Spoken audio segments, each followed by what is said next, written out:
Hi everyone, we hope you're doing well. We're hanging in there though honestly, we haven't been getting much sleep lately. Today, we want to answer a question we get a lot: how do we publish our audiobooks? First, we post most audiobooks on Patreon as paid content. They stay paid for a few months. After that, they become free to listen to on Patreon forever. A few weeks later, we post them on other places like YouTube, Facebook, and Twitter, X. Lately, things have been a bit slow in terms of new members.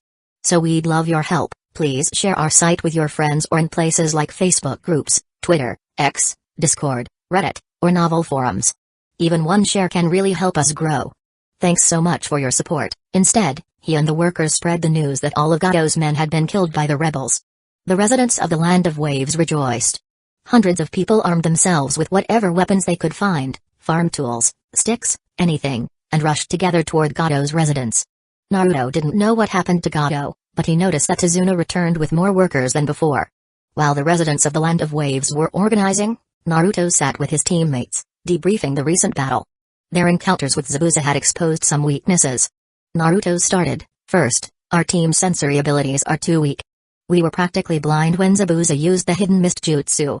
It forced us to stop him from using ninjutsu at all costs in the second battle. Kakashi-sensei could summon ninja hounds, but they were mostly used for tracking, not combat. He was the only one who could use Earth Style. I'll handle this, Naruto continued. I'm practicing sensory ninjutsu. If it works, I'll gain a powerful new ability. With that, Naruto formed a hand sign, created 30 shadow clones, and sent them off to practice. The clones dashed into the woods, full of energy.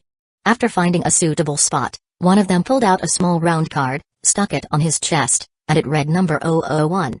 Number 001 announced, I cleared Elden Ring with only 3 lives, but this time we've got 30.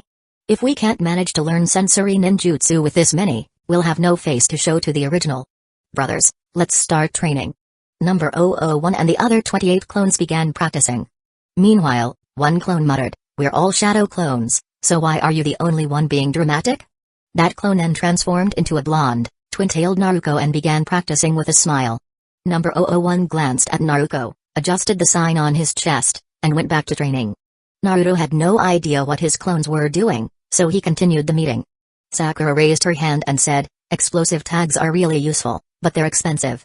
Isn't it a bit wasteful to use so many? Inner Sakura shouted excitedly, explosions are awesome. It's pure art. Then she calmed down. But yeah, they're too costly.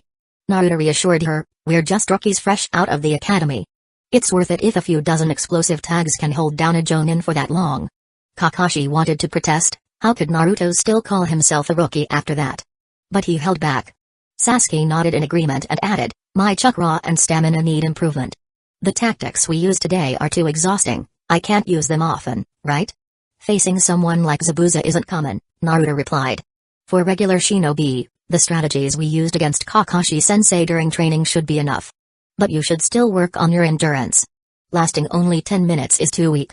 Sasuke glared at Naruto but didn't argue. Not everyone is as overpowered as you, he thought. He continued, the way Zabuza transformed into you and blended in with your clones was pretty clever.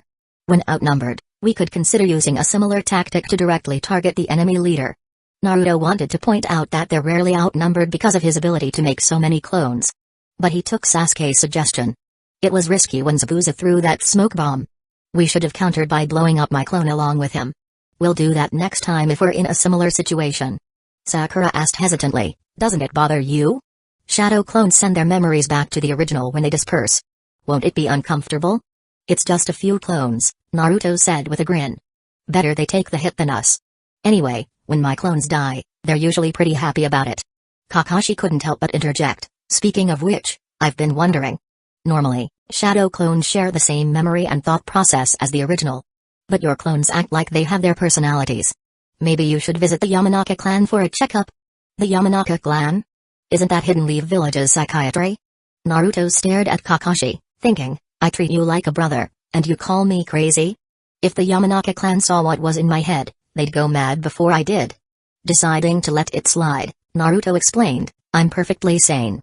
If I hadn't, my mom would have taken me to Yamanaka ages ago. It's probably just because my mind is so full of thoughts because of that when I make clones, some of them come out with exaggerated personalities. His teammates didn't ask about the clone that liked to transform into Naruto. They just sighed in relief, knowing Naruto wasn't sick, and continued to discuss battle strategies before starting their training. Naruto focused on his sensory ninjutsu training, aiming to master Kagura's mind-eye quickly. Sasuke intensified his physical and chakra control training to boost his stamina. Sakura continued studying her medical scrolls and added survival training, learning to dodge various attacks from Naruto and Sasuke. After all, according to the rules of the medical ninja, those who can't protect themselves are of no use to the team. Kakashi, as usual, leaned against a tree, took out his favorite book, and flipped through a couple of pages before closing it. My students are working so hard. As their sensei, I should do the same, Kakashi mused. In reality, Kakashi was a bit dissatisfied with his performance today. It shouldn't have taken him so long to deal with a single enemy, causing his beloved students to face such danger. It seemed he needed to step up his training. Maybe he should spar with gay youth. Kakashi shook his head violently. What a terrifying thought. Later, Naruto, Sasuke, and Sakura occasionally noticed flashes of lightning in Kakashi's direction. This lazy sensei wants to train seriously?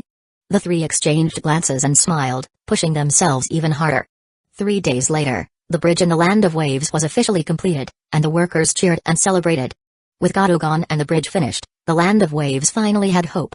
Tazuna bid farewell to Kakashi, mentioning that he would visit Hidden Leaf Village soon to finalize the mission details and pay the appropriate compensation. And so, the four of them set out on their journey back to Hidden Leaf Village.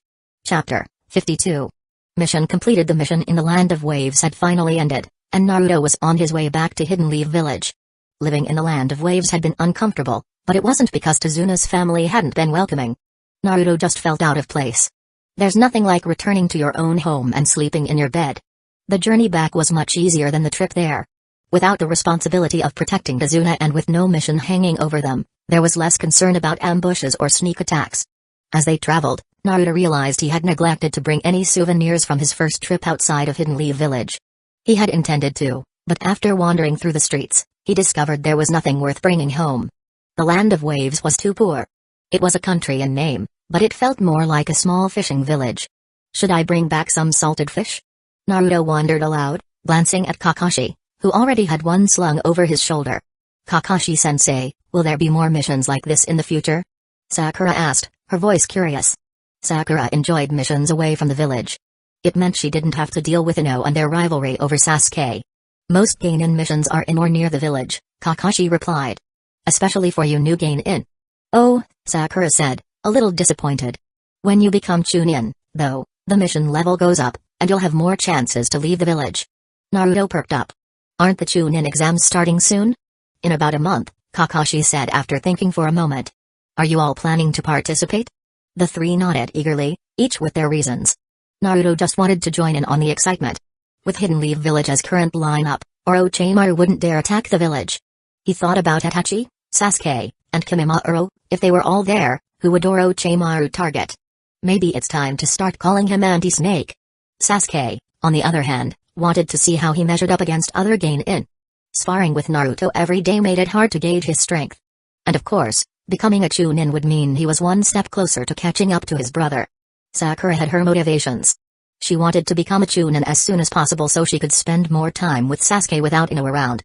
She saw these four-person missions as her and Sasuke's little world, with Kakashi buried in his book and Naruto off practicing on his own.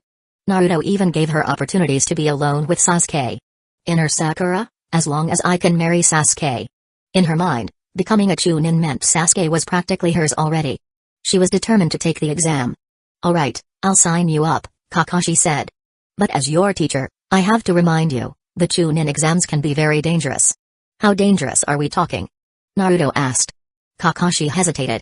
No matter what, the Chunin exams couldn't be more dangerous than facing Zabuza. He was confident in his students. Even the talented Neji Hyuga, whom Gay was always bragging about, wasn't necessarily stronger than his team. Neji might be gifted, but he was just a Genin who had graduated a year ago. Had he seen fire jutsu and explosive tags in action? Or an enhanced water dragon jutsu? The four of them chatted as they walked, sharing what they knew about the Chunin exams. By evening, they had returned to Hidden Leaf Village. Izumo, Kotetsu, it's your turn to stand guard again? Kakashi greeted them lazily. Naruto perked up. These two were the legendary Hidden Leaf Village gatekeepers who had supposedly scared away pain at the front gate. But no matter how he looked at them, they just seemed like two ordinary chunin or maybe special jonin. Kakashi, did the mission go well? Izumo Kamizuki asked. Other than a few surprises, it went fine. Kakashi handed over the mission details and the entry certificates. The process was routine. Kotetsu again looked over the papers. Everything seems fine. Welcome back. See you later. I've got to submit a mission report. Kakashi waved casually. Once inside the village, they disbanded. Sasuke couldn't wait to get home. He hadn't seen his brother in a while and didn't know if he was there. Sakura also hurried home. Despite always complaining about her parents, she still missed them after being away. Naruto wasn't in a rush. He had a few video calls with his parents while in the Land of Waves. Kurama had even helped Kushina call Naruto a few times. His relationship with Kurama was always like that, a pair of happy rivals. Kushina had mentioned that Minato was trying to hack into the chat room, but it didn't go well. Naruto walked slowly, kicking a pebble as he thought about his next plan. Hee. A lewd laugh caught Naruto's attention. No way. Naruto turned his head, and sure enough, there he was. Chapter 53. A pervert sage. Naruto looked up at the figure on the roof, who was laughing strangely. The person had white hair, wore a red shirt, and carried a large scroll on his back. Peeping over the roof, there was no doubt who he was. Isn't this Jiraiya, the pervy sage of the ninja world, always getting into trouble? Naruto's eyes moved from the roof to the door of the women's bathhouse. Yep, it all made sense. In broad daylight, right in the middle of the village, Naruto, as a responsible young ninja, couldn't let such bad behavior slide. But going over there directly might make him look guilty by association, so he hid in a corner, created a shadow clone, and pointed at Jiraiya. Go get him. Yes, sir. The clone saluted, then transformed into Naruto and walked away. Hey, Naruto groaned. Do you have to transform like that? Naruto smiled sweetly and asked, then who do you want me to be? Sakura? Tsunade? Don't tell me you want Sasuke? Naruto slapped his forehead. It doesn't matter who you turn into. Just, can you change your clothes? Naruto looked down and noticed her outfit. Oops, my bad. How did I end up in such a revealing outfit? Naruto changed into a cute little skirt and walked toward the bathhouse. When she got to the door, she screamed, "Yeah! A pervert is peeping." Naruto winced. That scream. Do I have a talent for dolphin sounds? Oops. Jiraiya was startled by the sudden scream, slipped, and rolled off the roof. But he quickly jumped back up as if nothing had happened, as expected from someone who could survive a punch from Tsunade. Soon, the bathhouse was filled with screams and shouts. Jiraiya, about to run away, suddenly stopped when he saw Naruto. His eyes widened. Oh, this. Naruto shot him a look of disdain, formed a Rasengan, and happily knocked herself out of existence. Did she just knock herself out because I was staring? Jiraiya froze as if hit by a huge blow. He stayed like that until a wooden tub from the bathhouse hit him on the head, snapping him back to reality. He quickly ran off.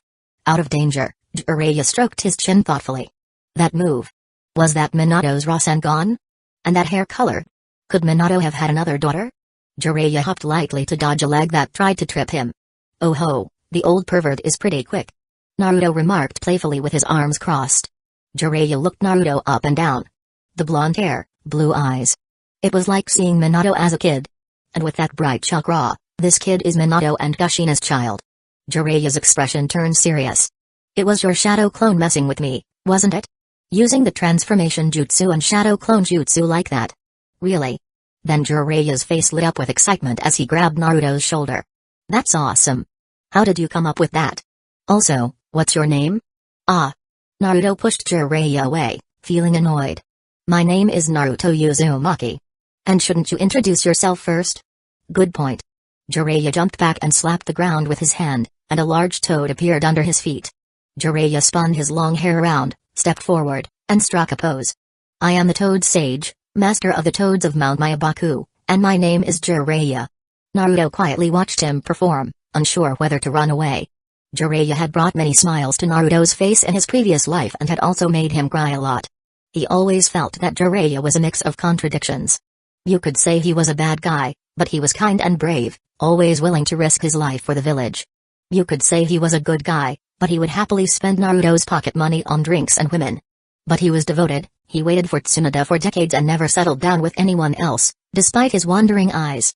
You could say he was single-minded, but he still loved to peek in bathhouses and hot springs. You could say he hadn't achieved much, even the title of Sannin was given to him, Tsunade, and Orochimaru after they survived a battle with Hanzo, like a consolation prize. Yet, you could also say he was extraordinary. The students he taught were some of the most powerful in the ninja world. If they stood together, they could shake the entire world. The tale of Jiraiya the Gallant. Now it'll end a bit better, I hope. The final chapter. I'll call it, Frog at the Bottom of the Well drifts off into the great ocean. That was Jiraiya's final thought about himself. Naruto still didn't know if those words were heroic or just sad when Jiraiya said them. But what made Naruto admire Jiraiya wasn't those words. It was the moment Jiraiya broke a popsicle in half and gave one piece to Naruto. Humans are strange creatures. Sometimes they laugh when they cry, and sometimes they cry when they laugh. Now, with Jiraiya standing in front of him alive, all of Naruto's thoughts boiled down to one simple phrase, "Oh, pervy sage." Bang. The toad disappeared, and Jiraiya stumbled. It's the Toad Sage. The Toad Sage. Then he leaned in again. Naruto, come here, let's talk about your ninjutsu. Hee hee. This old pervert, how could anyone respect him as an elder? Naruto was annoyed. I've heard my parents talk about you. Oh? What did they say? My dad said you were his most respected teacher and an amazing ninja. MMM. Jiraiya coughed, trying to look serious. Naruto continued, but my mom told me not to hang out with you. Hey? Why? Jiraiya's jaw dropped. Kushina, you've changed. When you and Minato told me you'd name your child after the hero in my novel, you weren't like this. Because she was afraid you would corrupt me. There must be some misunderstanding. Jiraiya desperately tried to defend his reputation. Yeah, I used to think so too, but after seeing you today, I'm convinced. How is it? Jiraiya asked, hoping for a twist. Naruto shook his head. Turns out, kids should listen to their moms. So, I'm heading home now. Goodbye, pervy sage. Naruto waved his hand, walked past the stunned Jiraiya, and started heading home. Jiraiya quickly turned around and chased after him. Wait, I'm coming too. I was planning to visit your house anyway. Pervy sage. It's the Toad Sage. The Toad Sage. Oh, pervy sage. As the evening sun bathed the streets of Hidden Leaf Village in golden light, the shadows of the old and young stretched long behind them. Chapter 54. Family, I'm back.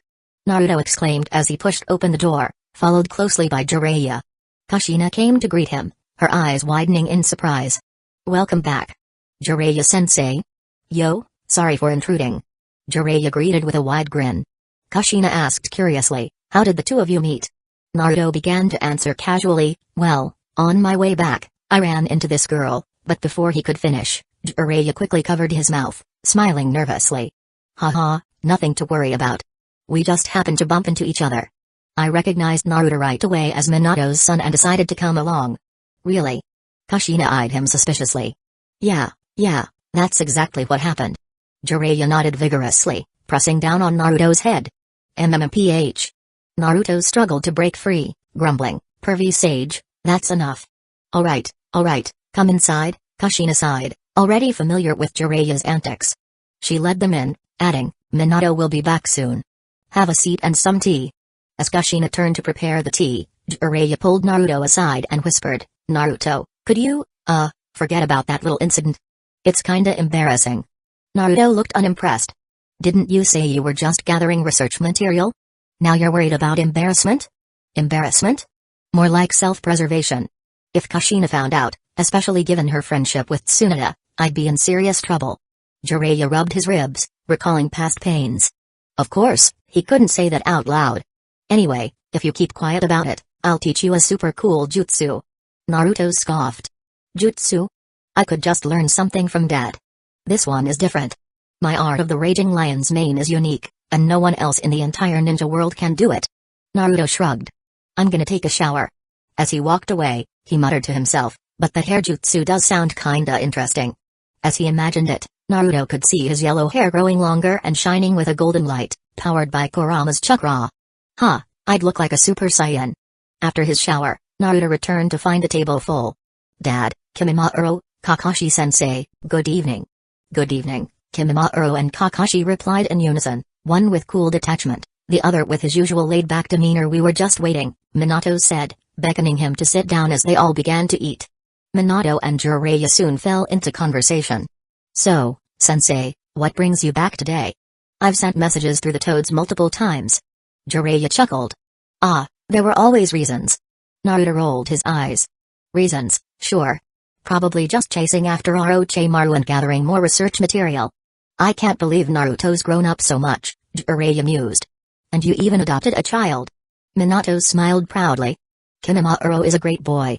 His strength and character are almost flawless. Kimimaro nodded modestly. Thank you for the compliment. Jiraiya, too, was impressed. He's very polite.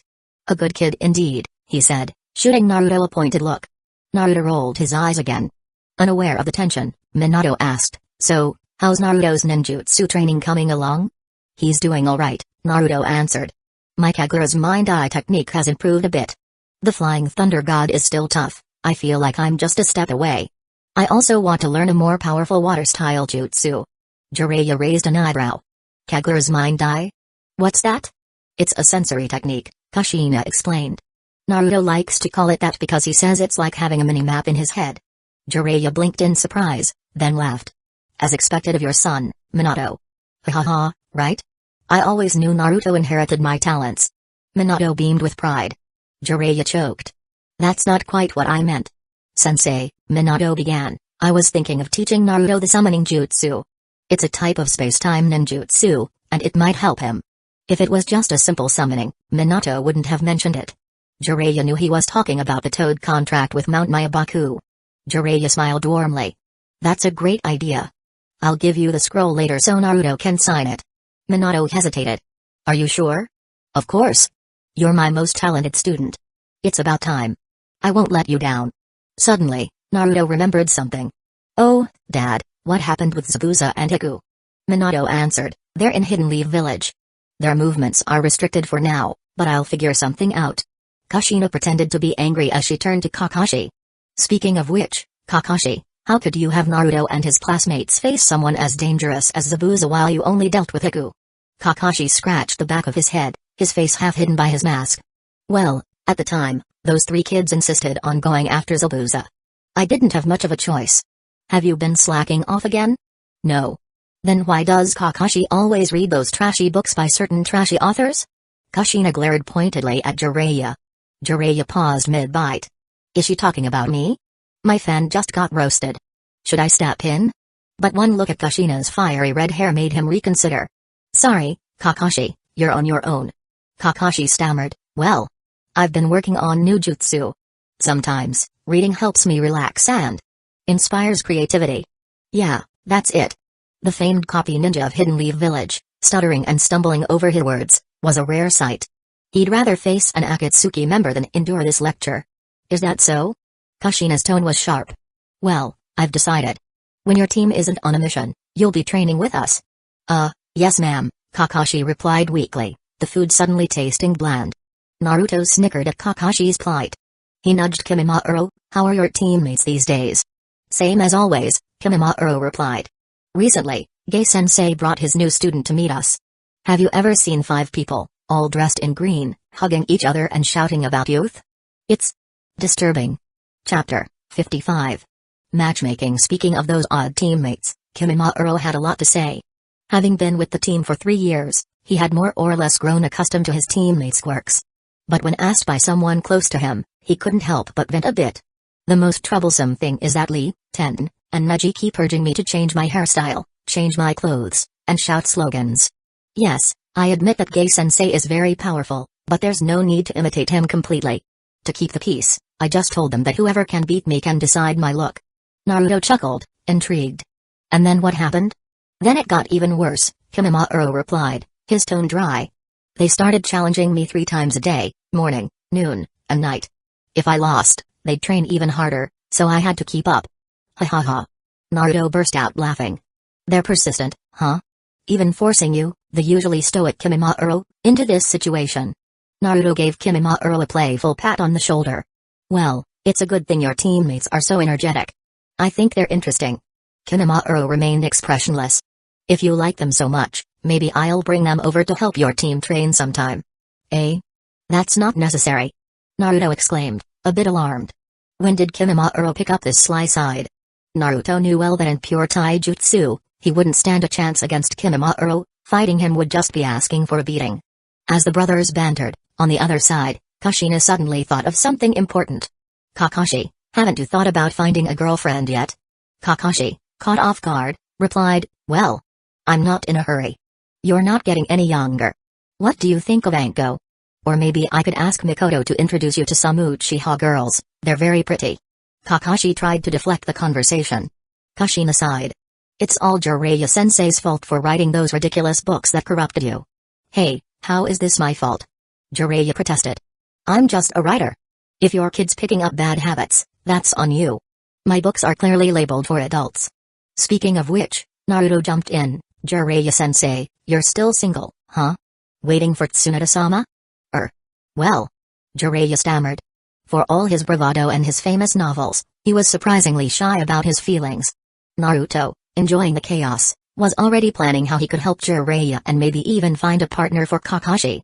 But then, the conversation took an unexpected turn. Listen up, Naruto, Kimimaro, Kushina said sternly. You two better not pick up any bad habits from these guys. This is important. Kimimaro remained silent, but Naruto quickly retorted, Mom, I'm only 12. What's that supposed to mean? Your father was already. Kushina blushed and trailed off, embarrassed. Jiraiya and Kakashi, knowing the story, burst out laughing.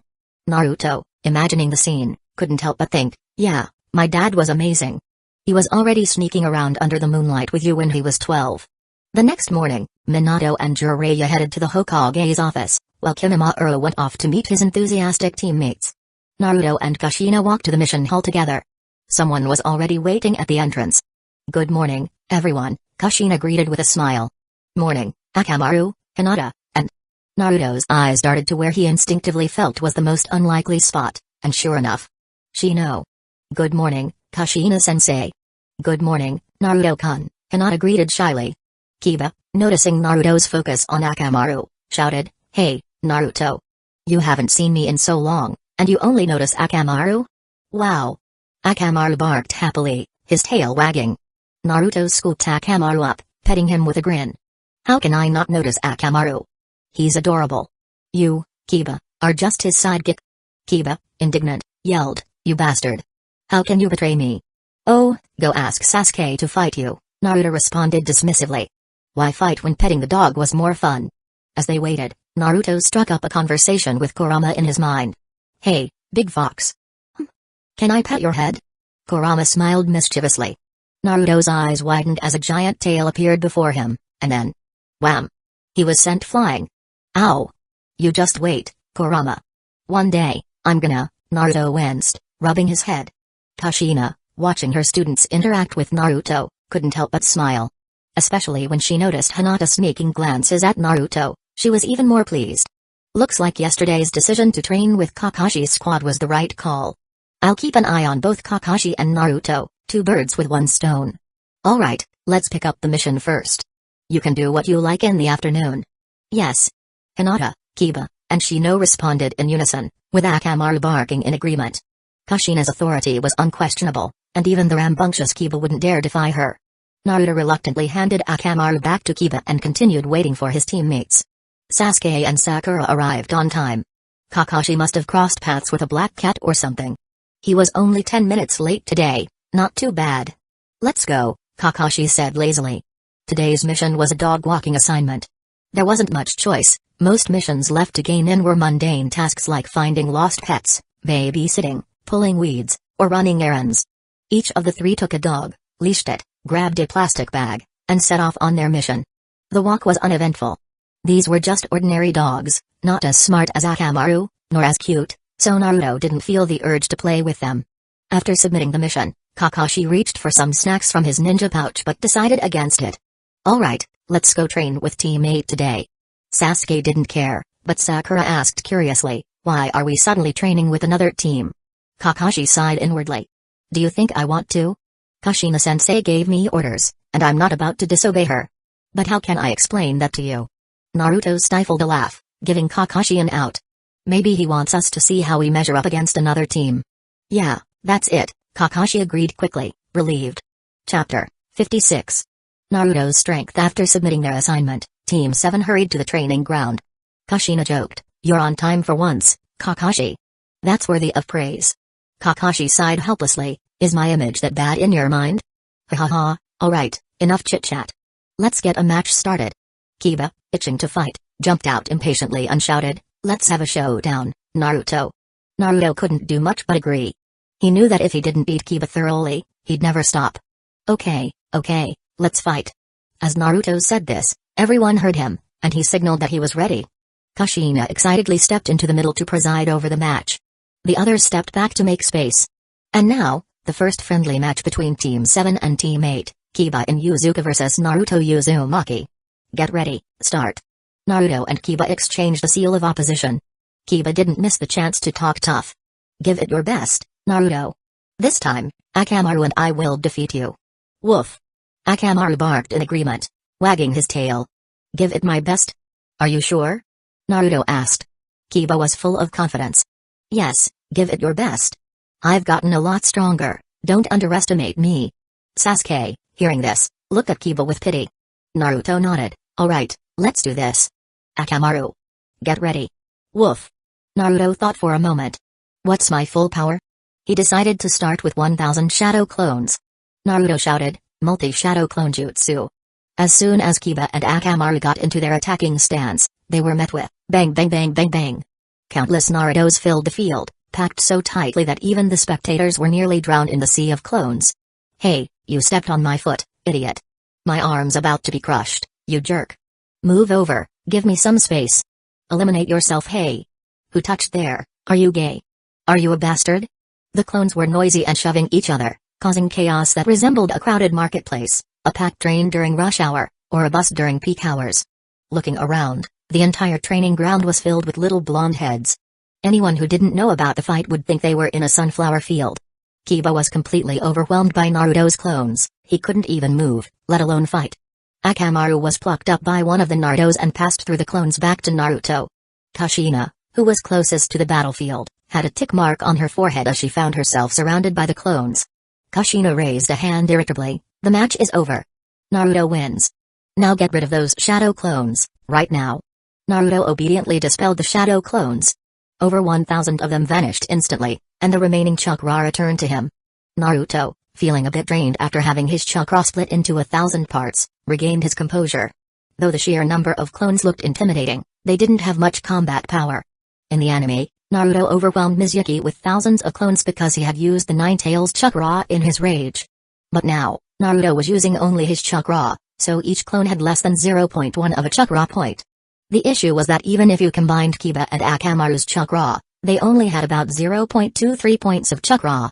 No matter how much Kakashi was mocked for having low chakra, he was still a Jonin.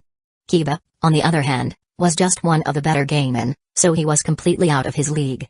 After the shadow clones disappeared, Kakashi glanced up at the sky. Was that necessary? Sakura was relieved. She had been squished into Sasuke's arms and apologized weakly. I'm sorry, Sasuke, I got pushed over accidentally. Inner Sakura, however, was punching the air. Nice job, Naruto. It's fine, Sasuke muttered, rubbing his chest, feeling a bit sore.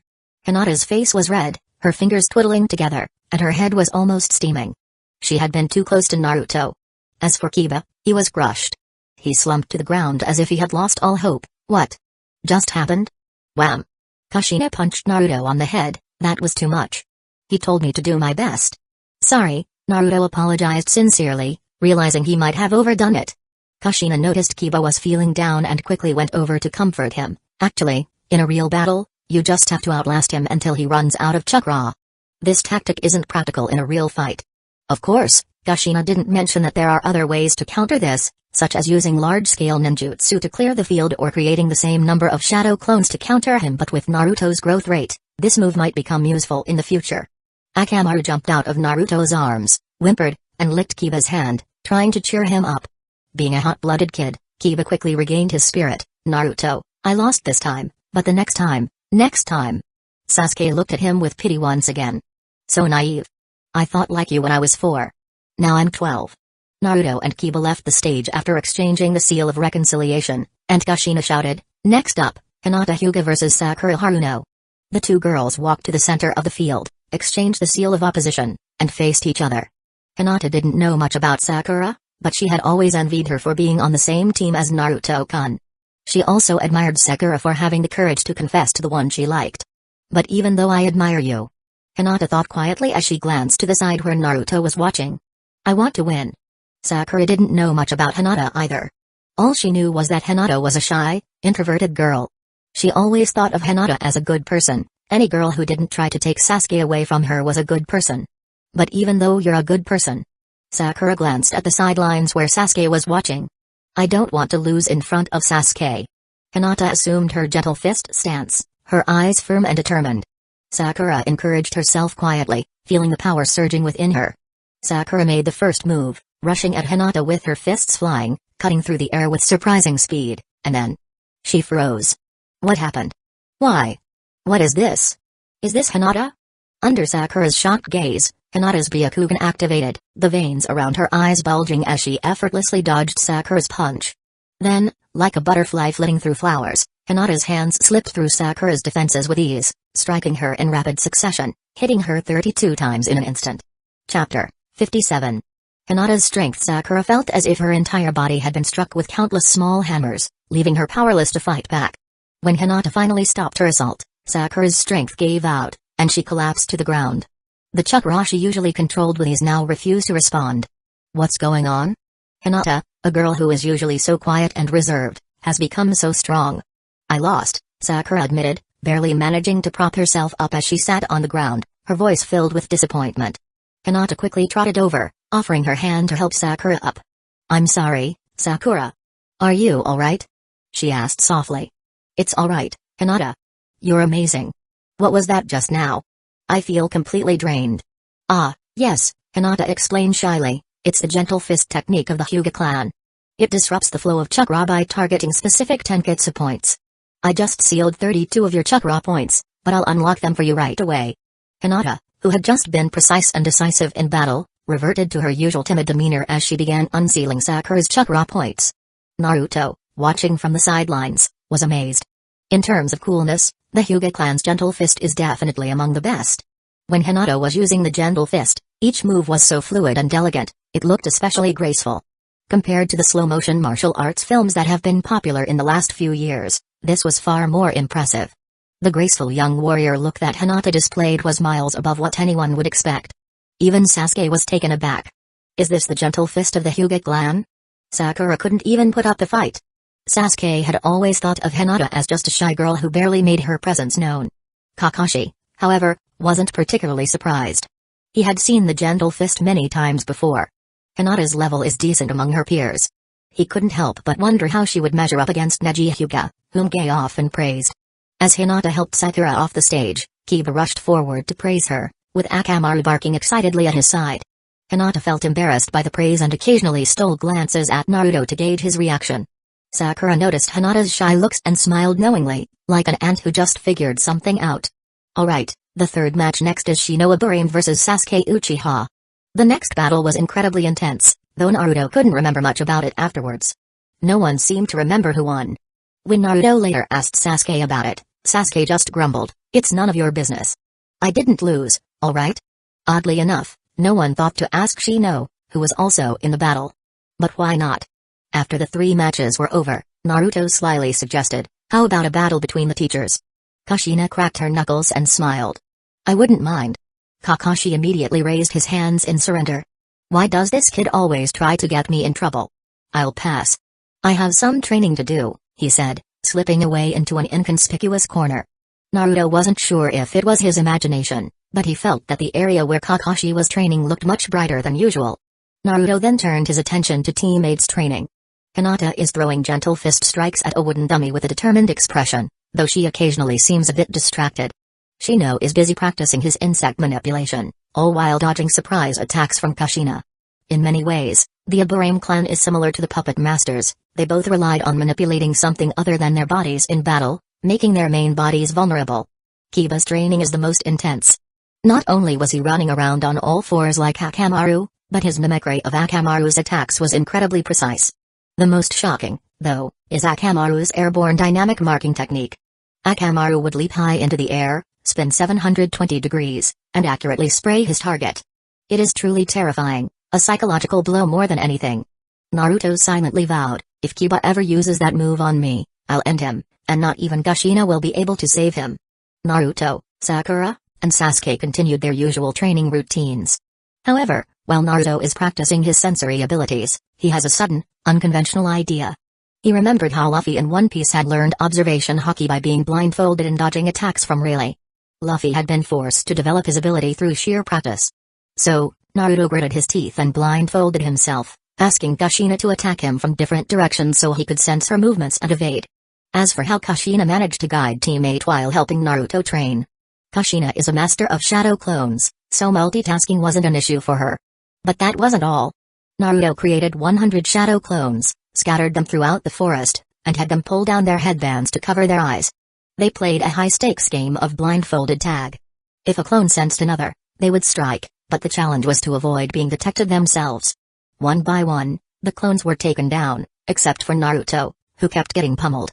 How was Kushina's punch? Everyone who's experienced it would agree, it was no joke. Naruto's screams could be heard echoing across the training grounds. Meanwhile, Kakashi's lightning was flashing brighter, Kiba's training was more lively, and Hinata seemed to be spacing out more often. After more than 30 clones were killed in the game, Naruto finally managed to dodge one of Kushina's punches for the first time. Feeling proud of his accomplishment, he got excited, only to be hit again. 2 hours later, only one clone remained in the forest. It let out a sigh of relief. This time, the clone didn't disperse on purpose, surviving the game was a reward in itself. Compared to the clone's joyful game, Naruto had to endure not only the painful memories of his clones being defeated but also the physical pain of the punches himself. Kushina is a true mother, serious about anything related to training, and she didn't hold back when it came to disciplining her son. As she put it, it's better to be beaten and cry at home than to be killed outside. Fortunately, the afternoon wasn't wasted. Naruto finally awakened the Kagura mind's eye, though it was still unstable when he got too excited. Naruto felt like a bronze-tier player in some online game, constantly reminding himself to watch the minimap but getting ganked every time he focused too much on one thing. As evening approached, everyone wrapped up their training. Kushina clapped her hands and announced, "Alright, that's enough for today. Hinata, wait a moment. You made some mistakes in your movements earlier, I'll go over them with you. The rest of you can head out." Everyone else dispersed, but Naruto waited around so he could walk home with Kushina. Kushina spent a little extra time coaching Hinata before glancing at the sky. "Oh, it's gotten late. Hinata, it's not safe for a girl to walk home alone at this hour, but I need to stop by the store." Kushina tapped her chin thoughtfully. "Naruto, why don't you take Hinata home?" Naruto blinked in surprise. Huh? Chapter 58. Love War. Naruto and Hinata walked together on their way back to the Hyuga household. Naruto had his hands in his pockets, recalling the ambiguous expression on his mother's face when he left home. He couldn't help but feel a bit speechless. By now, Naruto should have understood what Kushina was implying, no matter how dense he might be. It was challenging for someone like her, who usually acted on her thoughts without hesitation, to start using more subtle tactics. Naruto was also aware that Hinata had a crush on him. As for whether he liked Hinata, a girl with a gentle personality, strong heart, and good looks, it was obvious that he did. Who wouldn't like such a girl? Considering the customs of the ninja world, Naruto had been an official ninja since graduating from the academy, so there wasn't any concern about puppy love. After all, back then, a bunch of 5 or 6-year-old girls were madly in love with Sasuke, which was puppy love. As Naruto realized this, he suddenly thought of his mother setting him up on a blind date. Even though he and Hinata had known each other since childhood and could be considered childhood sweethearts, Naruto felt a bit uncertain and didn't know what to say. Hinata walked just half a step behind Naruto, her head lowered as she played with her fingers. Hinata was caught off guard when Kushina suggested that Naruto walk her home. Her mind is in a whirl, and she agreed before she knew it. Now, as they walked together through the streets, it felt like they were on a date. Hinata was so shy that she wondered if she should say something but worried that it might make Naruto uncomfortable. So, one was too embarrassed to speak, and the other was too shy, leading to a silent walk to the Hyuga household.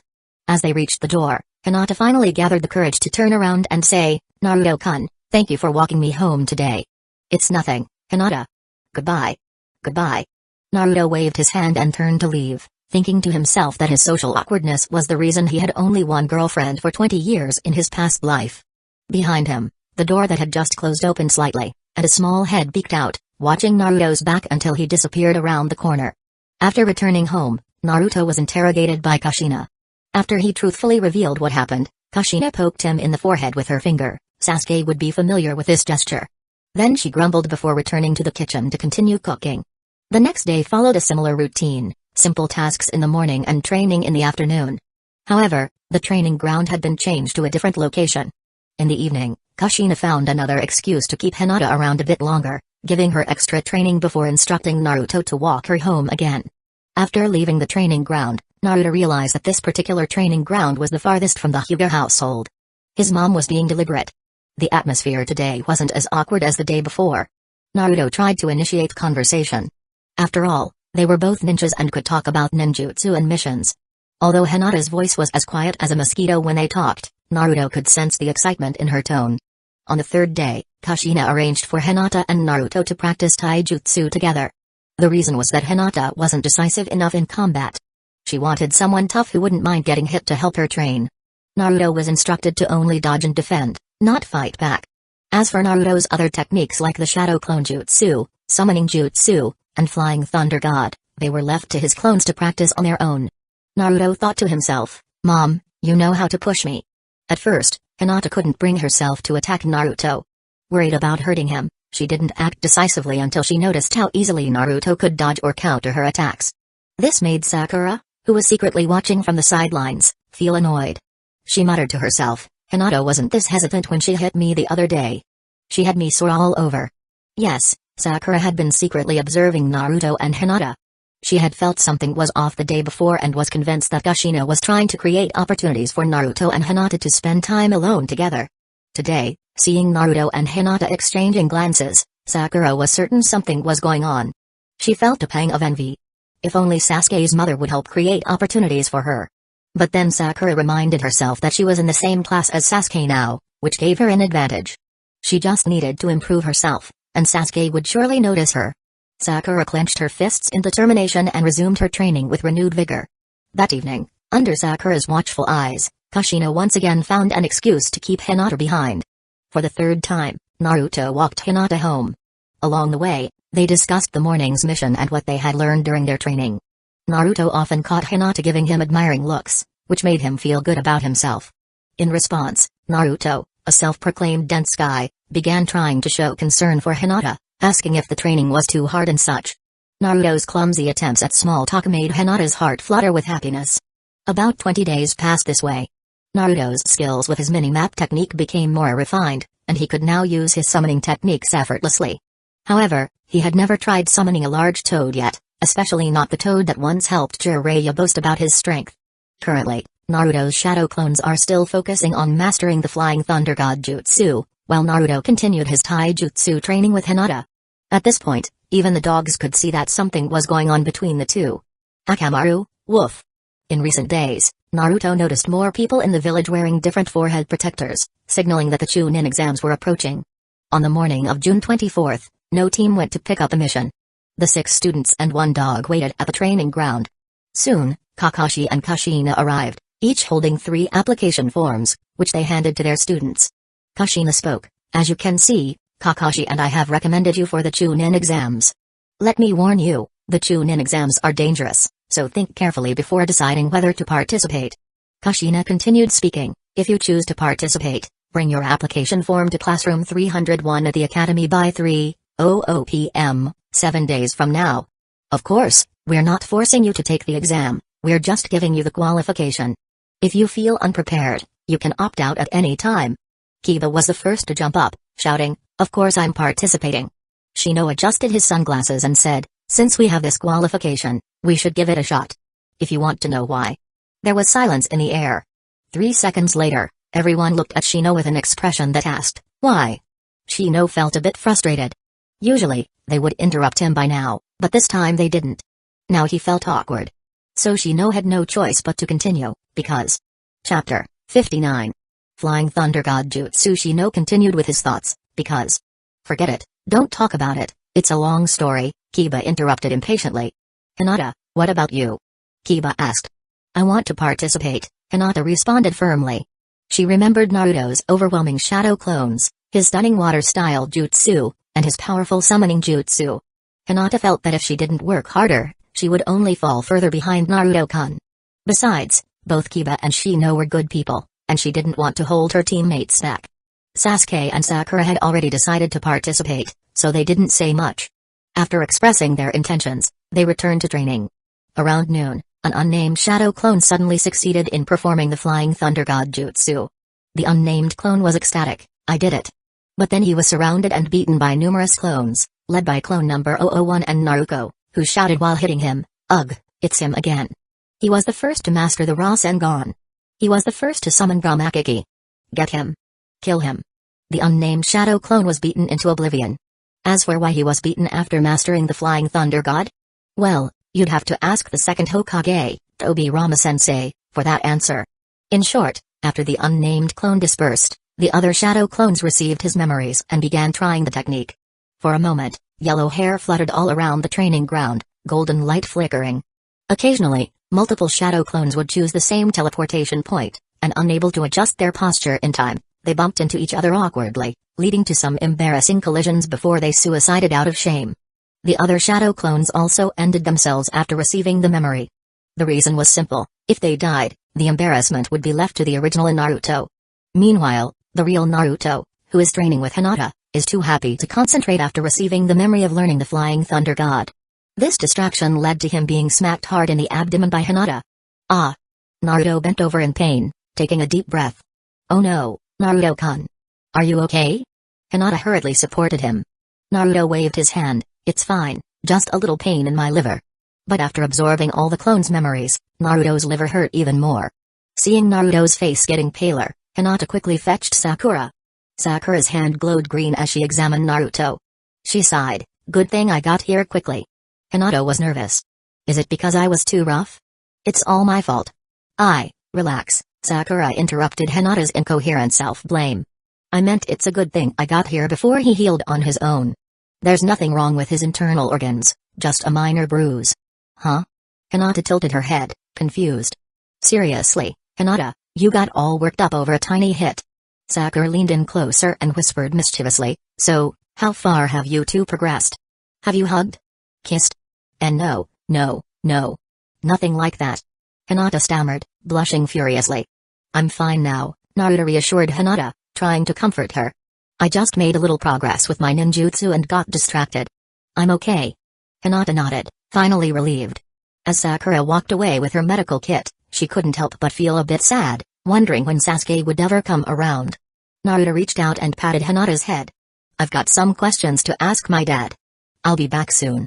"Okay," Hinata replied obediently. After saying goodbye, Naruto ran to the Hokage's office.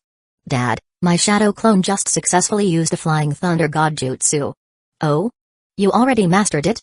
Minato said, finishing a document and setting it aside as he smiled at Naruto. "No, it was my shadow clone who learned it." "Isn't that the same thing?" Minato asked, puzzled. "If the shadow clone learned it, doesn't that mean the original Naruto also learned it? But I still have a problem.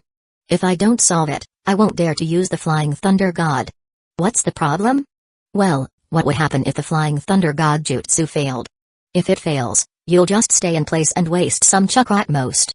Is that the issue?" No, I mean, if it partially fails, could I end up split? Split? Yeah, like if my head teleports but my body stays behind, or something like that." Minato was stunned. After a moment, he explained, "That's not going to happen.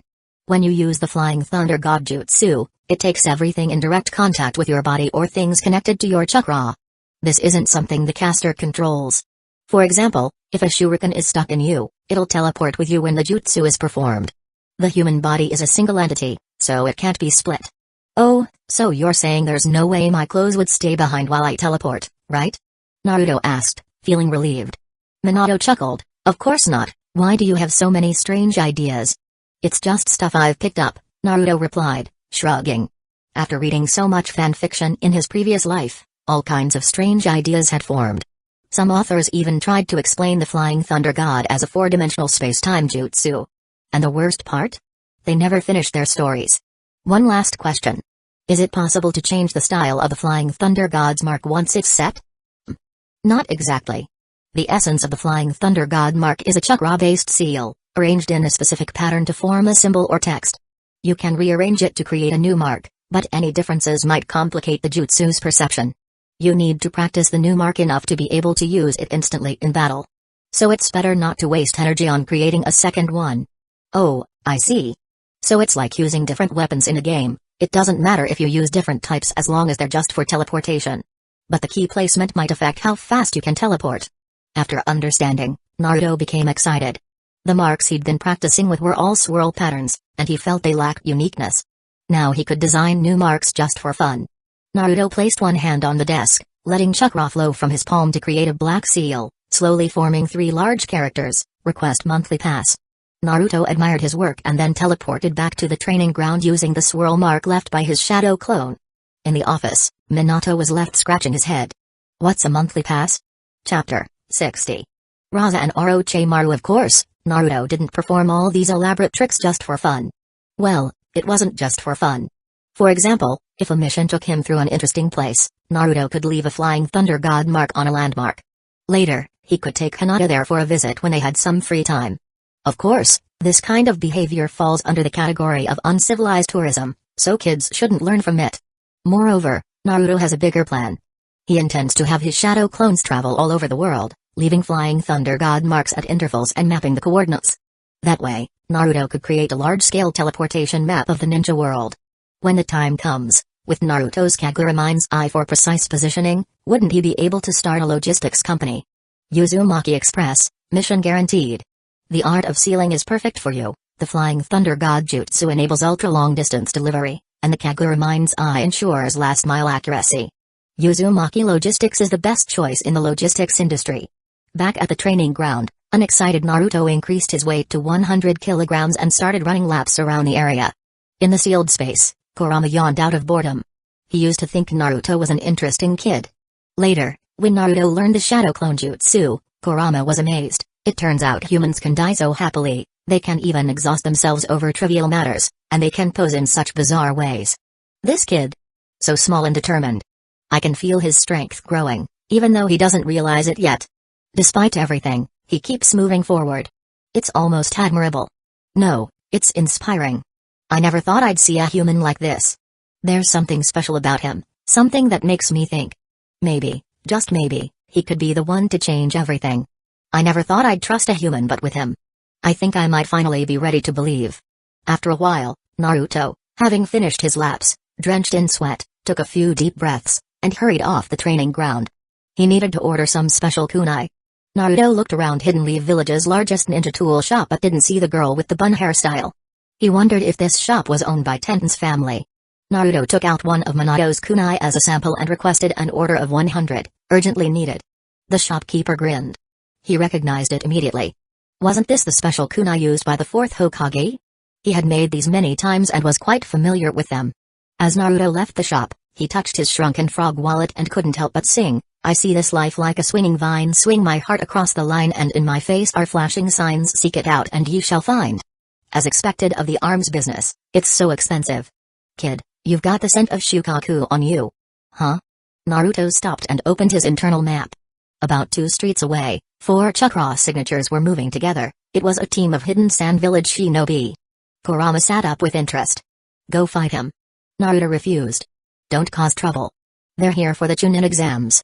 It wouldn't be appropriate for me to beat them up without reason. It might even lead to a diplomatic incident. You think about stuff like that? Kurama was surprised. This kid used to be so impulsive, what changed? Being reckless isn't a good thing. We can't go around causing problems like Boruto. Boruto is truly Sasuke's apprentice, doing whatever comes to mind without thinking. As long as it's on a whim, my dad can never guess what I'll do next. Who's Boruto? Kurama asked, sensing something off. It's said to be an unflammable material. Throw it into Amaterasu, and Amaterasu will go out, Naruto explained with a straight face. Kurama glared at him, grumbling something the fox didn't understand. Naruto steered the conversation back on track. That's not important. Anyway, when the exam starts, I'll have a legitimate reason to fight Shukaku. Kurama, who couldn't fight Shukaku for now, lay back down out of boredom. I want some barbecue. Naruto pulled out his deflated wallet, and with tears in his eyes, he created a shadow clone, handing it the last few bills. Kurama took control of the clone and happily headed to the barbecue restaurant. Naruto watched his clone's cheerful retreat and concluded with a life lesson. Without money, you're not worthy of raising a fox. Back at the training ground, Naruto told Kushina about the news that the Jinchuriki of the One Tail was coming to take the Chunin exams. Kushina's expression turned serious. If it were just the One Tail, she was confident she could handle it herself. The problem was, if Hidden Sand Village had any intentions, it couldn't be as simple as sending just the one-tailed Jinchuriki. In that case, Hidden Leaf Village could suffer significant casualties, and this needed to be discussed with Minato. Naruto's face also turned serious. He couldn't figure it out. How could this Kazekage dare to make a move? He wasn't sure if Orochimaru was involved in this, but even if he was, would he dare to come to Hidden Leaf Village? The Uchiha clan hadn't been wiped out, both the third and fourth Hokage were around, and Jiraiya had returned to the village. Was he looking for his death? Did he think he could take on the village? Naruto couldn't understand because he was thinking clearly, but Raza wasn't. Raza only knew that Hidden Leaf Village was strong and that a real fight would likely result in a loss, but he didn't know just how strong they were. In reality, Raza was desperate and didn't want to take any extreme measures. If he could develop his village smoothly, who would want to risk their life in a fight? But Raza was under immense pressure. Hidden Sand Village is already poor, the desert lacked everything except sand, and the daimyo of the Land of Wind had little interest in funding their village. As a result, Raza, the fourth Kazekage, had to personally use his gold dust technique to subsidize the village by panning for gold. The fifth Kazekage, Gaara, controls ordinary sand, the third Kazekage controls iron sand, and the fourth Kazekage, Raza, has the powerful ability to control gold dust. When this guy fought, wealth and riches were scattered all over the battlefield. If someone were killed by him, it would certainly be called a glorious funeral. But panning for gold could only be a temporary measure. Over time, gold would become less valuable. To secure some benefits, Raza had to take the risk, hoping that everyone would be satisfied. Hidden Leaf Village is so strong, yet you still withhold our funds. What if the Land of Fire decides to go to war in the future? Anyway, at most, some lives would be lost, it wouldn't be too much of a loss. Just when Raza was formulating a plan, a notorious figure in the ninja world, one of the legendary Sannin, Orochimaru, betrayed the village and came to him, seeking revenge on Hidden Leaf Village. It was a case of opportunity knocking at just the right time. As everyone knew, Orochimaru was once pursued by Hidden Leaf Village, and his desire for revenge was understandable. So, the two struck a deal. This was the first encounter at the entrance to Hidden Sand Village. The moment Raza saw Orochimaru, he knew he was dealing with a snake who had lost his humanity. If you want to know what happens next, stay tuned for the next chapter. Chapter 61. Orochimaru's plan. In the last chapter, we mentioned that the fourth Kazekage, Raza, and Orochimaru reached a preliminary agreement. They want to strike against Hidden Leaf Village, but there is some disagreement on how to do it and to what extent. Orochimaru wants to kill the third Hokage, Sarutobi Hiruzen, and deliver a message to his former teacher. Raza disagrees, as killing a Kage is too extreme. He only wants to weaken Hidden Leaf Village, not provoke a full-blown conflict. There is no need to go that far. Orochimaru agrees on the surface but insists that his deep-seated hatred requires a more severe blow against Hidden Leaf Village. Raza concedes that it makes sense. In negotiations, when one party steps back, the other should also compromise. As a gesture of sincerity, Raza offers to use the village's most powerful weapon, the one-tail Shukaku. Orochimaru appears satisfied but secretly makes other plans. Thus, a superficial alliance forms, and the two further discuss the so-called Crush Hidden Leaf Village plan. At this time, news of Jiraiya's return to the village hasn't yet spread. However, Orochimaru understands that, given Hidden Leaf Village's current strength, relying only on himself and the alliance with the Sand Village won't be enough to achieve his goal. He needs additional resources, but there is no need to inform Raza about this. It's alright to tell you, Minato says at dinner, responding to Naruto's question. Jiraiya-sensei went to find Tsunade-senpai, which is why you haven't seen him lately. Tsunade? Yes. Even though we suspect that the Sand Village might be planning something big, they haven't made any overt moves yet. All we can do is take precautions. If Tsunade-senpai returns, even if war breaks out, our losses will be minimal. Naruto thinks to himself, of course. She's the legendary healer who could heal the entire village single-handedly, and she's the one who can rally all of Hidden Leaf Village. But what if she can't be found? Whether or not Jiraiya-sensei succeeds, he will return before the exams start. I won't allow the enemy to make any moves in Hidden Leaf Village, so you should focus on the exam. Until your generation is ready, we elders will handle these threats. Minato smiles warmly. Naruto nods and continues eating, feeling that the food tastes even better. Orochimaru, let's see if you can survive this. By the way, after Orochimaru's betrayal, did he go directly to the Land of Sound to establish the Sound Village? Naruto suddenly remembers that in the original story, Orochimaru betrays Hidden Leaf Village because he is obsessed with immortality, and that's when he begins experimenting on himself. But since Itachi hasn't defected yet, maybe Orochimaru didn't leave the Akatsuki, and he could have even invited Pain to join forces. I'm not prepared for this level of threat. Fortunately, Minato's words reassure him. No, according to Jiraiya-sensei's investigation, Orochimaru did join the Akatsuki to avoid Hidden Leaf Village's pursuit, but he deflected for unknown reasons and was subsequently hunted by members of the Akatsuki. Is that so? One more thing, Dad, when you fought Obito, didn't you leave the Flying Thunder God mark on him? Naruto asks, thinking that the mark is still there. They could gather a team of strong allies like Kushina, Kakashi, Guy, Shizui, Fugaku, Itachi, Jiraiya, and more, and attack them all at once. That way, they wouldn't have to worry about these constant threats. I did, but it wasn't effective after that, Minato admits, a little embarrassed. But the mark was lost during the battle. Can someone erase the Flying Thunder God mark? Naruto is surprised. Isn't it supposed to be permanent? It wasn't erased. My Rasengan was too powerful, and it obliterated everything below Obito's chest, causing the mark to disappear. We still aren't sure how he survived, but someone must have rescued him. Okay, so even if Obito survived, he's not exactly in one piece. Is he even human anymore? Does Pervy Sage know the full details about the Akatsuki organization?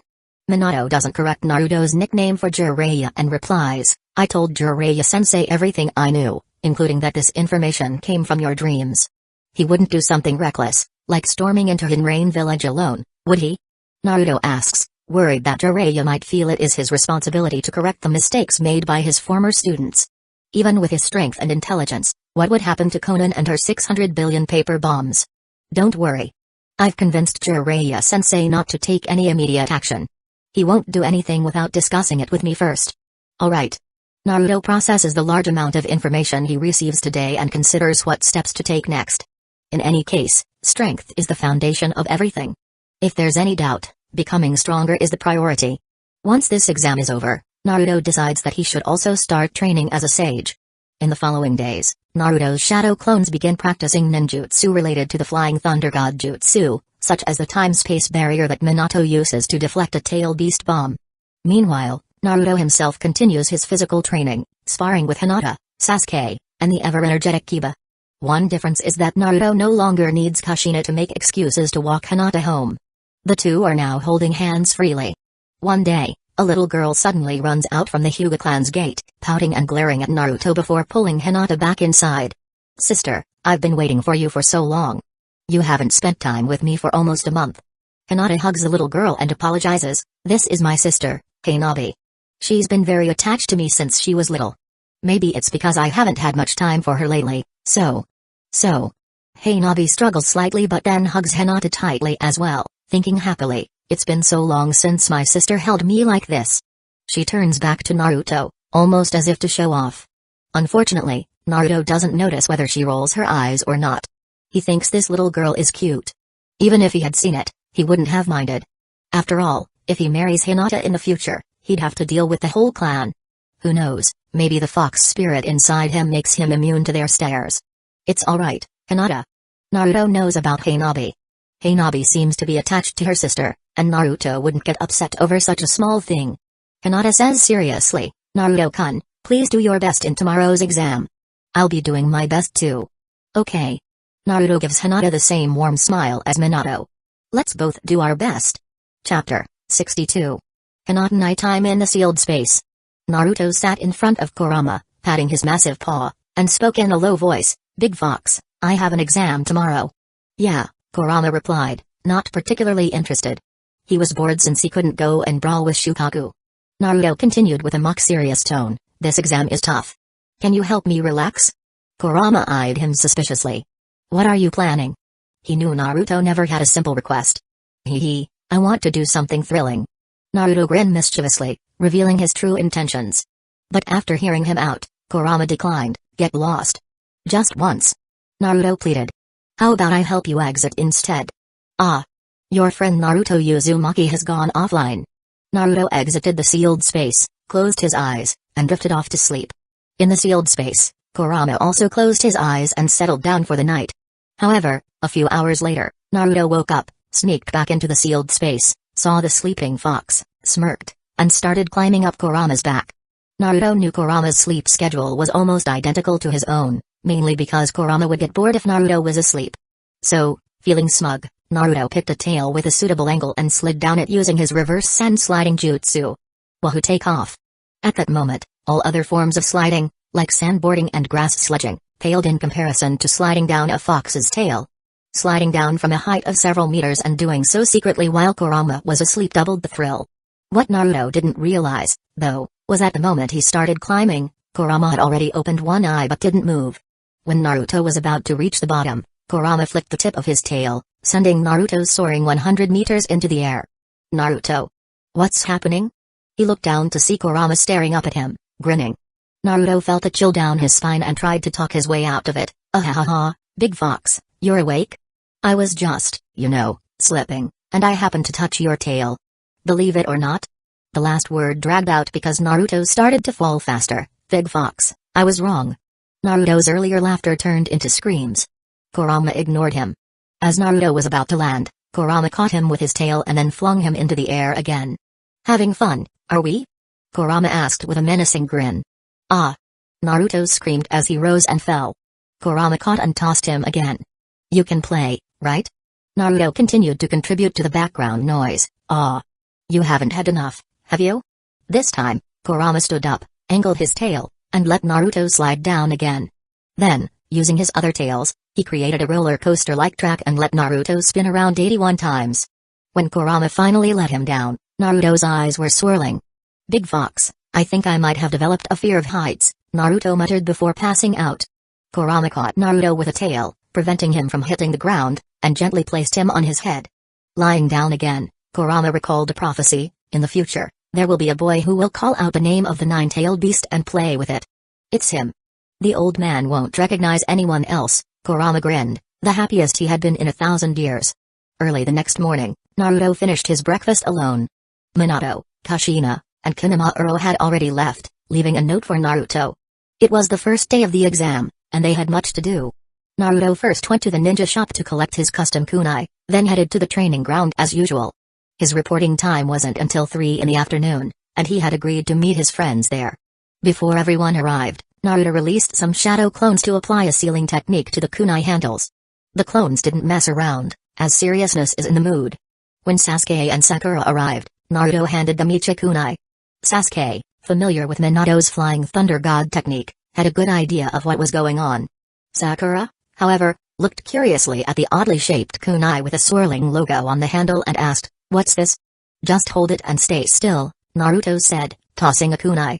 As it flew, Naruto instantly disappeared and reappeared in midair, holding the kunai. For a moment, Naruto wanted to blurt out, "This is Flying Thunder God Jutsu." But fortunately, he held back, returning to Sakura. "That's..." Sakura was speechless with surprise.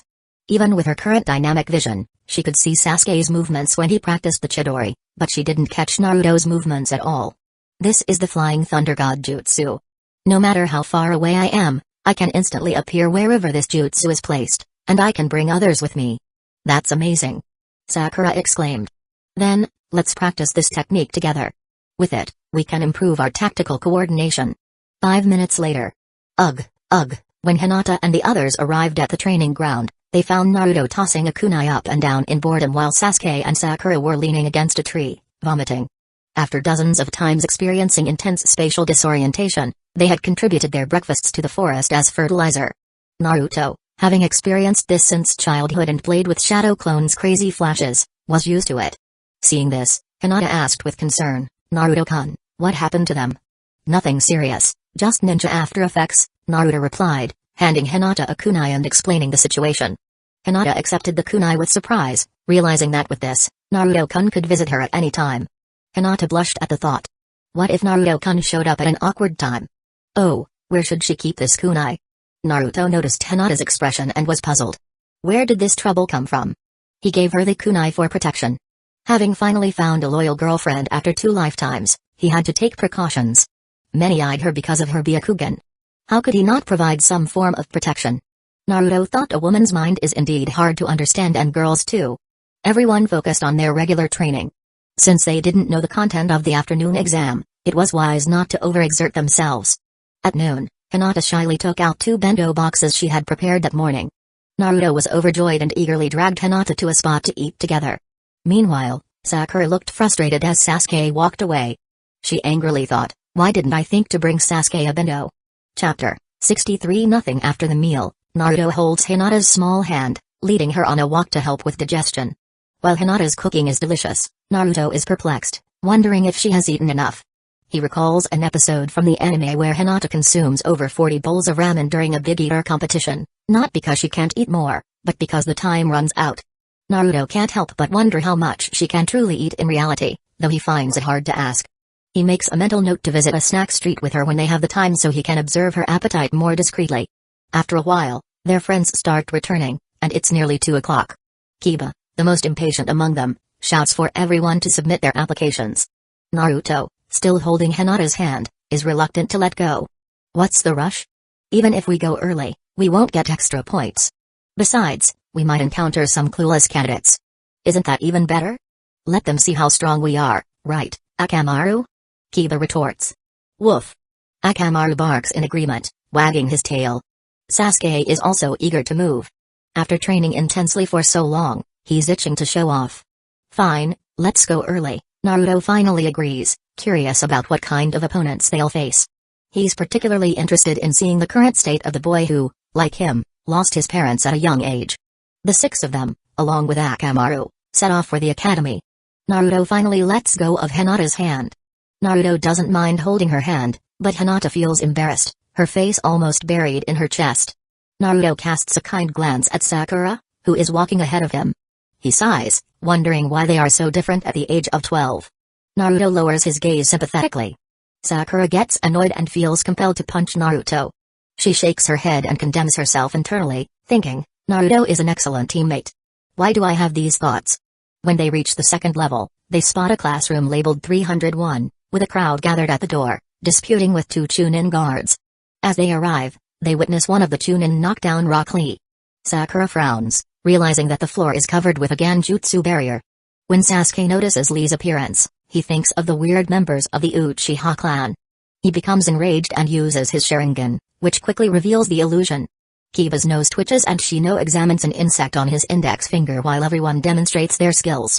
However, Naruto is listening to Tenten. Tenten is helping Lee with his plan to feign weakness, pleading with the 2 Chunin to let them pass.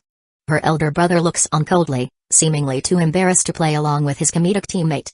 The 2 Chunin sneer, proclaiming that the weaklings present are undeserving of sitting for the Chunin exams. Naruto recognizes the voice. It sounds like Kotetsu again, one of Hidden Leaf Village's infamous pranksters. Have they used the transformation jutsu to disguise themselves? Leave it to those 2 to ditch guarding the village gate to oversee the exam entrance. Kiba can't take it anymore and, with Akamaru's support, speaks up. Hey, how long are you going to keep up this farce? Kotetsu feigns ignorance. Huh? What are you talking about? Sasuke, always eager for attention, walks over with his hands in his pockets. Humphrey, a mere illusion like this can't fool these eyes. Stop embarrassing yourselves. As he speaks, he deliberately flashes his double Tomoe Sharingan. Sakura exclaims, amazing, as expected of Sasuke. It's worth mentioning that the way she pronounces this line in the anime is quite amusing. Kotetsu and Izumo sigh as they remove the Genjutsu. It was only intended to prevent inferior candidates from continuing. The onlookers murmur in admiration. So this is the Uchiha clan? Impressive. Even Tenten can't help but comment, this year's newcomers are quite impressive. Neji, however, is not pleased. The Hyuga clan has a saying, the Hyuga clan is the strongest. Even Hinata's father, Hayashi Hyuga, often declares this after defeating an opponent, a habit that makes people want to roll their eyes. Neji has been raised with this mindset, so he isn't thrilled about the Uchiha clan, though he doesn't provoke them. With his usual good manners, he greets Hinata politely, Lady Hinata. Brother Neji, Hinata replies naturally, indicating they have a good relationship. Tenten, looking Hinata up and down, teases, so this is the little sister Neji always talks about? He always praises you, especially since you graduated, saying you're improving rapidly. Ah, thank you, Hinata stammers, not quite sure how to handle such familiarity. Tenten, don't say too much, Neji scolds her gently. Hee, Tenten giggles, sticking her tongue out at Neji. It is a heartwarming scene, almost like a husband and wife in perfect harmony. Naruto can't help but think he has discovered something, a cold protagonist and cheerful female lead. Rock Lee then approaches Sasuke. You must be Sasuke Uchiha. Hello, I've heard a lot about you from the 3 upperclassmen. They say you're a genius, and I'm looking forward to a match. Sasuke grits his teeth at the mention of those 3 eccentrics. Well, thanks to them, I'll show you the true power of the Uchiha. Sasuke doesn't underestimate Lee despite his earlier disheveled appearance. He knows that these green-clad ninjas are formidable opponents. To take them lightly would be a grave mistake. While they chat, Kiba is fuming. I was supposed to be first. I was the one who stood up and exposed them, but why did Sasuke steal the spotlight? Shouldn't someone ask me how I saw through that illusion? It's the smell, Shino's voice suddenly whispers in Kiba's ear. Kiba jumps in surprise. When did you get here? Shino ignores Kiba's question and continues his speculation. We didn't arrive too early. If this were the real exam room, there should already be candidates inside.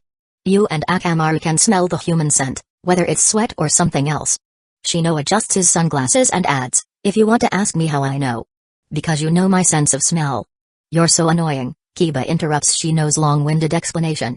He turns to the others and calls out, hey, it's time to go upstairs and submit our applications. The group begins to ascend the stairs. Shino, momentarily forgotten, adjusts his sunglasses again, and a mysterious gleam reflects off the lenses. Chapter 64. Chunin exams. 9 of them enter the classroom one by one. Inside, the room is already packed with hundreds of candidates, gathered in small groups. Some are chatting and laughing, while others seem tense and focused. As they settle in, a small figure darts over and latches onto Sasuke's back. Sasuke, you finally showed up. We've been waiting forever. Ino pouts playfully, clinging to Sasuke and shooting a glare at Sakura. Sparks fly between the 2 girls as they lock their eyes. Sakura steps forward and grabs Ino's arm. Let go of Sasuke. No way. Ino tightens her grip. Let go. Sakura's forehead creases in frustration. Not a chance. Ino sticks out her tongue and makes a face. Sasuke frowns and pulls away from the 2 girls, breaking free from their grip. Ino finally lets go, but the argument with Sakura continues right on the spot. Naruto can't help but wonder if Ino's more interested in getting Sakura's attention than Sasuke's. Shikamaru and Choji follow closely behind. The room is filled with experienced ninjas and others from different villages, making the 3 of them feel a bit uneasy. You guys finally made it. This exam is such a drag, Shikamaru grumbles. Choji continues munching on his snacks and offers his bag of chips to Naruto. Want some? No thanks, Naruto replies. It's not every day that someone from the Akimiki clan offers to share their food. Choji must consider him a friend. In return, Naruto rummages through his belongings and pulls out a large package of snacks, handing it to Choji. Since the mission to the Land of Waves, Naruto has made it a habit to carry extra food, water, and other essentials. Whoa, Naruto. You're the best. Choji exclaims, hugging the snack package just as he finishes up his stash. Naruto glances around the room, noting that Hidden Leaf Village has the most participants, followed by Hidden Sand Village. However, aside from Gar's team, most are just average ninjas.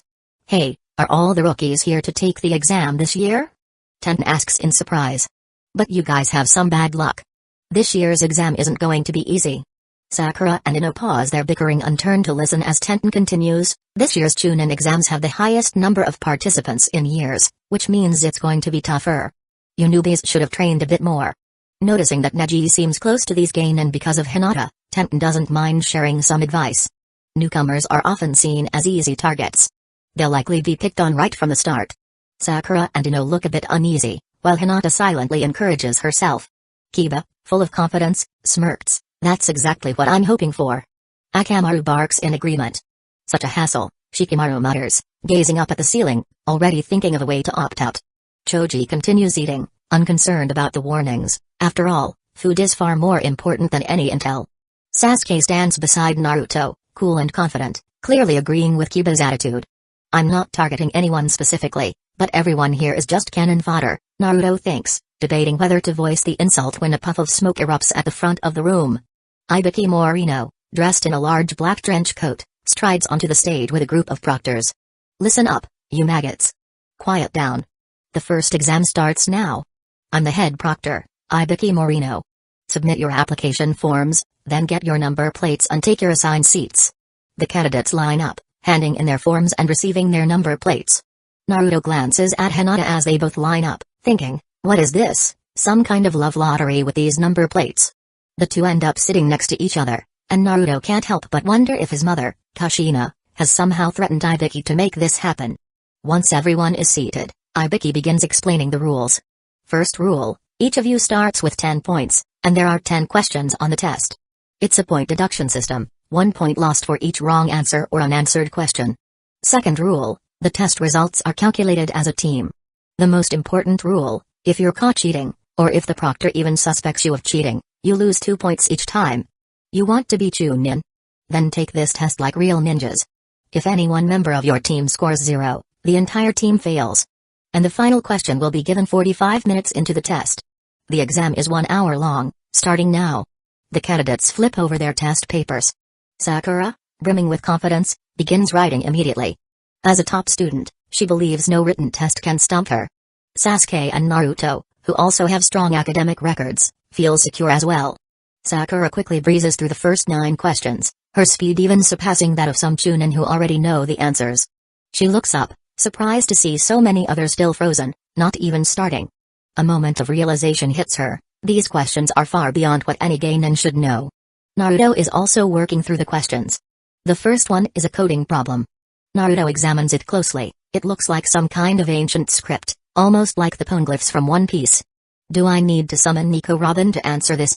The second question involves calculating the trajectory of a shuriken thrown by ninja and predicting the characteristics of an enemy who might appear within the shuriken's range. When did throwing weapons become rocket science? Naruto thinks, bewildered. As he continues through the questions, they only get more absurd, like analyzing complex chemical reactions. Naruto finally drops his pen. Sorry to all the geniuses out there. I can't answer a single one of these. Sasuke finds himself in a similar predicament, but then he remembers Ibiki's words, take this test like real ninjas.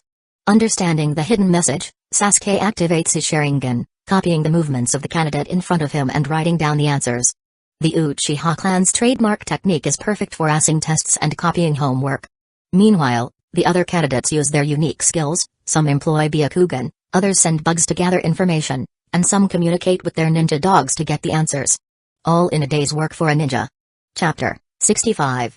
Chunin exams. Naruto knows the purpose of the exam is to test their intelligence-gathering skills, but he realizes he doesn't have any jutsu that could help him cheat. Could he use the Flying Thunder God Jutsu to teleport to Sakura's side, swap their test papers, and then teleport back? The proctor isn't blind, and that would get him kicked out right away. Maybe he could contact Kurama, the fox spirit inside him. It'd be like phoning a friend on a quiz show. But asking the Nine Tails for help? Forget it. It's better to wait for the 10th question and just turn in a blank sheet. Who knows, maybe he can pass with a blank. For some reason, not writing anything feels like the most Naruto thing to do. Naruto isn't worried, but someone else is. After Sakura finishes answering the questions, she notices Naruto resting his chin on his hand, staring off into space. His pen has rolled to the edge of the table and is about to fall off. Sakura is baffled. Why has Naruto, the strongest student since graduation, suddenly become the weakest link? Inner Sakura, are you kidding me?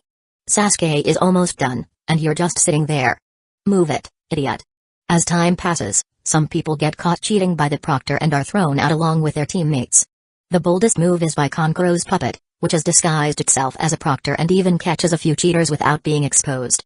Ino, who is sitting behind Sakura, sees that she has stopped writing and assumes she's done. Even though she usually teases Sakura, Ino has to admit she admires her skills.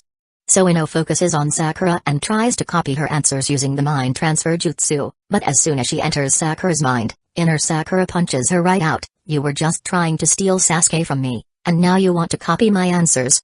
Get lost. What? Ino's head spins. How could her jutsu fail like that? Failed once and failed again. Left with no other option, she has to switch targets, still confused. 45 minutes have passed. The students have copied almost everything they need. Now it's time for the final question. First, you need to decide if you want to answer the 10th question. If you choose not to answer, you'll get 0 points, and your teammates will also be disqualified. If you choose to answer but get it wrong, you'll never be eligible to take the Chunin exams again. Ibiki Morino's words create intense pressure on the candidates. Some give up, afraid of losing their chance to become Chunin forever. Naruto, though, thinks it would be fun if he could stay a genin forever. Then he drags Sasuke around, fighting battles in other countries using a giant robot like a Gundam. If anyone came to investigate, Minato could just step in and say, "Don't worry. It's just these two genin from our village having a little sparring match." Apostrophe. When Ibiki announces that the remaining candidates have passed, only 20 teams are left out of the original 51. It's even fewer than in the original timeline because Naruto hasn't jumped up to cause a scene. As Ibiki is about to congratulate them with a smile, a black cloth suddenly covers the scene. On the cloth, the words "Second Examiner, Anko Mitarashi" are written. When Anko mentions that at least half of them will be eliminated, Naruto sizes her up and down. "So, it's you, Aunt Anko. I wonder if my mom ever tried to set you up on a blind date with Kakashi." The candidates follow Anko to the site for the second exam. As Ibiki gathers the exam papers, he notices Naruto's blank sheet. The fourth Hokage's son turned in a blank paper. Isn't he supposed to be talented? Should I go after him and disqualify him? Ibiki can't help but laugh at his thoughts. Anko begins explaining the rules for the second exam. Each team will receive a scroll, either marked with heaven or earth. They need to collect both scrolls and reach the central tower within 5 days to qualify. Before receiving the scroll, they have to sign a waiver of liability. After that, whether they live or die is out of Hidden Leaf Village's hands, and the final decision rests with the village.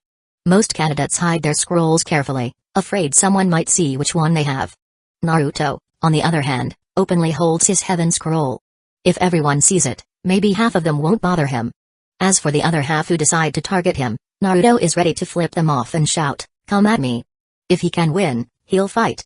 If he can't, he'll run. With the Flying Thunder God Jutsu, could he even die in a fight? Naruto even thinks about taking his teammates home for a meal midway through the exam and returning when they're full. He wonders if Minato ever went home for dinner in the middle of a battle, leaving the enemy to wait while he came back and finished them off in one blow. Naruto waves to Hinata and enters the designated entrance with Sasuke and Sakura. Training Ground 44, also known as the Forest of Death, is a dense, jungle-like area filled with poisonous insects and wild beasts. Naruto seriously doubts whether this forest is where the first Hokage fought and left his mark. There's no place in all of Hidden Leaf Village with trees as thick and lush as the ones here. What should we do next? Sakura asks. Naruto excitedly pulls out 3 tents from his scroll and says, "Let's set up camp, hunt for food, and light a bonfire." I've never been camping before. Sasuke and Sakura both sweat drop. What about the exam? Couldn't he be more serious? Alright, fine, Naruto says, noticing their annoyed expressions. We'll look for the scroll first. With that, Naruto activates his Kagura's Mind Eye. His current range is about 5 kilometers, but it can extend up to 10 kilometers. Yes. About 500 meters away, there's one large and 2 smaller chakra signatures. The smaller ones are about the same as Sakura's, and the larger one has several times Kakashi-sensei's chakra. Sasuke? Sakura? What kind of unit is a Kakashi? Oh, 1 Kakashi is the amount of chakra that Kakashi-sensei has, Naruto explains casually. Sasuke doesn't pay much attention to Naruto's made-up unit and says in surprise, is there such a strong presence among the genin? Having a lot of chakra doesn't necessarily mean they're strong. Naruto thinks of 3 people who might have that much chakra. One is Gaara. If it was him, he would have already started yelling about wanting to beat everyone up. Another is Orochimaru, although Hidden Leaf Village hasn't found any trace of him yet. Naruto isn't sure if Orochimaru is involved in the exams. The last one is Karen. Naruto is thinking about how to convince her to stay in Hidden Leaf Village. After all, she's technically part of the Uzumaki clan. Maybe she's even a distant cousin. He can't just let her go back to Hidden Grass Village to suffer. Let's go take a look, and make sure you have the kunai I gave you, Naruto says as they move forward. Chapter 66. Karen. After walking for a while, Naruto raises his hand. We've been discovered, he says. It's not surprising, given how openly they've been moving. Both Sakura and Sasuke silently grumble to themselves.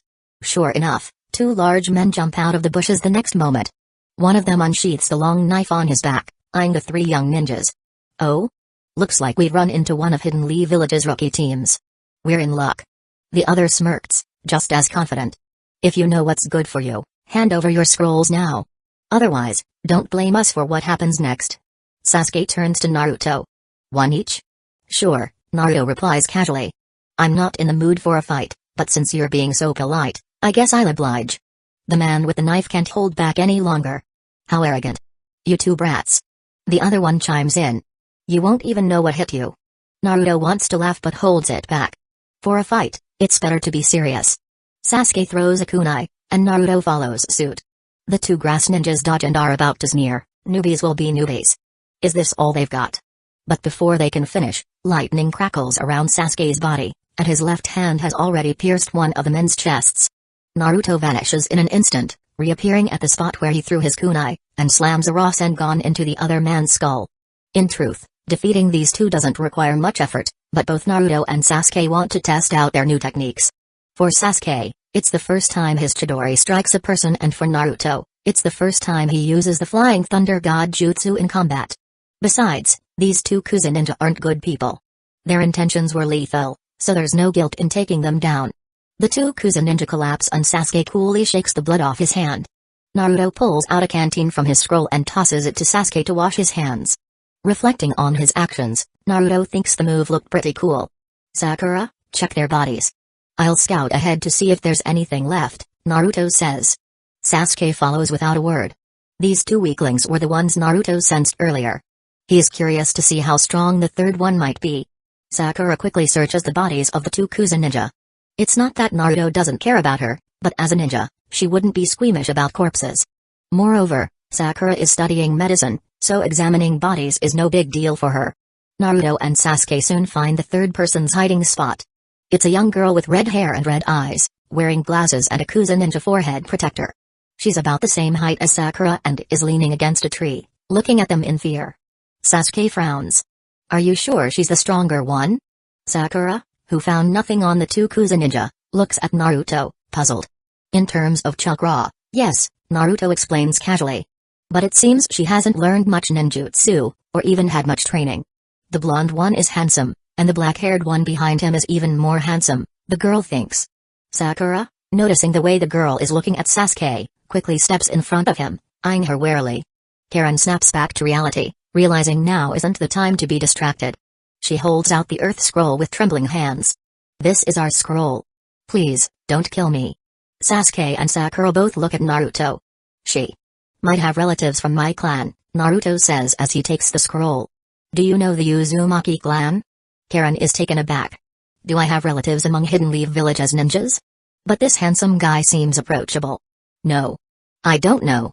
I see. Naruto muses. It's not surprising.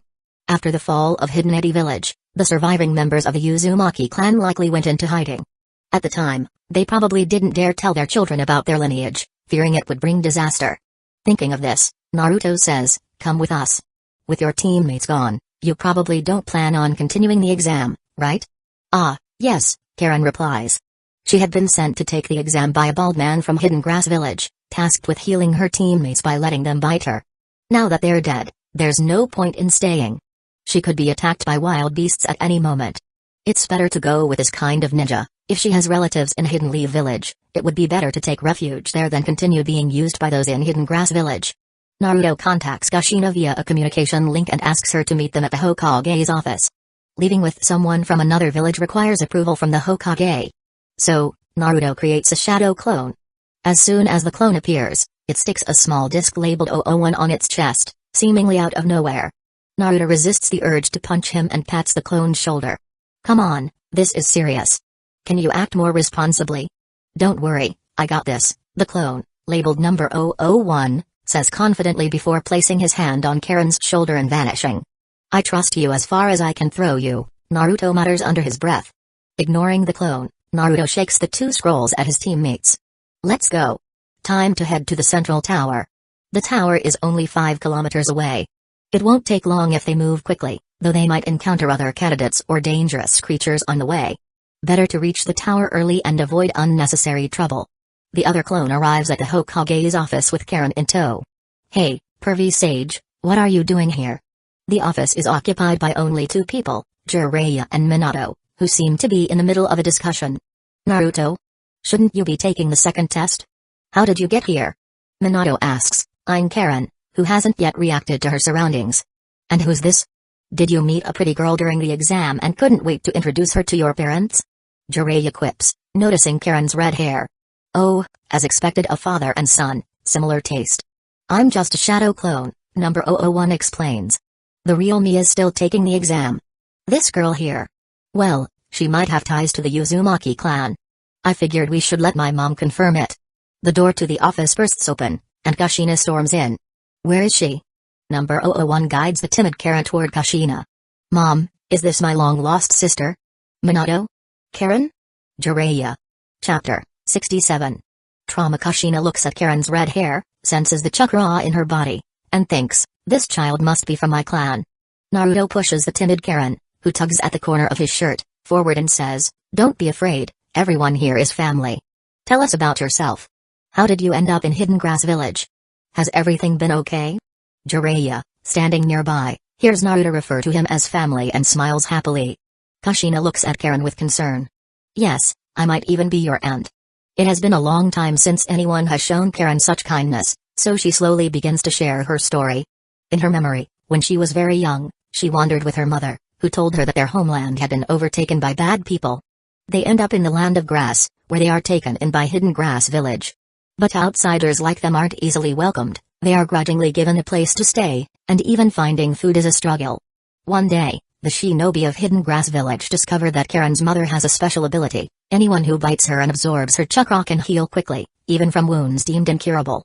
From that day on, Karen's mother often goes to the hospital to help in exchange for food.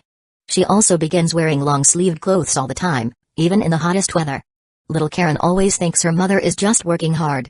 This goes on for a long time until one day, when Karen is waiting at home for her mother as usual, what comes instead is her cold, lifeless body. Karen sees her mother's arm hanging off the bed, covered in bite marks. Karen cries, terrified, but the Hidden Grass Village shinobi don't let her go. Instead, they take her to the hospital. Unfortunately, Karen has the same ability as her mother.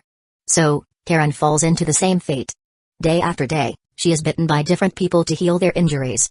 Even when she sleeps, she fears someone will come to take her to the hospital, as if she were born for this purpose. The shinobi of Hidden Grass Village tells her, you and your mother are just outsiders. The village has taken care of you for so long, you have to give something in return.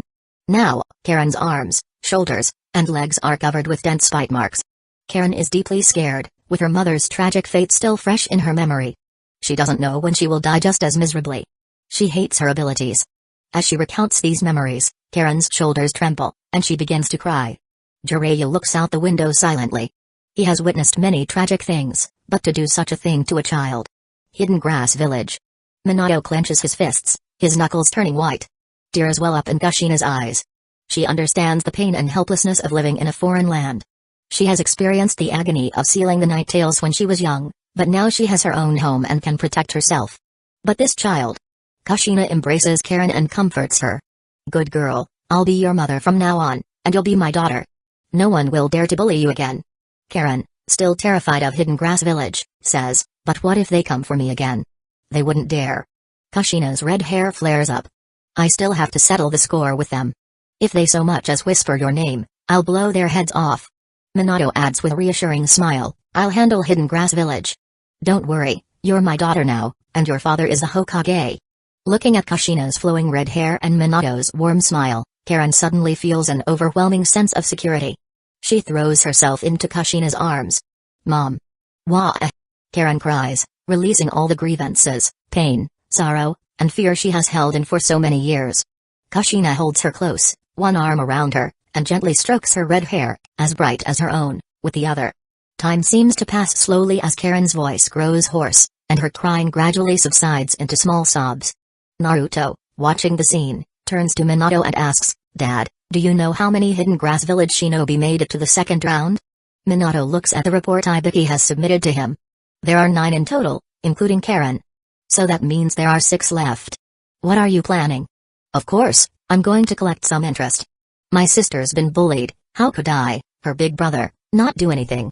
However, Minato pulls out a file on Karen from the candidates' materials submitted by Hidden Grass Village and says, but according to this, Karen is older than you, Naruto. Huh? Naruto is embarrassed. So I'm the younger brother? There's one more thing. Minato, trying to lighten the mood, pulls out another report. Care to explain why you got a 0 on the written test? Ah, that, Kushina, noticing that Karen has calmed down, teases Naruto. Getting a 0 on a test, Naruto, now you have to call Karen's sister. I'll let it slide for Karen's sake, but otherwise. Naruto glances at Karen, who has wiped her tears and put her glasses back on, and reluctantly says, Sister, well, little brother with a 0 on your test, please take care of me. Karen responds solemnly, then looks at Naruto's conflicted expression and bursts into a giggle. Ha ha ha. The whole room joins in the laughter, and Naruto's earlier wounds are momentarily forgotten. Well, I should go and report to the main body. Naruto's clone suddenly looks away. We're just a clone after all. Let's make the main body suffer with this, and then resolutely dispels himself. The clone's memory returns to the original Naruto, about an hour later. Along the way, Naruto and the others defeat a team from Hidden Sound Village and take down a tiger and a bear, all while continuing their journey. Naruto, who has just lectured Sasuke on the famous saying, "Set fire to the mountain, sit in the bottom of the prison," suddenly stops and looks up at the sky. So I'm destined to be the younger brother? It isn't so bad with Kimimaro, but even Sasuke is older than him, and now there's Karen, who's also older. Naruto sighs, thinking back to when he was 3 and used to say offhandedly that it would be nice to have a younger brother to boss around, or a younger sister to look after. Sasuke notices Naruto's pensive look and asks, "What's wrong?" Sakura also stops. "Did you sense an enemy?" "No," Naruto snaps out of his thoughts and says determinedly, "I just want to do something." Chapter 68. Sister Naruto briefly explains the situation to his 2 teammates, avoiding too much detail about Karen's past of being tortured in the village. He considers it a personal matter and only mentions that Karen has had a tough time. Sasuke picks up on the key points. "So, Karen is your sister?" "She's your sister too," Naruto replies. "What does that have to do with me?" Sasuke initially brushes it off but then remembers his sensei with fiery red hair. Sakura asks, "So, are you planning to stand up for your sister?" "She will become your sister in the future, too," Naruto says, trying to form a connection. "Huh?" Sakura is momentarily confused. Naruto chuckles and adds, "When you change your last name to Uchiha in the future." "Ah." Sakura's cheeks turn pink as she glances shyly at Sasuke. "Naruto, how can you say something like that?" Inner Sakura, if only you could talk like this more often. Sasuke is bewildered. Why would Sakura change her last name to Uchiha? Could there be some connection between her family and the Uchiha clan? He thinks of Izumi Uchiha, a woman he doesn't particularly like. Although she originally had a civilian surname, her mother was Uchiha, and she later changed her surname back to Uchiha after awakening her Sharingan. Sasuke has always been cautious around her, not because he could tell she had intentions toward his brother. Could it be, she wants my brother to teach her how to train? Absolutely not, my brother already has so little time to train with me, I can't let her take even more of it away. Ignoring Sasuke's paranoid thoughts, Naruto summarizes that 20 groups have advanced to the second round, and after excluding his group and the 3 groups he has already dealt with, there are 16 groups left. Naruto creates 16 shadow clones, waves his hand, and says, "Each clone will confirm a group, open a small map, and search the area thoroughly." "Yes, sir." The 16 clones scatter and quickly leave Naruto's sight. One of the clones pins the number 001 card to its chest, another transforms into Naruto, and a third clone's cheerful expression turns into a blank stare.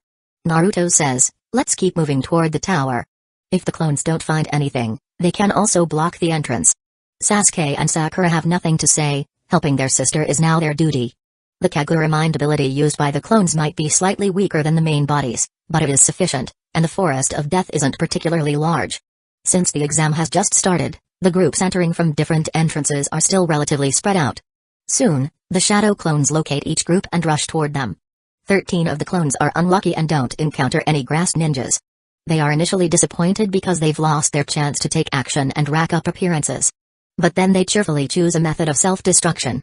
The unfortunate candidates witness little yellow-haired clones happily running into their line of sight and then, in front of their eyes, either committing suicide with a kunai, using Rasengan on themselves, smashing into a tree, or even grabbing a venomous snake to get bitten. These 13 groups discuss the strange behavior of the suicidal yellow-haired clone. That was a shadow clone, right? Yeah, why did it show up just to kill itself in front of us? You're stupid. The shadow clone is a reconnaissance jutsu. If it destroys itself after seeing us, it sends the information back to the original. That means our location and movements have been exposed. Many teams quickly move and change their routes to avoid ambushes by the yellow-haired team. Of course, some are confident enough not to care, like Gar's team or the Sound Village's Dosakanuda's team. They aren't afraid of being tracked and continue on their original paths. Even the Hidden Leaf Village team assumes Naruto's shadow clone is just there to gather intel. Tenten complains, "What's that guy thinking? Can't he just dispel the clone properly? Why does he have to stick his head into a lion's den? It's creepy." The Inoshikacho team also encounters a shadow clone, and Shikamaru calmly says, "Naruto probably won't bother us, so let's keep our ambush position." Finding another good spot is too troublesome. Choji munches on his snacks and nods. Yeah, Naruto gave me some precious snacks earlier, so he definitely won't come to steal our scrolls. How about we trade a scroll for some snacks with him? Ino facepalms in despair, unable to handle these two lazy and food-obsessed teammates. However, Clone 001 and an unnamed clone get lucky, and each finds a team of grass ninjas. Clone 001 cheerfully blocks their path, wielding a makeshift Xoanhu axe made of branches, and shouts, "I own this road, and I planted these trees. If you want to pass, pay the toll." Meanwhile, the unnamed clone simply but confidently declares, "You're surrounded by me."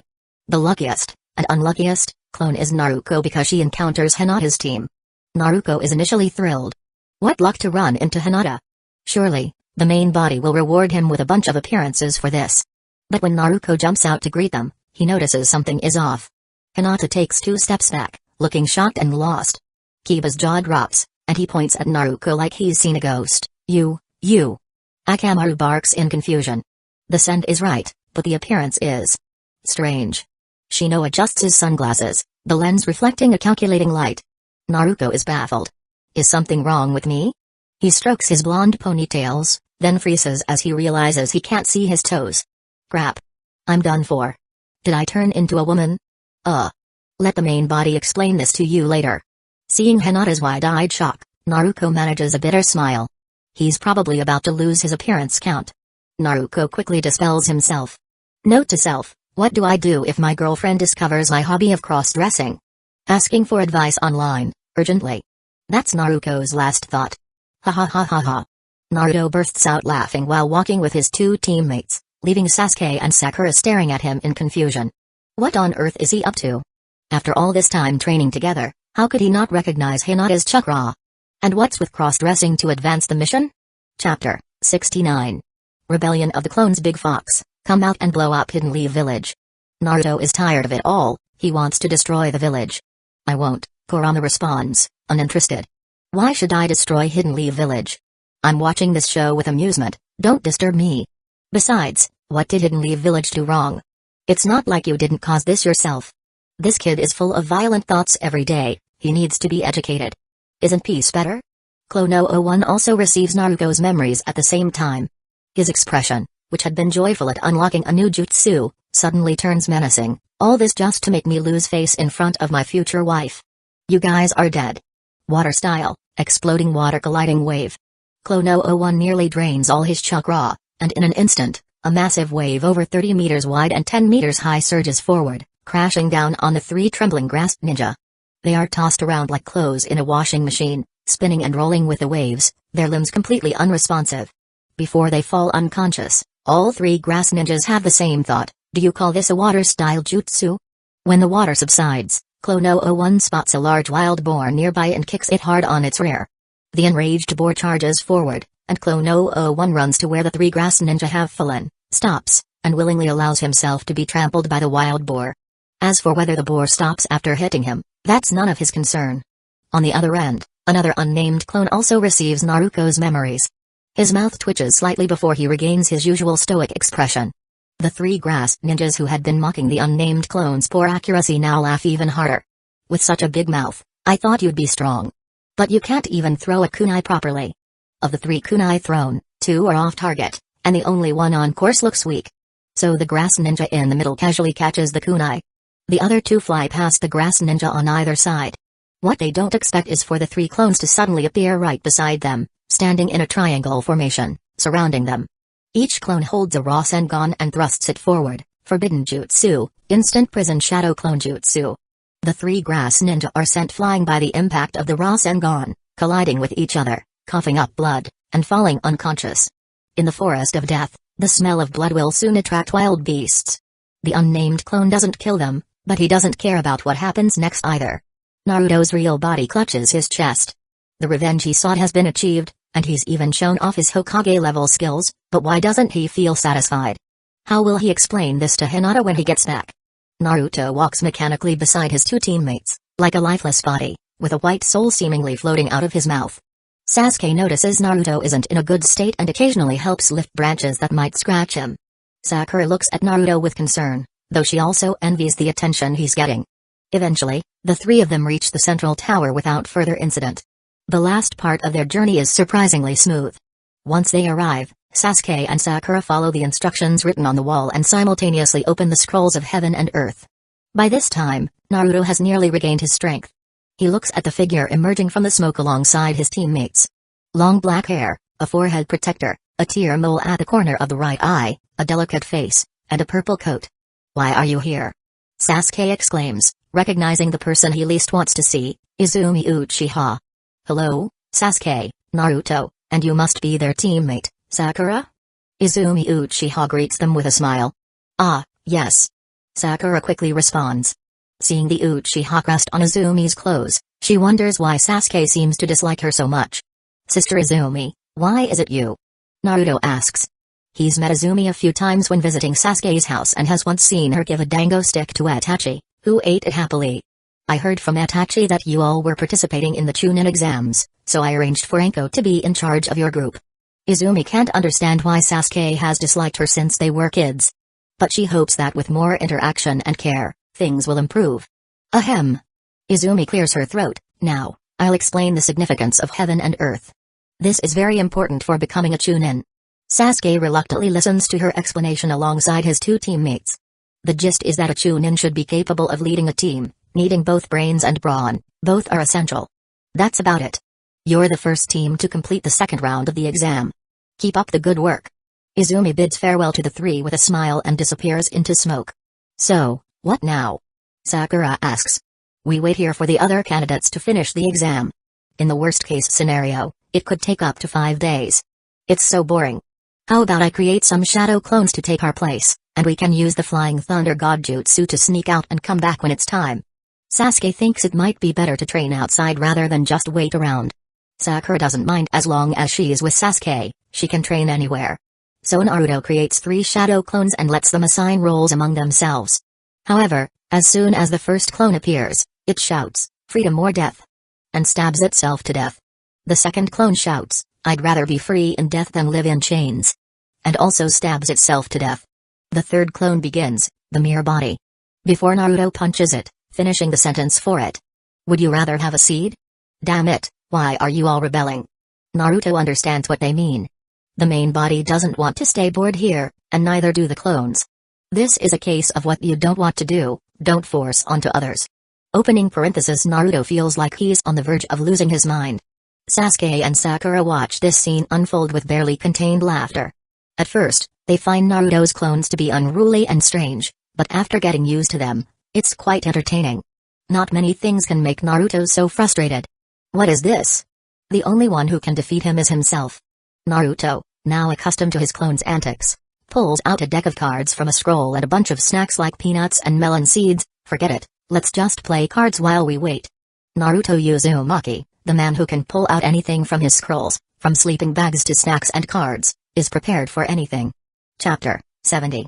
Cheating. Naruto, Sasuke, and Sakura are playing cards in the lounge, and the loser has to put a sticker on their face. At first, it's just normal entertainment with winners and losers, but Sasuke usually avoids games like this. He wants to emulate his father Fugaku's serious and old-fashioned demeanor, thinking he wouldn't be playing cards with his two teammates. So, Sasuke ends up losing the most, and the stickers on his face completely cover his eyes. Then something miraculous happens. After that, Sasuke starts winning every game as if he has God's help. Sakura is in awe, unable to believe how quickly Sasuke improves at playing cards, falling into her usual fangirl mode. Naruto, however, senses that something is off. While Sasuke is shuffling the cards, Naruto casually lifts one of the stickers from Sasuke's face. Sasuke's smooth movements halt, and under Naruto's scrutinizing gaze, Sasuke's eyes shift from their Sharingan state back to normal.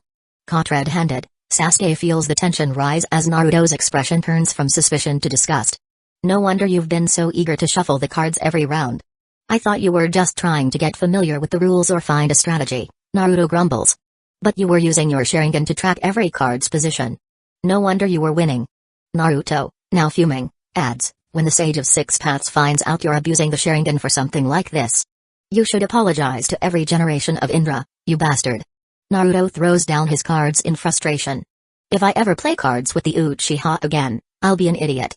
That goes for the Hyuga clan too. You guys, with your special powers, have no business in gambling." He continues to rant, I remember hearing Izumo and Kotetsu joke that the Hyuga clan uses their Byakugan when playing cards, and now it all makes sense. This is ridiculous. Deciding he's had enough, Naruto declares, I'm done with these trash games. They're ruining my youth. He tosses the cards aside and goes to retrieve some scrolls, eager to study instead. At least learning makes me happy, he mutters, diving into his notes on space-time ninjutsu. Sakura, witnessing the unexpected turn of events, is left in shock. Not knowing what else to do, she decides to join Naruto in studying. She picks up the medical scroll Naruto had given her and Sasuke previously, focusing on how to use it. Now she can carry some medical books with her, thanks to the sealing technique she learned. Sasuke, his face flushed with embarrassment, quickly puts away the cards.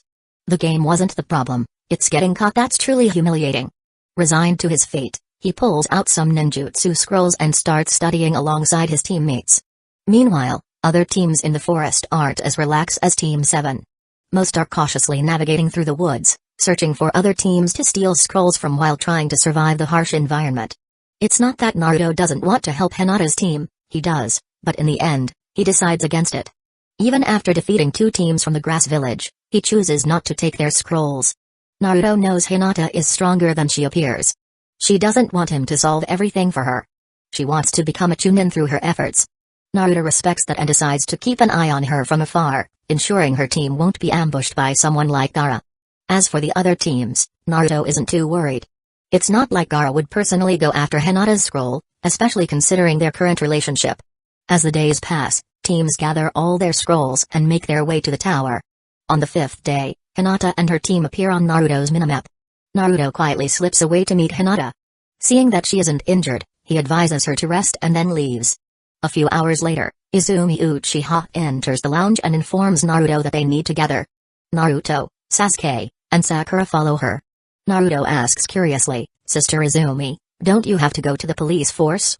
Izumi smiles and explains, I switched shifts with some friends. I'm here to watch Sasuke's match for Itachi-kun. Sasuke turns away, sulking. Humphrey, if he cares so much, why doesn't he come himself? Izumi thoughtfully taps her chin. Itachi-kun has an important mission. He said he'll come next time. Sasuke doesn't look pleased. Naruto, holding back his laughter, thinks to himself, sure, Sasuke, I believe your brother. He'll come next time. The 3 of them follow Izumi to a large square, where a pair of giant arm statues stand. The leading teachers of each team and all the examiners are present. Okay, that's it for now. Make sure to perform well in the test. Izumi waves them off and rejoins the examiner's team, chatting quietly with Anko. Kushina smiles, waving toward Naruto and his team. Karen, hiding behind Kushina, clings to her other hand. Karen has been staying at Naruto's house for a few days now. Although Kushina has taken her out a few times, Hidden Leaf Village is still unfamiliar to her, so she sticks close to Kushina. The bond between them has grown strong, they almost seem like mother and daughter. Karen's appearance has changed drastically, her once messy red hair is now neatly trimmed and combed. She wears a Hidden Leaf Village forehead protector, and her clothes and shoes are brand new. Kushina has dressed her just like she dressed herself as a child, except Karen also wears glasses. Nearby, Gay is enthusiastically chatting with Kakashi, striking various odd poses. Lee, with stars in his eyes, admires Gay while Tenten sighs, rubbing her forehead. Kakashi, you are not youthful today. Kakashi, appearing distracted, obviously isn't paying much attention to Gay. He resists the urge to pull out his favorite book in front of his sensei's wife, finding the situation rather dull. On the other side of Gay stands Asuma, a cigarette in his mouth, smiling as he watches his students. Naruto scans the candidates who have passed. Among them are 4 teams from Hidden Leaf Village, the famous Hidden Leaf Village 12 inches, a team from the Sand Village, a team from the Sound Village, and a team from the Rain Village. Naruto muses to himself, noting that there are fewer teams than in the original timeline. Kabuto isn't here, having stayed behind at the orphanage where he's happily playing the role of the king of the kids. Suspicious title. In the original story, Kabuto's teammates are spies for Orochimaru. Naruto isn't sure where they are now. Then again, Naruto has unknowingly altered the course of events by intercepting Kabuto's team and changing their route. Unfortunately, they ran into Gaara and are no longer around. As for the Rain Village team, who should have met their end at Gaara's hands, they too have changed their route, surviving and passing the second exam, thanks to Naruto's interference. Once all the candidates have assembled, they line up in front of the stage. The chief examiner, Anko, announces that they have successfully passed the second exam. Suddenly, A flash of golden light illuminates the stage, and Hidden Leaf Village's most handsome shinobi appears. Congratulations to everyone for passing the second exam. I am Minato Namikaze, the fourth Hokage of Hidden Leaf Village, Minato announces with a warm smile, congratulating the candidates. The students are in awe. What a fast body flicker. I couldn't even see him move. Is this the power of the Hokage? And he's so handsome. Minato then explains the significance of the joint Chunin exams, emphasizing that the performance of the candidates reflects the strength of their respective villages and could influence the number of missions their nations receive in the future. Alright then, I'll hand it over to you. With that, Minato returns to the stand. Naruto, standing below, is secretly relieved. His father's speech is simple and to the point, avoiding the common pitfalls of long-winded speeches like the Will of Fire. Chapter 71. Naruto vs Hinata. Cough. I-8 Gecko coughed twice, but Naruto couldn't tell if he was clearing his throat or genuinely coughing. I'm the examiner for this exam, I-8 Gecko. Next, I'll be conducting the qualifiers for the third exam, ahem. It's a one-on-one arena. The examiner explained that since the third test would invite important figures from various villages, the competition time was limited. With so many participants, some needed to be eliminated. So the preliminaries for the third test would determine who would participate in the official competition. If any participants are unwell or do not wish to compete for other reasons, they may withdraw now. Since this is an individual competition, withdrawing at this time will no longer affect your teammates. The candidates complained in their hearts, you're the one who should quit if you're not feeling well. Naruto looked at Hi-8's pale face and weak voice. He couldn't help but complain about his father in his heart. This man is so ill, why not let him take a leave and rest instead of making him work overtime? Then, after a moment of thought, Naruto realized, this guy's girlfriend is so pretty, maybe if he goes back on vacation, he'll end up worse. Working overtime might be his only way to rest. My dad is far-sighted. Since no one has withdrawn, the third test qualifier will begin now. The participants for each match will be randomly paired on that screen. As soon as Hi-8 finished speaking, the screen on the sidelines began to scroll and finally stopped. Naruto Uzumaki vs Hinata. Hyuga. Hinata? Naruto. Naruto felt the malice of the world. When I used to watch the anime, I always thought the Chunin exam's so-called random matching mechanism was rigged. And today, I finally believe that it is random. Dad wouldn't dare to play around like this. If you could manipulate it, my mom would make you kneel on the ground. Naruto turned his head to look at Hinata. First, I got caught in the forest of death when my clone was dressed as a woman, and now, I have to endure more domestic violence. This day never ends. PFFT, Sakura couldn't hold back and burst out laughing. That's what you get for showing off your love every day. Even the nine tails in the sealed space propped up its chin with its front paws, lying on the ground and watching with interest. Go, Hinata. Kiba, the eternal single, cheered without hesitation. He knew Hinata had little chance of winning, but that didn't stop him from rooting for her. Akamaru barked, woof. Naruto didn't know what to make of Akamaru's support, but it didn't matter now. I-8 looked at the screen and said, the participants in the battle stay here, and the others move to the viewing area. Sakura and Ino temporarily set aside their differences, chatting about the gossip between Naruto and Hinata, occasionally laughing like ants. Meanwhile, all the Hidden Leaf Village candidates in the stands knew there was a match between the young couple. They all leaned on the railing to watch the spectacle, except for Neji, who wasn't too pleased. He felt his sister was about to be taken away. The candidates from the other villages noticed how interested the Hidden Leaf Village candidates were in this match and assumed these two must be strong. The Hyuga girl had the Byakugan, and the blonde boy looked a bit like the fourth Hokage, so they concluded. The fourth Hokage's son versus the eldest daughter of the Hyuga clan? This match must be thrilling. No wonder these Hidden Leaf Village ninjas are so interested. Kushina was scolding Minato while holding Karen, and Minato could only smile sheepishly and wave his hand, probably saying something like, it's just a coincidence. The examiners were intrigued, curious about the strength of the Hokage's son. Asuma, however, was different. He heard someone mention the fourth Hokage's son and looked at Naruto. He felt like he was seeing a reflection of his younger self. Asuma believed Naruto, like him, was the son of a Hokage and would always be expected to be great, no matter how hard he tried. People would think, of course, you're great, you're the Hokage's son.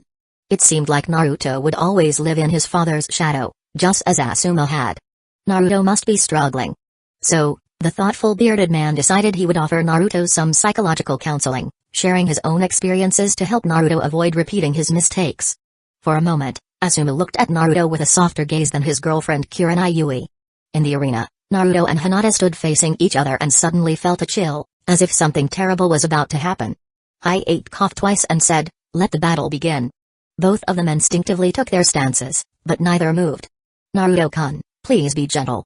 Hinata was still a little dazed, unsure how things had escalated to this point. Naruto was worried about how to handle the fight. Using Rasengan is out of the question, it's too powerful, and using it would be a death sentence.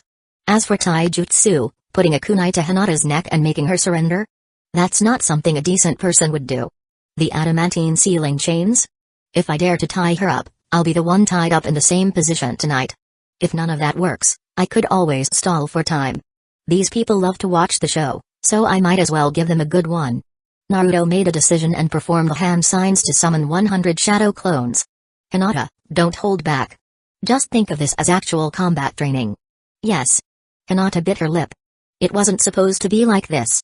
I wanted to work hard, pass the exam with Naruto-kun, and become a chunin. Then, I would muster the courage to tell Naruto-kun those words I've always wanted to say. Even though I can feel Naruto-kun's heart now, and I know Naruto-kun likes me. Even though we can chat and train together like a couple, I can feel his care and attention. But this isn't what I want. I don't want to be a burden to you, Naruto-kun. I don't want to keep looking up at your back. I want to stand by your side with my head held high, just like Kushina-sensei stands beside the fourth Hokage. I never expected to end up fighting Naruto-kun. But since I'm destined to lose. Hinata activated her Byakugan, and her resolve hardened. Naruto-kun, please. Watch me, watch the efforts of Hinata Hyuga. Chapter 72.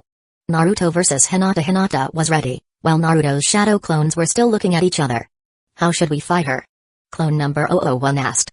The main body forbids the use of ninjutsu, so I also want to know how to fight. Naruto, who is reluctant to be Naruto today, replied. Let's kill her, said an unnamed clone with a sadist smile.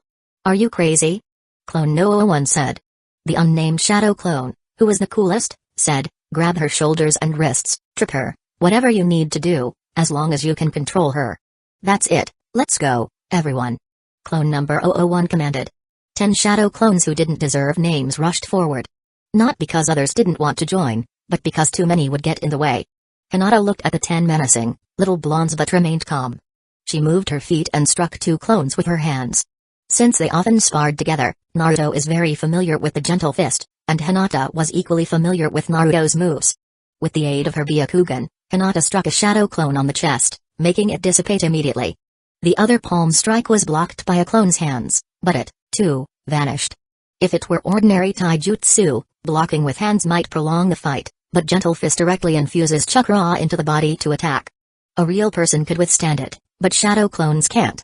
Gentle fist is simply the nemesis of shadow clones. With her 360-degree vision, Hinata wasn't afraid of the shadow clone assault. Her quick palm strikes made dealing with them seem like child's play. The group tactics that had been so effective against Kiba and Akamaru were useless against Hinata. A wave of 10 shadow clones lasted less than 10 seconds against her. Naruto hadn't said anything yet, but clone number 001 was already frustrated, cursing, "You idiots, hold on for at least 3 seconds. Next wave, go." Another 10 shadow clones rushed in, but the result was the same as before.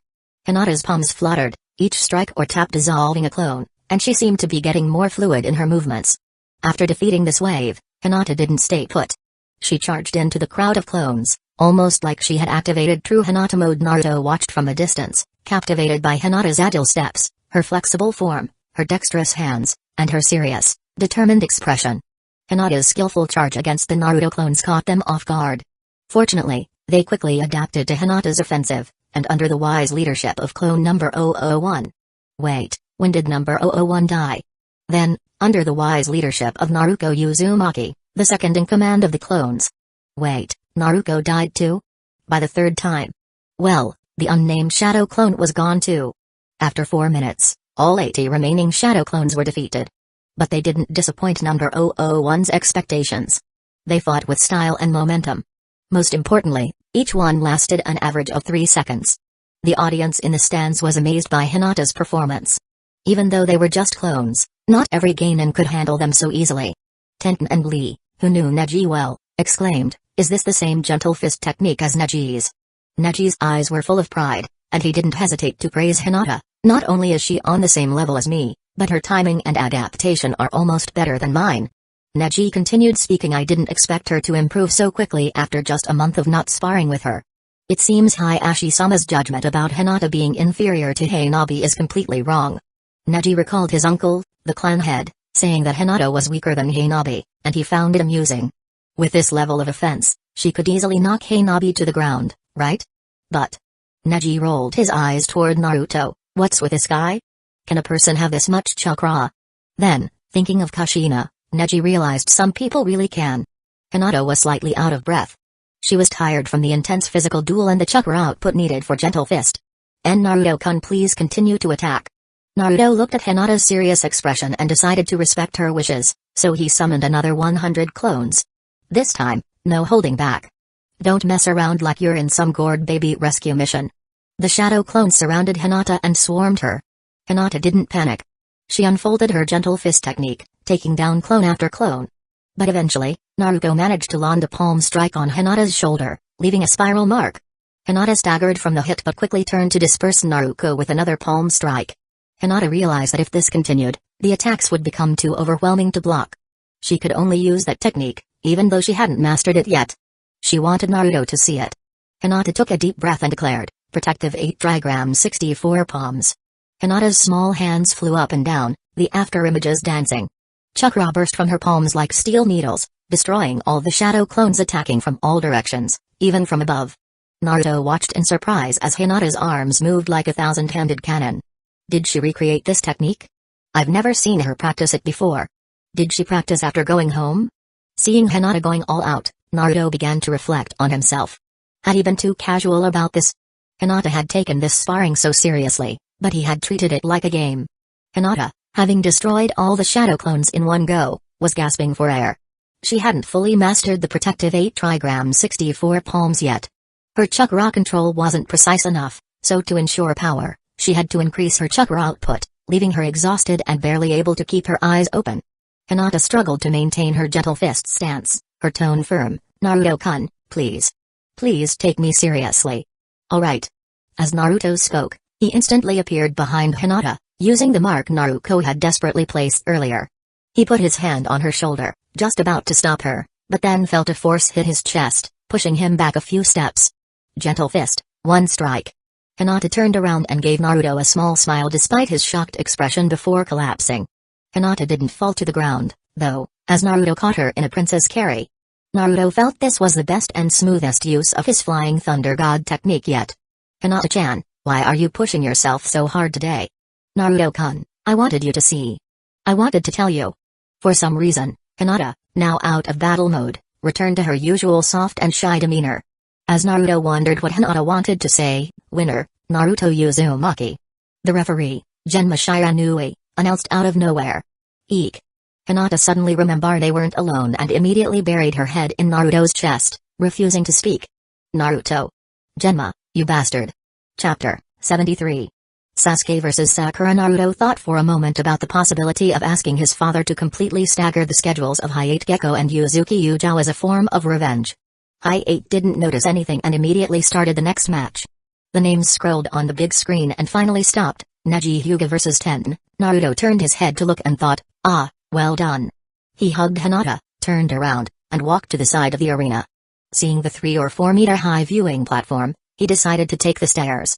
Climbing the stairs to the top of the platform would take him only a second at most, but Naruto decided to hold on to Hinata a little longer without getting tired. As they were heading up, they happened to run into Neji, who was coming down the stairs. "Humphrey." Neji shot Naruto a disapproving look. "Naruto? What's the deal? Didn't we get along well during the first exam?" Hinata buried her head even deeper, too shy now that her brother Neji had seen her like this. Kushina watched her son with pride, then glanced at Minato. Like father, like son, she thought. Some things just don't need to be taught, they're inherited. Neji and Tenten walked to the field and got into position. Naruto, still carrying Hinata, also made his way upstairs. Instead of joining the crowd or going to their parents, they stopped in a relatively open spot to watch the match. "Naruto-kun," Hinata called out softly. "Put me down," Hinata whispered, blushing. "I'm not tired," Naruto replied earnestly. But Hinata's face turned even redder as she glanced at the crowd. There were so many people around. Realizing her discomfort, Naruto gently put Hinata down and created 2 shadow clones. "Go, bring our sofa here." When the clones vanished, They left behind the flying thunder god mark. Moments later, they reappeared, carrying the living room sofa, placing it behind Hinata, along with a small round table set with tea and snacks. Uzumaki Logistics, at your service. Please rate us 5 stars if you're satisfied. The clones gave a playful salute before disappearing. Though they loved to joke around, they knew when it was time to be serious. Naruto pulled Hinata onto the sofa, poured her some tea, and handed a snack to her mouth. Hinata, already accustomed to Naruto's playful shadow clones, took a small bite of the dessert, feeling sweetness not just in her mouth but in her heart. Sasuke glanced over at them, wondering why Naruto hadn't joined him. Sakura looked enviously at Naruto and Hinata, then back at Sasuke, and again at Sasuke. If only Sasuke was half as attentive as Naruto, I'd have 3 kids by now, she thought. The second qualifier, Neji Hyuga vs Tenten. Begin. Tenten jumped back a considerable distance, simultaneously throwing a barrage of shuriken and kunai, trying to create some space. She knew Neji too well, close combat was not an option. Neji also knew Tenten. If she managed to maintain distance, he'd be up against a barrage of ninja tools, risking either getting crushed or exhausted. With the help of his Byakugan, Neji deftly dodged the shuriken and deflected the kunai, all while closing the gap between them. These two were like natural opposites, one excelled at long-range combat, the other at precise positioning. In the end, Neji's superior skills shone through. He fended off an array of Tenten's ninja tools, sickles, machetes, maces, and managed to get close enough to place his finger on her neck. "I surrender," Tenten said. She had anticipated this outcome. Even though she still had her twin rising dragon's jutsu, she knew Neji had his eyes and 8 trigrams 64 palms. "Winner, Neji Hyuga," announced High-8, declaring the result. Naruto thought the match was thrilling, but lamented the absence of commentary like the kind he used to provide. He took Hinata's hand and silently switched out the tray of snacks. "Wait, I just had 2 pieces from this plate, how did they disappear so quickly?" As Neji and Tenten left the field, the screen began to scroll again. Haruno Sakura vs Sasuke Uchiha, PFFT. Naruto spat out a mouthful of tea. "What is this, some kind of annual blind date event?" "Naruto-kun? It's nothing." Naruto wiped his mouth, then frowned. In his attempt not to spray tea all over the table, he'd ended up soiling the armrest of the sofa. Would he get scolded for this at home?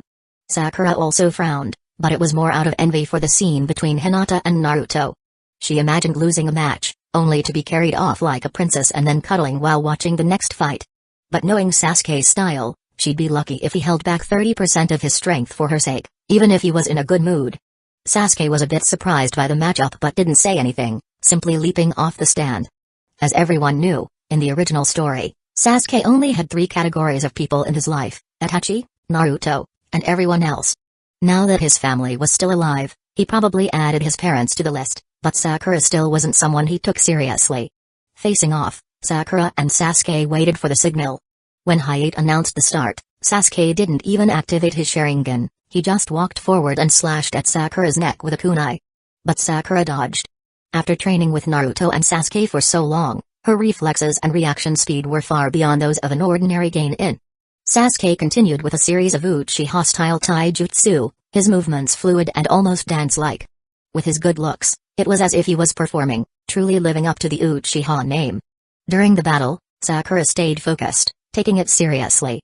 She utilized substitution jutsu, shadow clones, and shuriken to distract and evade, demonstrating a solid foundation and an incredibly strong will to survive. Sasuke wasn't surprised. Sakura's survival skills had been honed through countless battles with him and Naruto. In the end, Sasuke placed a kunai on Sakura's neck, and she raised her hand to surrender. Naruto realized how naive his earlier thoughts had been. Putting a kunai to his future wife's neck and forcing her to surrender, that's just something only Sasuke could pull off. After changing out another tray of snacks, Naruto thought bitterly, if this guy wasn't so handsome, he'd be single forever. Winner, Sasuke Uchiha. The screen started scrolling again and eventually settled on Narashikimaru vs Temari. Naruto calmly took a sip of tea and didn't forget to offer Hinata another snack because this was turning into a blind date session. Wait a second, Naruto suddenly noticed a pattern as he reviewed the roster from the previous matches: Naruto Uzumaki vs Hinata, Hyuga Neji Hyuga vs Tenten, Narashikimaru vs Temari, and then there was the last one, Haruno Sakura vs Sasuke Uchiha. This. Naruto smirked, realizing the truth. Sakura didn't just want to change her surname to Uchiha, she wanted to make Sasuke change his surname to Haruno. Or even if Sakura does take the Uchiha name, she'll probably be the one calling the shots. Ahem. Chapter 74. I'm against this marriage. Back in the stands, Sasuke tried to approach Naruto, but Sakura pulled him back. Sakura did a great job, I'll be your wingman, Naruto thought. Sasuke couldn't spot Naruto, so he had to hold back his urge to act. Naruto took a sip of his tea and continued to watch the battle, only to see Temari stepping on her giant fan and gracefully floating down from the stand. After Shikamaru complained about the trouble, he wanted to raise his hand to surrender, but Asuma appeared in an instant and grabbed him by the back of his collar, pulling him back down. Watch closely. Asuma lit a cigarette. After dragging Shikamaru back, he felt better, and his anxiety about not seeing Kurenai for a day was relieved a little. Shikamaru fell to the ground, lying on his back, doubting his life choices. Only by quietly watching the clouds in the sky could he calm his mood. How long are you going to lie there? Temari said irritably. It was bad enough that he wasn't as handsome as the previous little guys, but now he just looked like a lazy bum, which is annoying. With no other choice, Shikamaru got up with difficulty and walked over sluggishly. With that dazed look, Naruto felt that he might unleash a sleepy attack at any moment. After Hayate announced the start of the match, the scene could be summed up in one sentence: Temari is showing off with her fan, while only Shikamaru is getting beaten. With a single swing of Temari's fan, she unleashed a powerful wind-style jutsu. Shikamaru could only run around in embarrassment. Before 2 minutes had passed, Shikamaru already had 3 bloodstains on his arm. If it were just wind-style jutsu, it wouldn't be so bad, but the real trouble was Tenten's kunai and shuriken, which added more damage to Temari's attacks. Yes, it was Tenten's kunai and shuriken. When the well-off Kunoichi fought Neji, she scattered her ninja tools all over the battlefield. She didn't pick up any of them, and now they were littered across the square. So Shikamaru was in a tough spot. The heavier weapons, like the maces and machetes, were fine, they just lay on the ground and didn't fly around. But the small ninja tools, like shuriken and kunai, were mixed into the storm and came at Shikamaru like stones in a sandstorm. Shikamaru finally managed to hide behind a statue and took a few seconds to calm down. The statue's surface was also covered with scars from the wind blades. Crouching behind the statue, Shikamaru began to think of a countermeasure, hands forming a circle as he pondered. Naruto couldn't help but want to narrate his thoughts. Get ready, get ready, get ready, Shikamaru. After about 10 seconds, Temari became impatient and was about to go around to deal with him when she saw a sharp shadow stretching out from behind the statue. Although she had never seen this kind of jutsu before, Temari knew better than to let such a strange thing touch her. So, Temari hurriedly dodged sideways, with a shadow following in pursuit. Temari then retreated, and after a few meters, the shadow seemed to reach its limit and retracted. Temari closed her fan and drew a line in the dirt with it, saying, I don't know what that shadow does, but it seems this is the limit of your jutsu's range. Shikamaru stepped out from behind the statue, picked up a bunch of ninja tools scattered on the ground, and with the shadow shuriken jutsu, threw all the tools at Temari. Temari swung her fan, knocking down the tools that could have hit her. She taunted, so, aside from that strange shadow jutsu, you can't even use a shuriken properly? Then she saw Shikamaru's shadow, combined with the shadows of the various ninja tools that had fallen in front of her, stretch forward. Seeing this, Temari hurriedly jumped back a couple of steps, letting the shadow lash out harmlessly in the air. Temari drew another line in the dirt and said, so that's it. You're trying to use the shadows of other objects to extend the range of your attack? Temari turned her fan sideways and said confidently, I won't be careless anymore. You're out of moves at this distance. Then she realized she couldn't move. What? What's going on? Temari's face turned pale. She had calculated the distance. Shadow imitation, successful. Shikamaru controlled Temari's body and looked back. A thin shadow had passed through the ninja tools behind her and connected to her shadow. This. How could it be? Temari said in shock. You. Those shuriken that missed earlier. Yeah, I threw those ninja tools not to hit you, but to extend the range of my shadow from behind through the shadows they created. I knew you were good at analyzing situations and that you'd think you understood everything once you gathered enough information. That would make you drop your guard, allowing me to set up this trap. As Shikamaru spoke, he had already controlled Temari's body, raising her giant fan as if to smash her head with it. Are you still not going to surrender? Temari gritted her teeth and struggled a few times, but found she still couldn't control her body. Finally, with great reluctance, she said, I surrender. The winner, Nara Shikamaru. Naruto smacked his lips. Tacticians always have such clever minds. Looking at his empty plate, Naruto fell into deep thought. Given Shikamaru's family background, his future wife should be able to support him for now. But if his parents retire and he's still just a chunin, his salary definitely won't be enough, especially with that troublesome woman he has to support in the future. He should think of a way to make some extra money. Maybe writing a novel with Jiraiya. Those zeros on Jiraiya's bankbook are very tempting. However, if Kushina found out he was writing that kind of novel, she'd kill him. Yeah, writing a novel is a dead end. Naruto reached for a plate of fruit this time. Eating just snacks was getting monotonous. The examiners in the stands were amazed. The strength gap seemed so big. In the first half, Temari beat Shikamaru so embarrassingly. How could he still pull off a comeback? Asuma blew up with pride at the perfect time. Shikamaru's IQ is over 200, so it's completely reasonable for him to come up with this kind of strategy. Over 200. Asuma sighed like a bragging parent. It's just his personality. Too lazy. Geniuses, they always have something a little different from ordinary people. For a moment, the scene turned into mutual admiration for Asuma and his student. Asuma thought silently, it's a pity that Kurenai is so focused on her disciple lately that she didn't come to watch with me. I would have loved to show her how brilliant my student is. The big screen in the arena began to scroll again. Gaara vs Yamanaka Ino, what nonsense is this? Naruto stood up abruptly, slamming the table.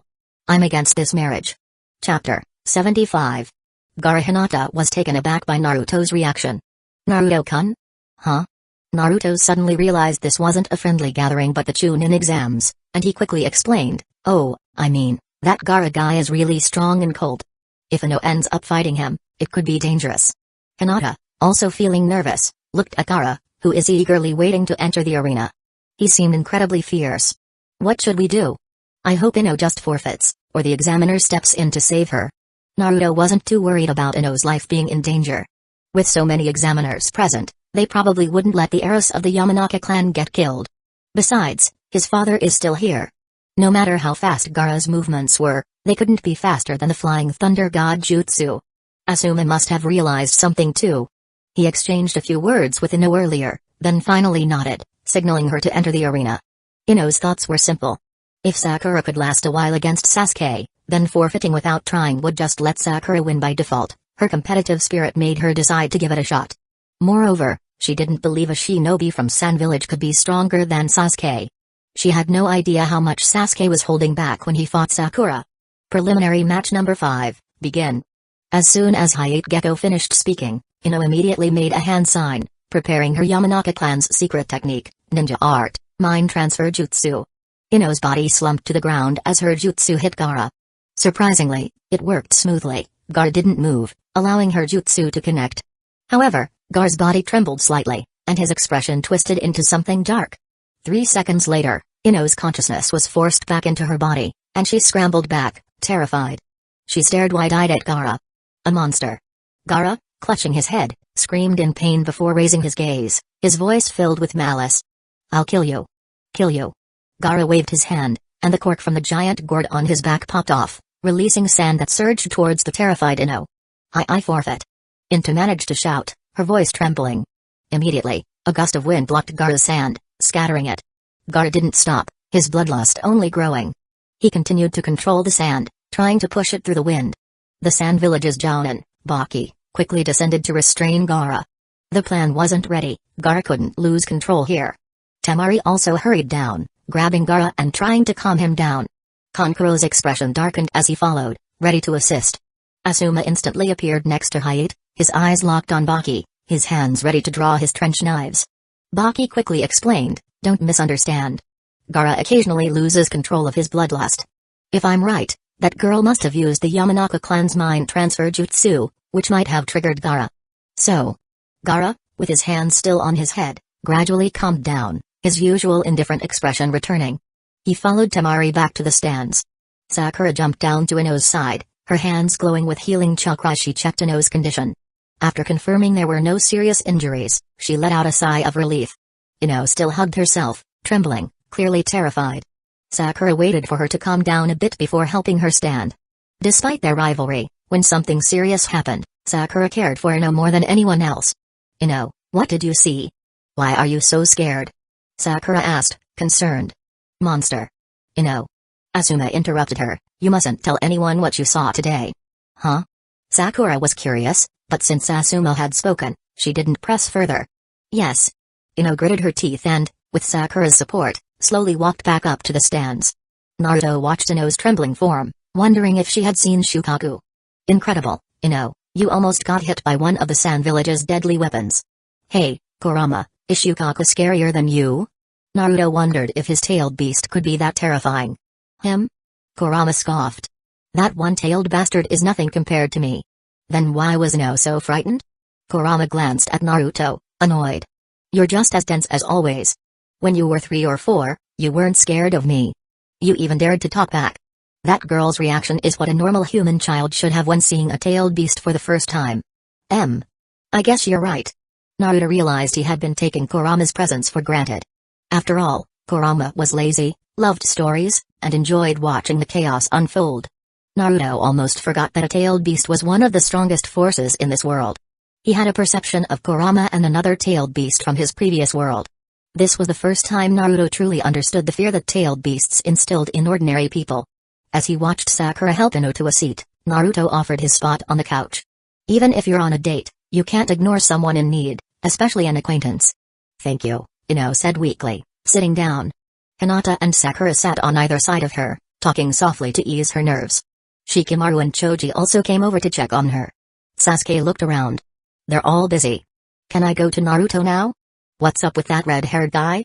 Sasuke could tell Gaara is strong, but he didn't understand why Ino was so terrified. I'll explain later, Naruto said with excitement on his face. That guy isn't an ordinary ninja, Shino's voice suddenly cut in. Naruto and Sasuke turned to see Shino standing nearby. When did you get here? Shino, holding a small insect on his finger, ignored Naruto's question. The bugs are afraid of him. Kiba, who had followed Shino, was trying to calm Akamaru, who was trembling in his arms. Oh. Akamaru whimpered, hiding in Kiba's embrace. Naruto gently patted Akamaru's head. He had watched Akamaru grow from a small pup to a dog bigger than Kiba. Seeing him scared like this made Naruto emotional. Shukaku, just wait, Naruto glanced at Gaara. Scaring my dog like that? I'm not letting this slide. Winner, Gaara. The next match will begin shortly, High 8 finally announced. The screen displayed the next matchup, Zekubumi vs Shigure. Naruto glanced at the screen. Who are these two? Are they just background characters? There was no sense of anticipation. Chapter 76. Duels. Zekubumi is a ninja from the hidden Sound Village, with black hair styled in a wild manner. In the anime, Team Dasa traveled to Hidden Leaf Village to participate in the Chunin exams with the secret goal of killing Sasuke Uchiha. Before the exam started, Zeku and his teammates overheard Kabuto Yakushi talking about their village and decided to attack him. After Zeku threw kunai as a distraction, Dasa attacked Kabuto and damaged his hearing. To prevent the situation from escalating, the exam proctors, led by Ibiki Morino, appeared and settled things down. After Zeku passed the written portion of the Chunin exams, he moved on to the second phase alongside his teammates. Zeku has air vents in the palms of his hands, which he uses to unleash wind-style jutsu and sonic attacks. It's rumored that Orochimaru may have modified him. Shigure was a ninja from the Hidden Rain Village, with brown hair, 2 scars on his face, and stitches at the corners of his mouth. He carries 7 umbrellas on his back and has a rather aged appearance. In the original story, Shigure and his 2 teammates were killed by Gaara's Sand Waterfall funeral jutsu, which is as deadly as it sounds. These 2 seem much more normal compared to the usual shinobi from Hidden Leaf Village when they first appear, and their meeting is just a series of trash talk. Shigure starts, "Kid, you're out of luck for meeting me. If you know what's good for you, you should surrender." Zeku retorts, "Old man, maybe it's time for you to retire." High 8 Gecko waved his hand and announced, "The 6th match of the preliminaries, begin." Shigure pulled out 5 umbrellas from his back and threw them into the air, forming hand seals, ninja art, Senbon rainstorm. The 5 umbrellas spun rapidly, unleashing countless Senbon needles. Under Shigure's chakra control, they surrounded Zeku from all directions and rained down upon him. As the saying goes, when it rains needles, you better find cover. But Zeku wasn't one to sit idly by. Powerful gusts of wind erupted from his palms, blowing the Senbon away as he dashed forward, escaping the barrage from all sides. Of course, Shigure wasn't about to let him off easily and continued to guide the remaining Senbon to pursue Zeku. Zeku charged ahead and closed the distance between himself and Shigure, wind-style, decapitating airwaves. Shigure quickly removed an umbrella from his back to block, but the powerful air current sent him crashing into the wall, knocking him unconscious. Ah! Damn! Zeku was also hit from behind by the remaining Senbon, turning him into a pincushion.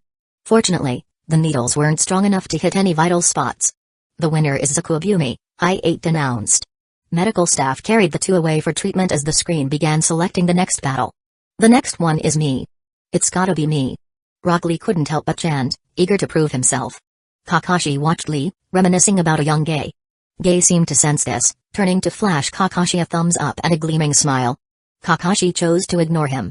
The screen finally froze. Shino Ibarame vs Kentsuchi. Lee deflated like a wilted plant but quickly perked up again, determination burning in his eyes. The next one will be me. Shino and Ken entered the arena. After Hayate announced the start of the match, Ken made the first move, throwing two senbon with bells attached. Shino dodged calmly, and the senbon embedded themselves into the wall behind him. Shino's brow furrowed slightly at the sound of the bells. Ken then threw ordinary senbon. Shino swiftly dodged again, but the sound of bells behind him caused him to freeze. He noticed that the earlier senbon were connected by wires, and with a simple tug from Ken, the bells rang. Suddenly, Shino felt dizzy and fell to his knees, Ken standing triumphantly before him. I used the sound of the bells to cast a Genjutsu. You shouldn't be able to move at all, right? Now, I'll finish you with this. As she prepared to throw another senbon, Ken froze in place. A large swarm of black insects had surrounded her. Ah! What? What is this? Ken screamed. Shino broke free from the Genjutsu and stood up. I'm from the Ibarame clan of Hidden Leaf Village. He pushed up his sunglasses, speaking calmly, insects aren't affected by Genjutsu. Naruto, as a friend, wanted to remind Shino that villains often meet their end because they talk too much, and explaining your abilities to the enemy during battle is a foolish move. But he decided against it. Shino's enemies probably wouldn't remember anyway. Next, Shino directed his insects to swarm Ken. Ken quickly raised her hand. I surrender. Shino's jutsu is truly terrifying, especially for those with entomophobia. The winner, Shino Ibarame. Shino retracted his insects and casually walked back to the stands with his hands in his pockets. Several of the girls in the audience looked at him with a mixture of fear and awe. Sasuke pondered for a moment. Those insects could be dealt with using fire style, and Naruto could probably handle them with water style. Sasuke felt that the Chunin exams so far hadn't been very challenging, except for Neji and Gaara. There was something off about him, something dangerous. He wondered if there was some hidden power at play. Lee, looking at the scrolling screen, regained his energy. He began practicing headstands, rooster stands, push-ups, and other bizarre poses, praying frequently, choose me, choose me. But once again, he was disappointed. Kankuro vs Tsubame, the preliminaries, match 8, begin. Kankuro unfastened the large bundle on his back and placed what looked like a coffin on the ground. Tsubame wore a bamboo hat with two umbrellas strapped to his back. His ninjutsu was similar to Shigio's, starting with a rain of senbon, though the quantity was far less. Tsubame didn't expect to land a hit with his first move. After seeing Temari and Gaara's performances earlier, he assumed the Sand Village ninjas were all incredibly strong, so he was already planning his next move. But to his surprise, the guy across from him got struck by a few senbon after only dodging a bit. Am I going to win? This guy must be the weak link of the Sand Village trio. I'm so lucky. Tsubame was overjoyed, but his joy quickly turned to dread. Kankuro suddenly opened his mouth, spitting out dozens of senbon that struck Tsubame, who had let down his guard. As Tsubame looked on in shock, Kankuro dropped the sand-covered disguise of a shell, revealing his true form, a puppet. It's a puppet. Tsubame was stunned. It was the first time he had seen a puppet master in action. The real Kankuro emerged from a cocoon-like bandage on the ground. Looking at the now paralyzed Tsubame, he said, my senbon were coated with poison. If you're not treated in time, you'll die. Chapter 77. Gay the mentor I admit defeat, Tsubame said, feeling that he could still be rescued. The winner, Kankuro, Hayate announced. The audience began to discuss, what was that? Is he a puppet master?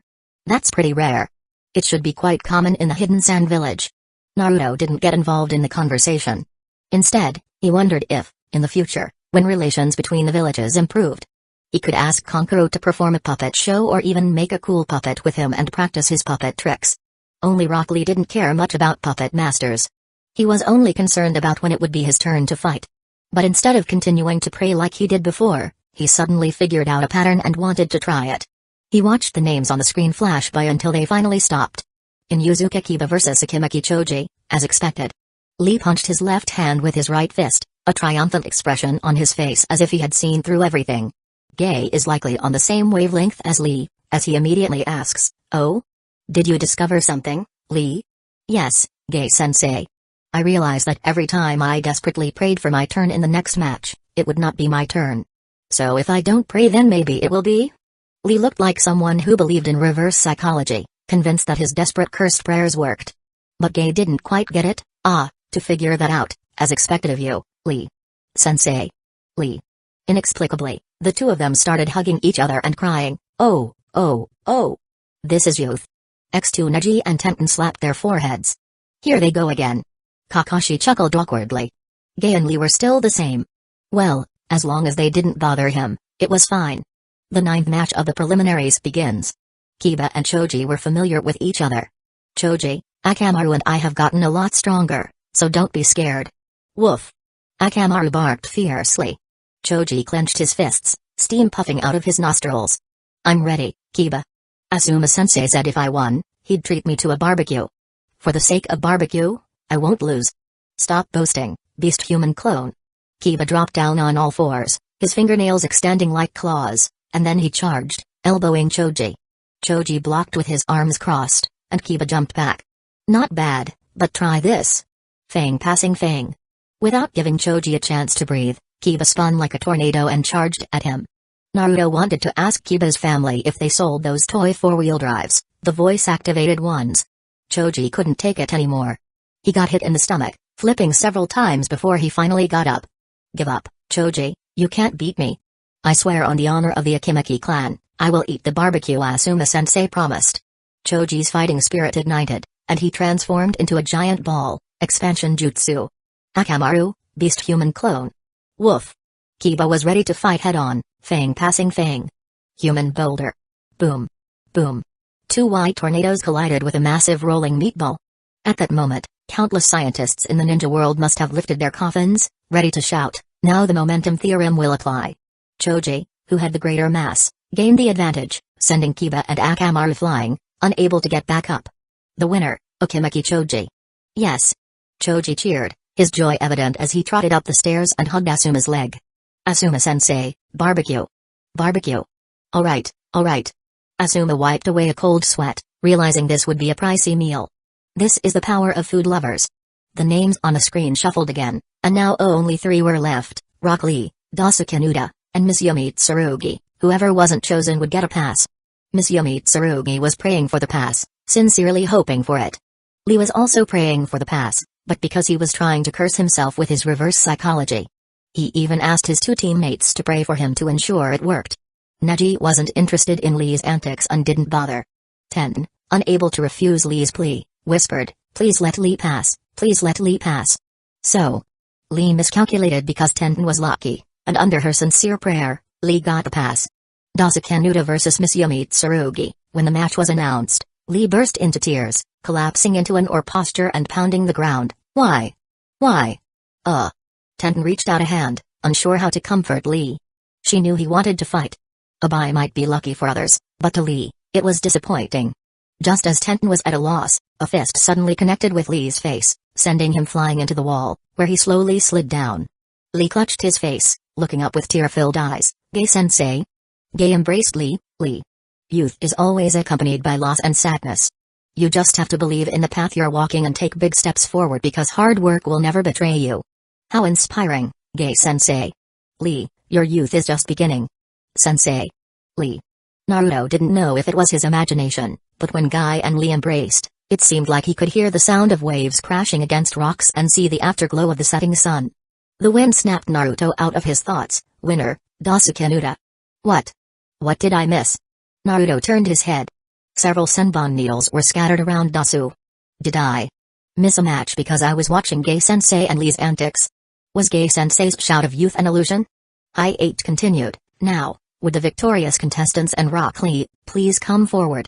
Of the 11 contestants, only 10 gathered. Zeku had gone to get treated and hadn't returned. I-8 looked at the 10 in front of him and said, the preliminaries are over. You will all participate in the final test in a month. Congratulations. After a brief pause, I-8 continued, the reason you must wait a month is that important people from various nations will be invited, and they will need time to travel and prepare. You can use this month to improve your skills and gather information on your opponents. Cough cough.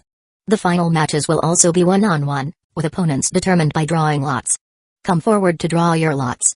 Chapter 78. Training with Perverted Sage. The result of the lottery has been announced. Naruto only remembered that he was going to fight Gaara, The rest no longer seemed important. 80% of the time, he would face Shukaku, and then, he thought, he might have to interrupt the exam. By the time Naruto got home, it was already night. As usual, he had first sent Hinata at home. Of course, the sofa and a small round table had already been returned to their places. Regarding the sofa being soiled, Kushina didn't blame Naruto at all. She even praised him, which was quite inexplicable. Jiraiya, Minato, Kushina, Kakashi, Kimimaro, Karen, Naruto, a family of 9 had gathered happily. Minato raised his cup, saying, "It's been 5 days since Karen came to our home, but today our family is officially gathered. So to celebrate Karen becoming my daughter, cheers." "Cheers," echoed 6 voices. The 7 cups clinked together, the sound as crisp as the laughter around the table. The adults drank sake, while Naruto and the others had juice. Kushina insisted that minors weren't allowed to drink alcohol. Naruto ate and drank happily. During the 5 days of the second exam, though there was plenty of food and fun, nothing compared to relaxing at home, especially with his family so joyful and the atmosphere so harmonious. Karen is probably the happiest of them all. She remembered how, when she first met Naruto, she thought he was handsome. Later, when she met Minato, who is now her father, she thought he was even more handsome. Then she saw Kimimaro, her older brother, who was also very handsome, and even though her father's student, Kakashi, usually had his face covered like a lazy bum, her woman's intuition told Karen that he must be a good-looking guy too. Oh my gosh, what kind of family of beauties is this? It almost seemed like Naruto, her little brother, was the one holding them back. Ah, no, how could I think that way about my brother? Karen shook her head, appearance was no longer important. Looking at Naruto, who kept teasing Kakashi along with Kushina, at Minato, who always had a warm smile on his face, at Jiraiya, and at Kimimaro, who didn't talk much but kept serving her food, Karen felt like she was probably the happiest person in the world. As dinner came to an end, the last bit of anxiety in Karen's heart disappeared. I, Karen, a genin of Hidden Leaf Village, daughter of the 4th Hokage, from now on, I will help my mother with the housework every day. After dinner, as Karen busied herself with Kushina, the mother and daughter seemed to enjoy chatting together. Meanwhile, Jiraiya, Minato, and Kakashi sat in the living room, sipping tea and discussing the plans ahead, while Naruto eagerly listened in, wanting to know more about his dad's ideas. As for Kimimaro, he had been dragged off by 3 younger boys for late-night training. To be honest, Naruto was looking forward to his brother being defeated by his teammates and getting his head shaved like them as agreed. He even thought about secretly giving his brother some laxatives before their match. "Are you leaving tomorrow, Pervy Sage?" Naruto asked. "Yeah, there was some news about Tsunade last time, but it was too late, so I came back before the exam just in case," Jiraiya replied. Naruto thought to himself, I bet you were more eager to see Orochimaru than Tsunade. You probably rushed back because you heard Orochimaru was planning something for the Chunin exams and didn't want to miss out. Minato said, "In that case, can Sensei take Naruto with him?" "Huh?" Naruto put down his cup. "What about me?" "But Naruto need to prepare for the next exam, right?" Jiraiya asked. Minato replied proudly, "Actually, Naruto's ninjutsu is already very advanced. To be honest, he's far surpassed me at his age. I think he needs to go out and learn more ninjutsu. And in terms of training, anything I can teach him, you can teach him too." "That's fine," Jiraiya agreed, putting down his cup. "So, Naruto, will you come with me?" Naruto thought it might be good to go out for a while, but he also wanted to give some benefits to his friends. "Can I bring a few more people?" Jiraiya refused. "You want to bring your little girlfriend?" "No, this is training, not a vacation." Naruto said, "I was thinking of bringing Sasuke and Sakura." "Huh? What for?" Kakashi asked, still considering whether to teach Sasuke something during the upcoming month. "It wouldn't hurt to bring 2 more. It's not like the Pervy Sage hasn't taken a Genin squad before. Besides, I can give Sasuke some pointers, and Sakura's studying medicine, so I could recommend her to Lady Tsunade as an apprentice. The most important thing is, if we all leave, you, Mr. Lazy, can help my dad with more work." Kakashi was speechless. Last month, he'd gone on missions with you every day and trained under Kushina's watchful eye. It was exhausting. I barely had a few days of reprieve during your exams, and now you're going to cause more trouble for me? Damn it, I haven't even finished reading Lord Jiraiya's new book. Jiraiya appreciated Naruto's consideration for his teammates. "Well, it's not impossible, but it's not mandatory. You'll have to convince them yourself." "No problem." Naruto thought Sakura would be easy to persuade if Sasuke was involved. As for Sasuke, well, he had a plan. Early the next morning, Naruto first went to the Hyuga estate to say goodbye to Hinata. Fresh from her morning training, Hinata is wearing a black training uniform, slightly panting, with a little blush on her face. Hinata felt a little disappointed when she learned that Naruto was leaving, but it was normal for ninjas to go on temporary missions. She said obediently, "Naruto-kun, have a safe journey." Naruto gently hugged Hinata and whispered in her ear, "I'll miss you every day." Me too," Hinata stammered, blushing. It was too close. This was at the entrance to her house, and she was still sweaty. So embarrassing. Inside the estate, Hanabi, who was training, accidentally pierces through a training dummy. "Hanabi, your control is off." Hayashi reprimanded sternly. "Yes." Hanabi bit her lip, eyes wide with determination. After saying goodbye to Hinata, Naruto slipped into Sasuke's training ground. Sure enough, Sasuke was practicing his Uchiha-style shuriken techniques. "Sasuke, I want you to help you train?" Sasuke quickly guessed. He didn't know why, but he always seemed to shout whenever Naruto asked him to train. "No, I want you to come with me to train." "Leave? Where to?" Naruto explained the situation to Sasuke. "So, what do you think?" "Training with the legendary Sannin, Jiraiya." "No, I want to train with my brother," Sasuke replied, unmoved. Training with his brother was more important than with a mere Sannin. "Are you sure big brother Itachi will have time to teach you?" Naruto challenged, striking at Sasuke's core. Chapter 79. The legendary sucker Sasuke felt unsettled. He wasn't sure why. His mother had told him that Itachi had been extremely busy since the Chunin exams, and today, he left without even having breakfast. Seeing Sasuke's troubled expression, Naruto decided to stir things up. "My dad is super busy lately, and even Kakashi-sensei got dragged into extra work. There's no way your brother has time right now. Even if you ask him, he'd probably just say, 'Forgive me, Sasuke.'" Next time. Naruto, mimicking Itachi's tone perfectly, delivered the final blow by poking Sasuke on the forehead. "You're so annoying." Sasuke swatted Naruto's hand away. He thought about his brother's usual behavior but couldn't find a good comeback. "I get it," Sasuke muttered, saying goodbye to Mikoto with a sense of defeat. After gathering his things, he and Naruto went to find Sakura. "Sakura-chan!" Naruto yelled from below her window. Sakura lived in a small, 3-story building near Ino's house. Naruto had passed by with Sasuke while heading to school, so he knew exactly where she stayed. "What's all this noise?" "It's early." Sakura poked her head out groggily, still in her pajamas. But the moment her eyes locked on Sasuke, she snapped awake. "Sasuke-kun." She quickly ducked back inside, frantically fixing her messy hair.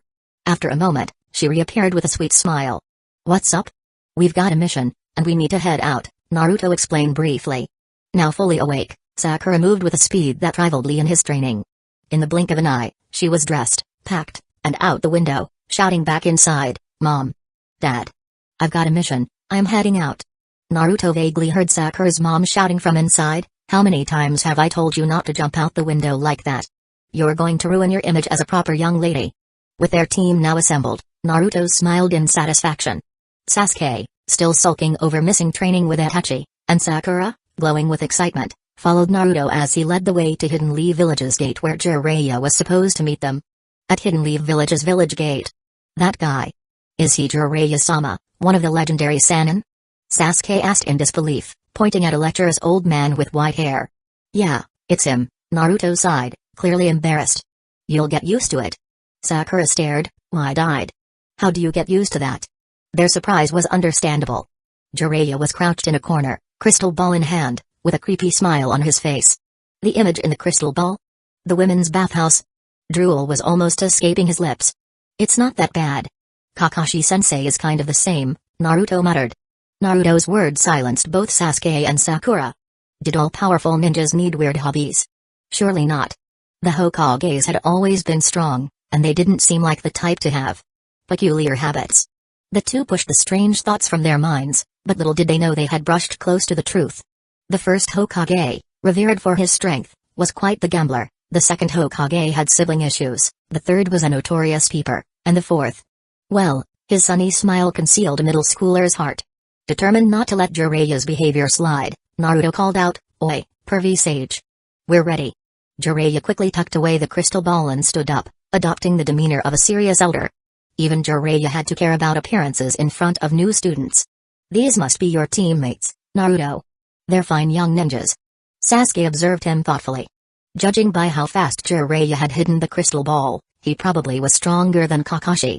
Sakura responded politely, "Thank you for your kind words, Jiraiya-sama." Inner Sakura, kind words? I don't want praise from this perverted geezer. Ahem, Jiraiya coughed, perhaps out of embarrassment. Well, if everyone's ready, let's head out. Wait a second. Naruto raised his hand. Give it. Give what? Jiraiya feigned ignorance. The crystal ball. That's from the Hokage's office, isn't it? You must be mistaken. Oh? Should I ask my mom if she remembers otherwise? Is that necessary? Yes. As a good young man of the new era, Naruto wasn't going to let such behavior slide. Sweating, Jiraiya finally gave in and shoved the crystal ball into Naruto's arms. Alright, fine. But I picked it up. It's not like Minato would have left something so valuable lying around. Good thing I found it. After Naruto sent the crystal ball back to Minato using the Flying Thunder God Jutsu, the four of them officially embarked on their journey to find Tsunade. Naruto was excited to meet the legendary sucker and thought about making some extra money by challenging her to a few bets. Meanwhile, back at the Uchiha compound, Itachi returned home shortly after Naruto and Sasuke had left. Itachi? Why are you back? Mikoto asked, surprised to see her eldest son. Itachi smiled. I managed to take a break this morning. I came back to train with Sasuke and help him get ready for his next exam. Where is he? Mikoto's face fell. Ah. Sasuke left with Naruto. They've got a mission outside the village. Itachi's expression faltered. I see. That's unfortunate. I rarely get time off. Mikoto smiled, trying to reassure him. Don't worry. Sasuke's in good hands with Jiraiya-sama leading them. It'll be fine. True, but I don't have anything else to do now. Maybe I should just head back to work, Itachi said, his sense of duty kicking in. There is something you could do, Mikoto said, suddenly remembering. Izumi has been by the house several times recently, but you were never here. You should go see her, at least as a courtesy. Itachi hesitated. Well, I suppose, but no buts. I know a nice little shop that sells dango. You and Izumi used to go there all the time when you were kids, right? Mikoto knew her son well. After his responsibilities to his clan, his Enbu team, and his family, few people could get his attention. Izumi is one of them. Alright, Itachi sighed and headed out, changing into his casual clothes. As Mikoto watched him leave, she smiled to herself. Finally, with Sasuke out of the house, she could focus on something else. Mother's wisdom at work. Chapter 80. Sir Chum. What kind of person is Tsunade-sama? Sakura asked curiously, now understanding the purpose of their journey. Jiraiya thought for a moment before replying, well, if I had to say it, she's a troublesome woman who loves gambling. Excessively. People in almost every village know about her. Sakura was silent for a moment, confused. Are you sure you're talking about the legendary Tsunade-sama? Jiraiya continued, speaking of which, she's earned a nickname, the legendary sucker, ha ha ha. Are you serious? How could she have such a title? Sakura is struggling to accept the reality as the newly minted medical ninja, like many others, she idolizes Tsunade. It was hard to reconcile that image with someone having such bad habits. There's no mistake about it. She's always loved gambling, but her luck is so terrible that she almost always loses. That's why they call her the legendary sucker. Jiraiya chuckled, clearly entertained by his old friend's misfortune. How could this be? Sakura's idealized image of her idol was crumbling. Then if she's so well known, shouldn't it be easy to find her? Jiraiya shook his head. It's not that simple. She despises aging, so she uses special aging to alter her appearance. Though she's in her 50s, she looks like she's in her 20s. He grinned and continued, plus, when she loses everything, she borrows money and runs off. She'll change her appearance to look like she's in her teens, 30s, or 40s to dodge her debts. Ha ha ha, the old days were something else. Sakura suddenly felt disillusioned. Jiraiya, one of the legendary Sannin, is a shameless pervert, and now Tsunade is revealed to be a gambling addict. What would Orochimaru be like? A total madman? Well, about that, even Sasuke is shocked, thinking, the great Sannin addicted to gambling and not paying their debts? How could such a disgraceful person exist? He glanced at Naruto and had a sinking feeling that Naruto could end up the same way if he wasn't careful. So, how do we even find her?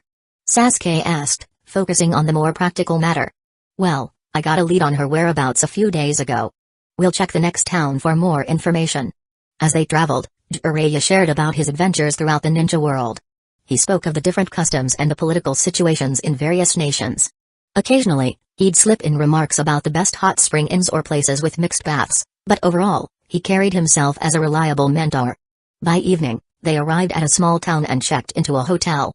Jiraiya announced he was going out to gather intel and told the trio to explore on their own.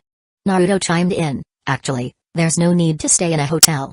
I could just take you all back to Hidden Leaf Village with my Flying Thunder God Jutsu. I've already marked this spot, so I can teleport us back tomorrow." "No, Naruto," Jiraiya said sternly, "from now on, unless it's necessary for combat or training, you are forbidden from using the Flying Thunder God Jutsu." "Huh? Why?" Naruto complained. "There's no cooldown, and I've got plenty of chakra, so why not use it?" Jiraiya raised a finger. "Listen, I brought you out here to train and help you grow. True training isn't just about ninjutsu. It's about strengthening your spirit. Only by leaving your comfort zone and seeing the world with your own eyes can you truly grow.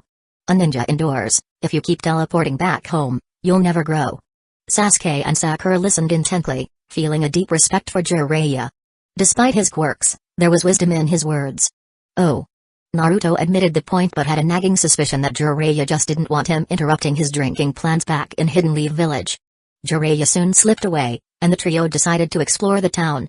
This was only their second time leaving Hidden Leaf Village, with their first trip to the Land of Waves being rather somber. This time, they intensely enjoyed themselves in this bustling town, which seemed geared towards travelers and merchants. The streets were lined with hotels, hot springs, shops, and snack vendors. Naruto sampled some snacks, thinking they weren't bad. Quietly, he left a Flying Thunder God mark on the street, planning to bring Hinata here later. Suddenly, a thought crossed his mind: why not bring Hinata some snacks right now? Jiraiya might have forbidden him from using the technique to return home, but nothing was stopping him, right? So Naruto packed up a variety of snacks for later. Meanwhile, Sakura was enjoying herself shopping with Sasuke.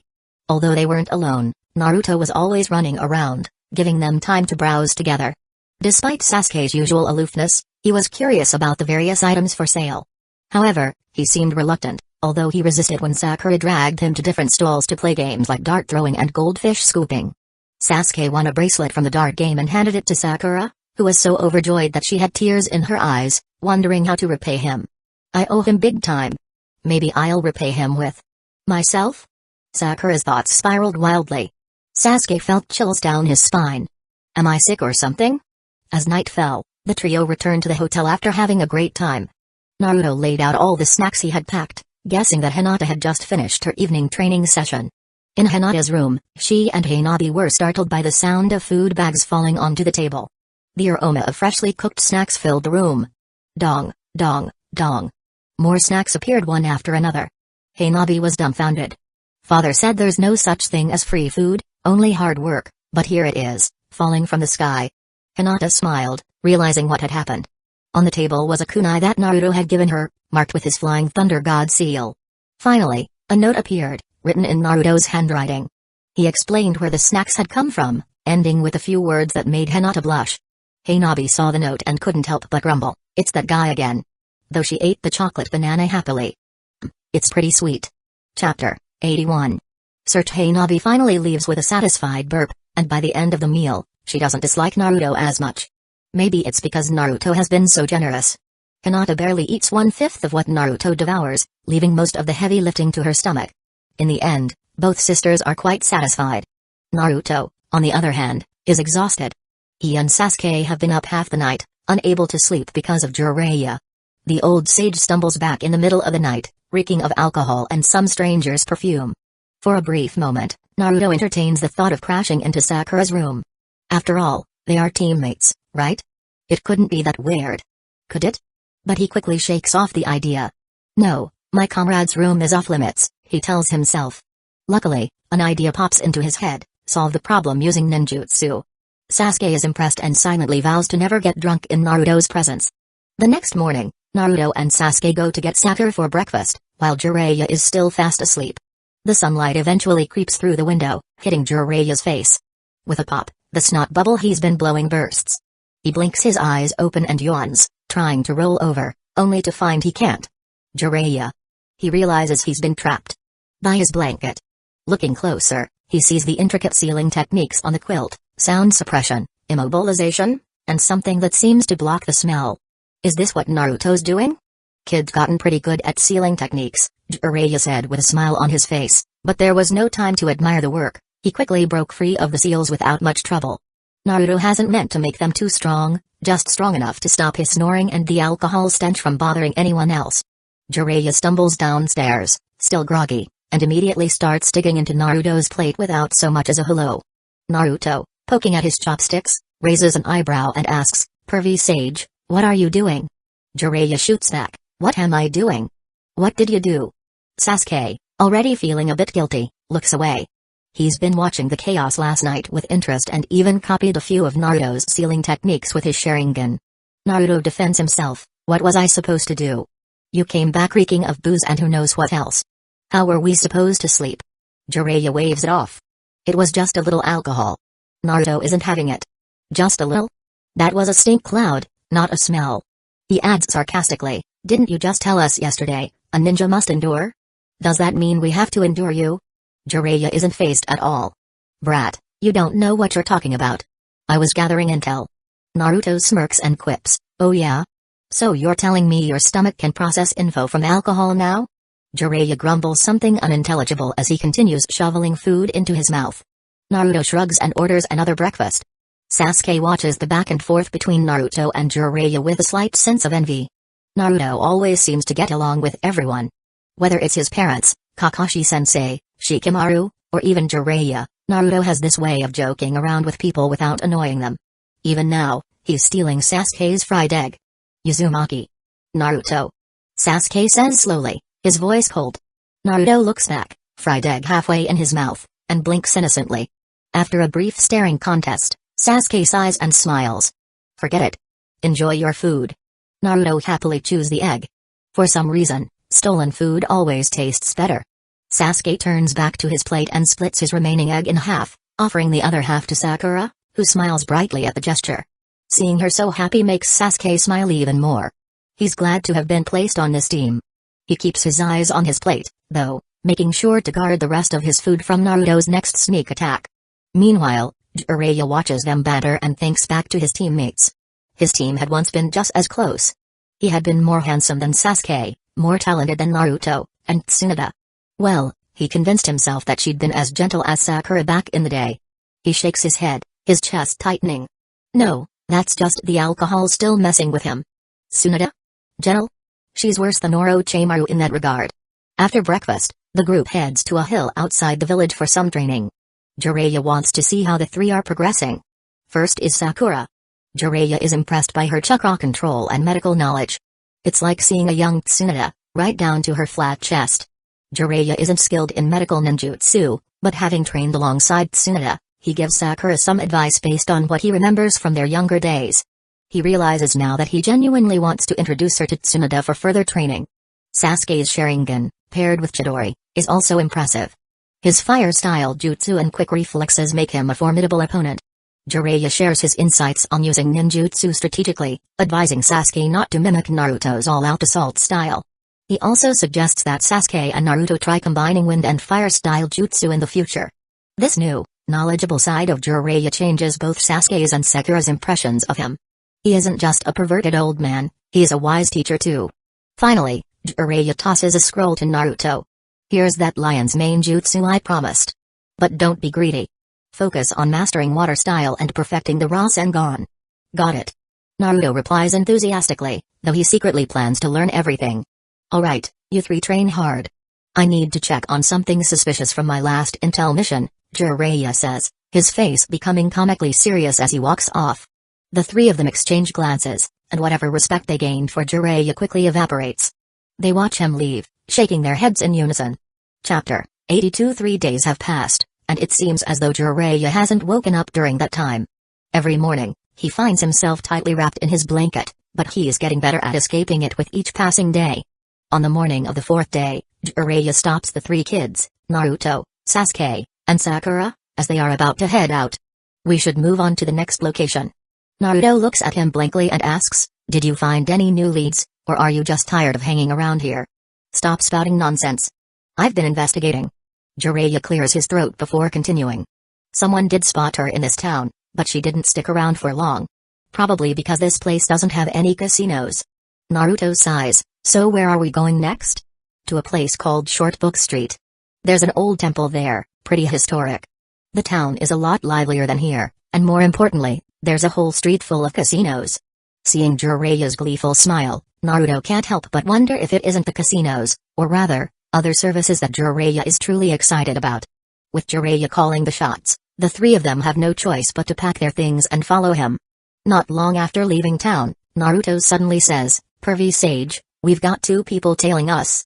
Their chakra is about teacup-sized. Pretty weak." "Oh?" Jiraiya turns around, eyes narrowing as he scans the area.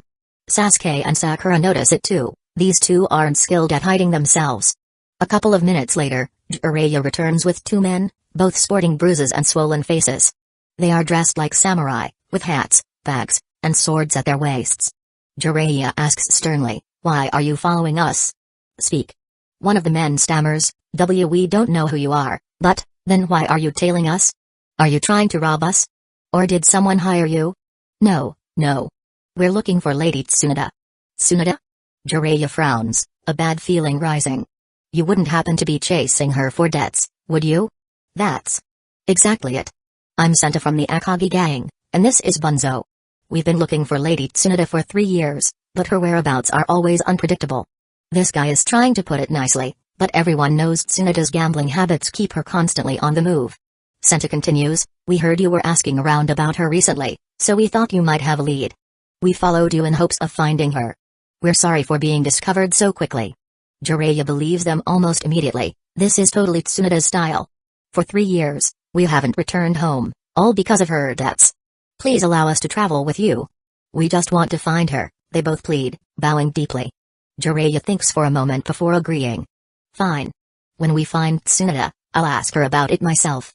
"Thank you so much," the two samurai say in unison.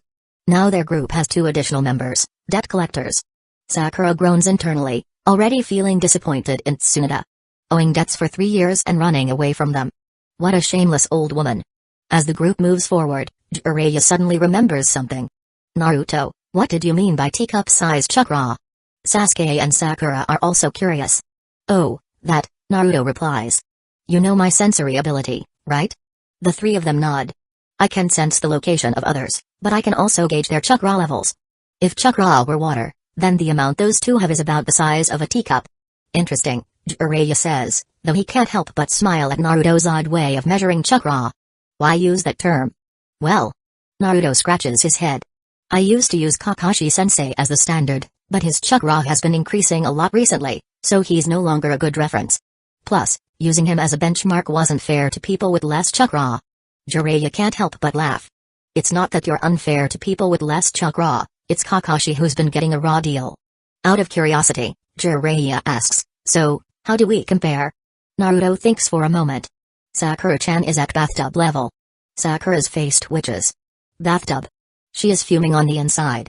Sasuke is at the small pond level. Kakashi-sensei was a small pond too, but now he's a large pond. Sasuke raises an eyebrow. "So before you changed units, I was just a little puddle? As for you, Pervy Sage, you're at lake level. I'm around the same, and my mom's chakra is at an even larger lake level. If I count Kurama's chakra, then I'm probably at sea level, like the first Hokage." The 2 samurai look on in awe. Are all ninjas this powerful? Jiraiya sighs. Naruto has come up with his system of measurement, and while chakra levels don't always equal strength, a teacup going up against a bathtub definitely isn't going to end well. He has to admit, the kid's system isn't entirely useless. "Your little sensory technique is pretty handy," Jiraiya remarks. "Nah, it's still got a long way to go," Naruto says humbly. "A real minimap should show people's faces or names. I can sense different chakra signatures, but I can't always remember who's who. And I still need to work on sensing intent, whether someone's a friend or foe." After walking for a while longer, the group finally arrives at Short Book Street. "Let's find a place to stay," Jiraiya says. "Then we'll split up to gather information." At that very moment, at the entrance of a nearby casino, a blonde woman dressed in green proudly opens a suitcase full of money. "Exchange all of this for chips.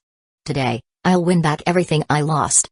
Behind her, a dark-haired woman holding a piglet's eyes, while the piglet quivers with dread. The casino guests exchange glances, whispering to each other as they stare at the blonde woman. "If I'm not mistaken. Isn't that? Yeah. The legendary Big Loser." Chapter 83. Everyone has been searching all night, but there are still no results. The two samurai insist on continuing the search, while Jiraiya takes the three kids to eat. Jiraiya randomly chooses an izakaya, but as soon as Naruto enters, he notices Jiraiya and a blonde woman exchanging affectionate glances. The crowd searches for him thousands of times, and when they look back, the man is in the dim light. This saying might not fit perfectly here, but the mood of the scene certainly does. From her appearance, it's Tsunade, and the flustered woman beside her with a small pig must be Shizune. Jiraiya. Tsunade asks, slightly dazed and blushing from drink, hiccuping. Tsunade? Jiraiya looks equally surprised. Well, since you're here, have a couple of drinks with me. Jiraiya introduces everyone, sits across from Tsunade, and starts reminiscing over drinks. Naruto and Sasuke sit next to him, busy eating the side dishes, while Sakura sits beside Shizune. Sakura is initially very excited. After all, even if her idol gambles, drinks heavily, and is deep in debt, Tsunade is still her idol. As a fan, Sakura forgives her instantly and even wants to say, "Lady Tsunade, you're just too beautiful." But when Sakura sits down, her mood dims as she glances at Tsunade's, impressive assets, and then at herself. She purses her lips, feeling rather disheartened. Sasuke seems oblivious to what's going on, while Naruto, glancing around, appears to understand but doesn't say anything. Poink poink. Naruto, focused on his food, is suddenly distracted by a strange pig's cry and glances at the small pig in Shizune's arms. It has pink, shiny skin, and looks tender, probably not more than 10 kilograms. Naruto, after swallowing his mouthful of greens, turns to Shizune and asks, "Hey, Miss Shizune, this pig looks a little weak. Why don't we just..." Naruto licks his lips, pats Sasuke's shoulder, and adds, "Sasuke is good with fire-release jutsu. He could probably roast it to perfection." Shizune immediately protests, "No. Taunton isn't." "Hahaha, I've always wanted to try. Taunton does look delicious, doesn't she?" Drunken Tsunade interrupts, trying to reach out and grab the pig. Hey. Shizune's eyes widen in shock as she shields Taunton. "Lady Tsunade, you've had too much to drink." Oink oink. Taunton squeals in fear, burrowing into Shizune's arms. "I'm not drunk. Kid, you've got a good eye." Tsunade turns to Naruto, her eyes suddenly softening. "Nawaki." Naruto immediately understands. This is his passive ability kicking in, the "I remind everyone of someone" technique. People, especially those emotionally vulnerable or intoxicated, tend to see someone they care about in Naruto. Tsunade sees her younger brother, Nawaki, in Naruto. Jiraiya and Kakashi see Minato in him. Even the villain Zabuza, who attacked the village, saw the shadow of his student in Naruto. Before Naruto can respond, Tsunade grabs him in a tight hug, knocking over the cups and dishes. "Ugh, I can't breathe," Naruto gasps, finally managing to free himself. "Lady Tsunade, smack." Tsunade flicks his forehead hard. "Call me big sister." Naruto's head spins. That flick hurts more than his mom's punches. He glances at Jiraiya for help. But Jiraiya, being the rogue he is, simply stares off into space, his eyes occasionally wandering to less appropriate places. Sakura, who has just regained her composure, seems crushed once again, mechanically using her chopsticks to stir at nothing in her bowl. Sasuke shoots Naruto a sympathetic glance. He's sure of one thing, he's going to avoid this type of woman at all costs in the future. Naruto, unwilling to argue with a drunk, sighs and mutters, "Big sister Tsunade." "Good." Tsunade smiles, leaning back and muttering in her sleep, "Shizune, roast the pig. My brother wants some." Jiraiya and Shizune both fall silent. They know how much losing Dan and her younger brother, Nawaki, has affected Tsunade. She's even developed a severe fear of blood. Now, seeing her drunkenly mistaking Naruto for Nawaki, neither of them knows whether it's a good or bad thing. Eventually, Shizune leads Tsunade away. Naruto can't help but throw Jiraiya a look of pure contempt. "No wonder you're still single." The next morning, Naruto and Sasuke leave their room, only to find Tsunade leaning against the doorframe, rubbing her forehead. Naruto politely greets her, "Good morning, big sister Tsunade." "Huh? Who are you, kid?" "Naruto." She hugged him all night, calling him her dear brother, but now that she's sober, he's just a kid. This woman is dumb, Naruto thinks to himself. Sakura, hearing the commotion, steps out and stands beside Naruto and Sasuke, watching their disheveled idol recover from her hangover. Naruto explains, "We came looking for you with Pervy Sage. We met at the izakaya yesterday." "Pervy Sage?" Tsunade raises an eyebrow, though she instantly knows who Naruto means. "Where is he?" "Hey, is someone missing my handsome self this early?" Jiraiya strolls out of the room across the way. "You haven't changed a bit," Tsunade says. She doesn't recall much from the previous night. "So, why did you come looking for me?" Are these your students? Jiraiya reintroduces Naruto, Sasuke, and Sakura. So, Kushina's son is all grown up, Tsunade says, eyeing Naruto. She feels a strange sense of familiarity with the boy. Naruto replies, my mom asked me to bring you a message. She said she misses you and hopes you'll visit soon. I see. Tsunade waves her hand dismissively. Kushina is the closest person to the family Tsunade has left, and seeing her reminds Tsunade of her grandmother, Mido. But Hidden Leaf Village holds too many painful memories for her to easily return. Sensing the tension, Jiraiya changes the subject. We can talk about this later. First, I think there's someone here who's been waiting for you. Who? Jiraiya knocks on the door of two samurai who have been looking for Tsunade. The moment they see her, tears well up in their eyes as they exclaim, it's been 3 years. We've been searching for you all this time. Do you even know how we've managed to survive these past 3 years? Chapter 84. You are subordinates of the Akagi gang? Tsunade hesitates for a moment, then recognizes the two figures, vaguely remembering seeing them before, probably during one of her drinking sprees. Exactly. Bunzo pulls out the IOU, cutting straight to the point, we're here to collect the debt. Jiraiya, already prepared for a massive financial hemorrhage, makes a mental note, if Tsunade tries to run, he'll help her up first. But Tsunade, crossing her arms, says calmly, I did owe a debt to the Akagi gang's casino 3 years ago, but I settled it last year. Huh? The two debt collectors are stunned, and even Jiraiya makes the same incredulous noise. Have you two been away for a year? Tsunade sighs, looking exasperated. Turning towards the room, she shouts, Shizune. Bring the bill. Shizune quickly brings out the paperwork. After seeing the boss's signature on the bill, the debt collectors turn pale, realizing their mistake. They mutter under their breath, confused about their long absence. Naruto shakes his head at these two hapless debt collectors. You're debt collectors, not runaways. How do you not check back for a whole year?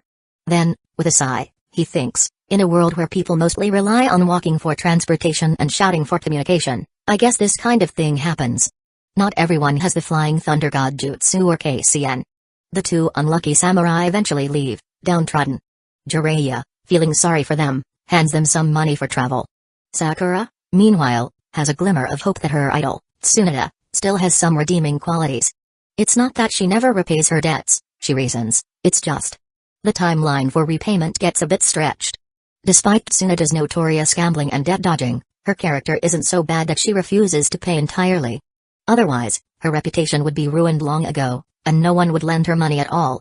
Now that this nonsense is sorted, I'm heading to place some bets, Tsunade says, stretching lazily. Jiraiya's eyes can't help but wander in a certain place. Wait a second, I still need to talk to you. Jiraiya snaps back to reality, stopping her in her tracks. You're annoying, Jiraiya. I don't have time, the games won't wait for anyone, Tsunade huffs and turns to leave. Do you even have any money? Jiraiya smirks, knowing that Shizune told him Tsunade lost all her money yesterday. Tsunade freezes mid-step. That is a serious problem. I'll just borrow from the casino again, she mutters stubbornly. Jiraiya grins. How about this, let's make a bet. I'll gamble with you. Oh? Tsunade perks up, her interest piqued. What's the wager? If you win, I'll lend you the money to gamble at the casino. If you lose, you hear me out. Jiraiya is confident. He isn't a gambler by nature, but to beat Tsunade? He doesn't think much skill is necessary, just having a pulse should be enough. Deal. Tsunade agrees immediately, pulling a deck of cards from somewhere in her clothes. Naruto has no idea how or where she stores all this stuff. It's in her hem. Inside, Jiraiya and Tsunade sit facing each other, with Naruto and the others watching closely. Shizune prays silently for Jiraiya to win. Their wallet is already overflowing with IOUs, and Tsunade simply can't afford to lose again. Naruto, too, hopes Jiraiya will win, worried that if Tsunade wins, things might turn dangerous for everyone in the room. Tsunade skillfully shuffles and deals the cards. The game itself is unfamiliar to Naruto. Each player is dealt 5 cards, then they discard and draw more according to rules Naruto doesn't understand. After a few rounds, they show their hands. Jiraiya's mouth hangs open, and Tsunade trembles slightly. Even Sakura and Naruto can't make heads or tails of the cards. Shizune makes a strange noise, clearly more familiar with the rules. Even Tonton the pig looks confused. Naruto has a sinking feeling. No way. Did Tsunade win? Tsunade's expression turns serious as she throws her cards down. One more game, she demands. Jiraiya sighs but agrees, shuffling again. They switch games and play multiple rounds, each time, Tsunade wins. Dice games, card games, no matter what they play, Tsunoda keeps winning. At last, she crushes the dice cup in frustration, pieces scattering across the floor. She crosses her arms tightly, staring at the floor in silence. Tsunoda knows her luck all too well. Whenever she wins at gambling, something terrible is sure to follow. Who will be in danger this time? Jiraiya? Shizune? Or Naruto? Sasuke and Sakura are clueless as to why Tsunoda isn't happy about her winning streak. Naruto, on the other hand, is panicking. He knows Tsunoda's luck is ominous, more accurate than even the great Toad Sage's prophecies. Whenever she wins, something bad happens, usually to someone close to her. Don't worry, Jiraiya says, trying to comfort her. It's normal to have good luck once in a while. He then pulls out a stack of bills and places them in front of her. I lost, so here's the money. Do what you like. Tsunoda glances at the money, bites her lip, and then looks up. Why did you came to me, Jiraiya? Jiraiya's tone becomes serious. It's about Hidden Leaf Village. The Chunin exams are happening, and Minato received intel that Hidden Sand Village might be plotting something. They could be working with Orochimaru to attack Hidden Leaf Village, and if they do, it could turn into another war. We need your help as a medical expert. Orochimaru? Tsunoda's expression darkens at the name. If it's him, is it revenge for losing the Hokage seat to Minato? No, he doesn't seem the type to care about such things. More likely, he wants revenge on the third Hokage. And Hidden Sand Village. She mutters in disgust. Another war? Tsunoda's memories flash, her grandfather, her lover Dan, her younger brother Nawaki. All lost to war. And now it threatens to start again. Come back to Hidden Leaf Village with me, Tsunoda, Jiraiya urges. Naruto can already sense it. If anyone is fated to die in this chaos, it might be the third Hokage. While the old man might want to die in battle, Naruto doesn't want that. If he does, it will create a chain reaction of grief and low morale in Hidden Leaf Village, affecting his family and Minato's leadership. Tsunoda has the power to prevent it. But how to convince her? Should Naruto use the Flying Thunder God Jutsu to teleport her back to Hidden Leaf Village by force? All he needs to do is touch her. Chapter 85 Go back to Hidden Leaf Village? Tsunoda murmurs. Do I have the courage to return to the village that holds so many painful memories? As Tsunoda stood at the crossroads of her past and future, a storm of conflicting emotions churned within her. The familiar weight of grief pressed heavily on her chest, Nawaki's innocent face, full of hope, and Dawn's passionate promise to change the village for the better haunted her every thought. How could she, of all people, take up the mantle that had brought nothing but loss to those she loved? Becoming close to her had cost them their lives, and the pain of those memories still lingered like open wounds. What good is power if you can't save the ones who matter most? She had once asked herself, bitterness seeping into her voice. The village had taken everything from her, and for years, she convinced herself that she didn't owe it anything in return. Hidden Leaf Village could burn for all she cared. She would never go back. But then, there is that boy, Naruto. The spitting image of her younger brother's reckless passion, one she had tried to bury. At first, it had infuriated her, how stubborn he was, how naive. But somewhere in those loud declarations and defiant eyes, she saw something else, a glimmer of hope, the same hope she had seen in Nawaki and Dan. Is it possible to protect them? To protect the village? Without losing anyone else? The thought gnawed at her, something she had long given up on. Pavan Naruto doesn't act rashly. There's no way to force her back. If he tries, his house might end up either redecorated or outright demolished. Then, he'd have no choice but to crash at Sasuke's place again, which he's already done more times than he can count. Surely, sleeping over one more time won't hurt, right? For now, Naruto decides to rely on his art of negotiation rather than force. He quips, why is Tsunade-san so upset after winning a bet? Naruto, don't say unnecessary things, Jiraiya interrupts, not wanting Tsunade to relive those painful memories. Maybe if I sweeten things up and call her sis, she won't kill me, Naruto thinks. As for whether it's appropriate to call her that, well, even if Tsunade is, tough, very experienced in age, it shouldn't be an issue. Tsunade looks at Naruto, seeing a glimpse of Nawaki. Back then, Nawaki was about the same age, and he used to call her sister just like that. This boy reminds her so much of him. No wonder she felt a sense of familiarity when she first saw him. At his age, Naruto should have never even experienced war, yet he might get caught up in one soon. Would his fate end up like Nawaki's? Tsunade tries to calm herself. There's nothing I can't say. Every time I win a bet, the people around me suffer bad luck, so maybe it's just a coincidence, Naruto counters. Things were fine before, and now you've won. Isn't that just luck? How many coincidences can there be? Tsunada's voice is strained. I usually lose every bet, but this time, I won a dozen games in a row. I'll bet with you. Naruto exclaims. Maybe the pervy sage just has bad luck. I mean, he got caught peeping at the women's bath even with all his ninja skills. Sakura, who has been silently watching, takes a few steps back. She silently vows that as long as Jiraiya is in the village, she will never step foot in the bathhouse. Jiraiya braces himself for a punch but notices that Tsunade isn't moving. Honestly, he thinks it might have been better if she had hit him rather than wallowing in sadness. Tsunade stares at Naruto for a few seconds, then picks up the money Jiraiya placed in front of her and slaps it on the table. Alright, let's bet. Where's your wager? Naruto digs into his frog wallet, pulling out a few coins and small bills. He's broke. Before the Chunin exams, he had commissioned a custom kunai and treated Kurama to a feast. He'd also spent most of his pocket money on snacks for Hinata. This is all he has left. He pushes the money forward. I'll bet with these first. Tsunade doesn't mind and randomly grabs a banknote. How do you want to bet? Naruto pulls out a coin. I don't know much about other games. How about a coin toss? Fine, Tsunade agrees, thinking the result will be the same no matter what they bet on. Naruto flicks the coin into the air. Heads or tails?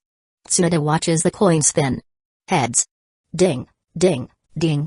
The coin lands, tails. Naruto smirks. He's betting on his good fortune. After all, despite everything, the Kibai hasn't wiped out his family. Maybe he can counteract Tsunade's bad luck. Tsunade is stunned. She isn't sure if she should feel relieved or not. She grabs another bill. Again.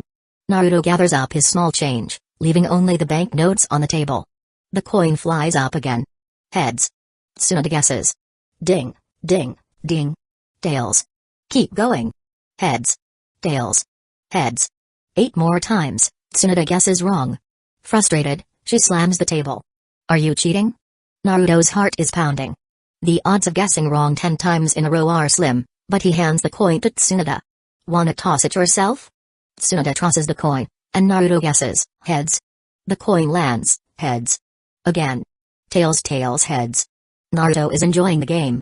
He even considers trying to make the coin stand on its edge just for fun. After several rounds, Naruto realizes the truth. According to probability theory, each coin toss is an independent event. The odds of guessing correctly are always 50%. But under his lucky streak and Tsunade's bad luck, it seems almost natural for him to win repeatedly. Tsunade stares at her last banknote. Normally, losing would leave her feeling miserable, but this time, it feels easier.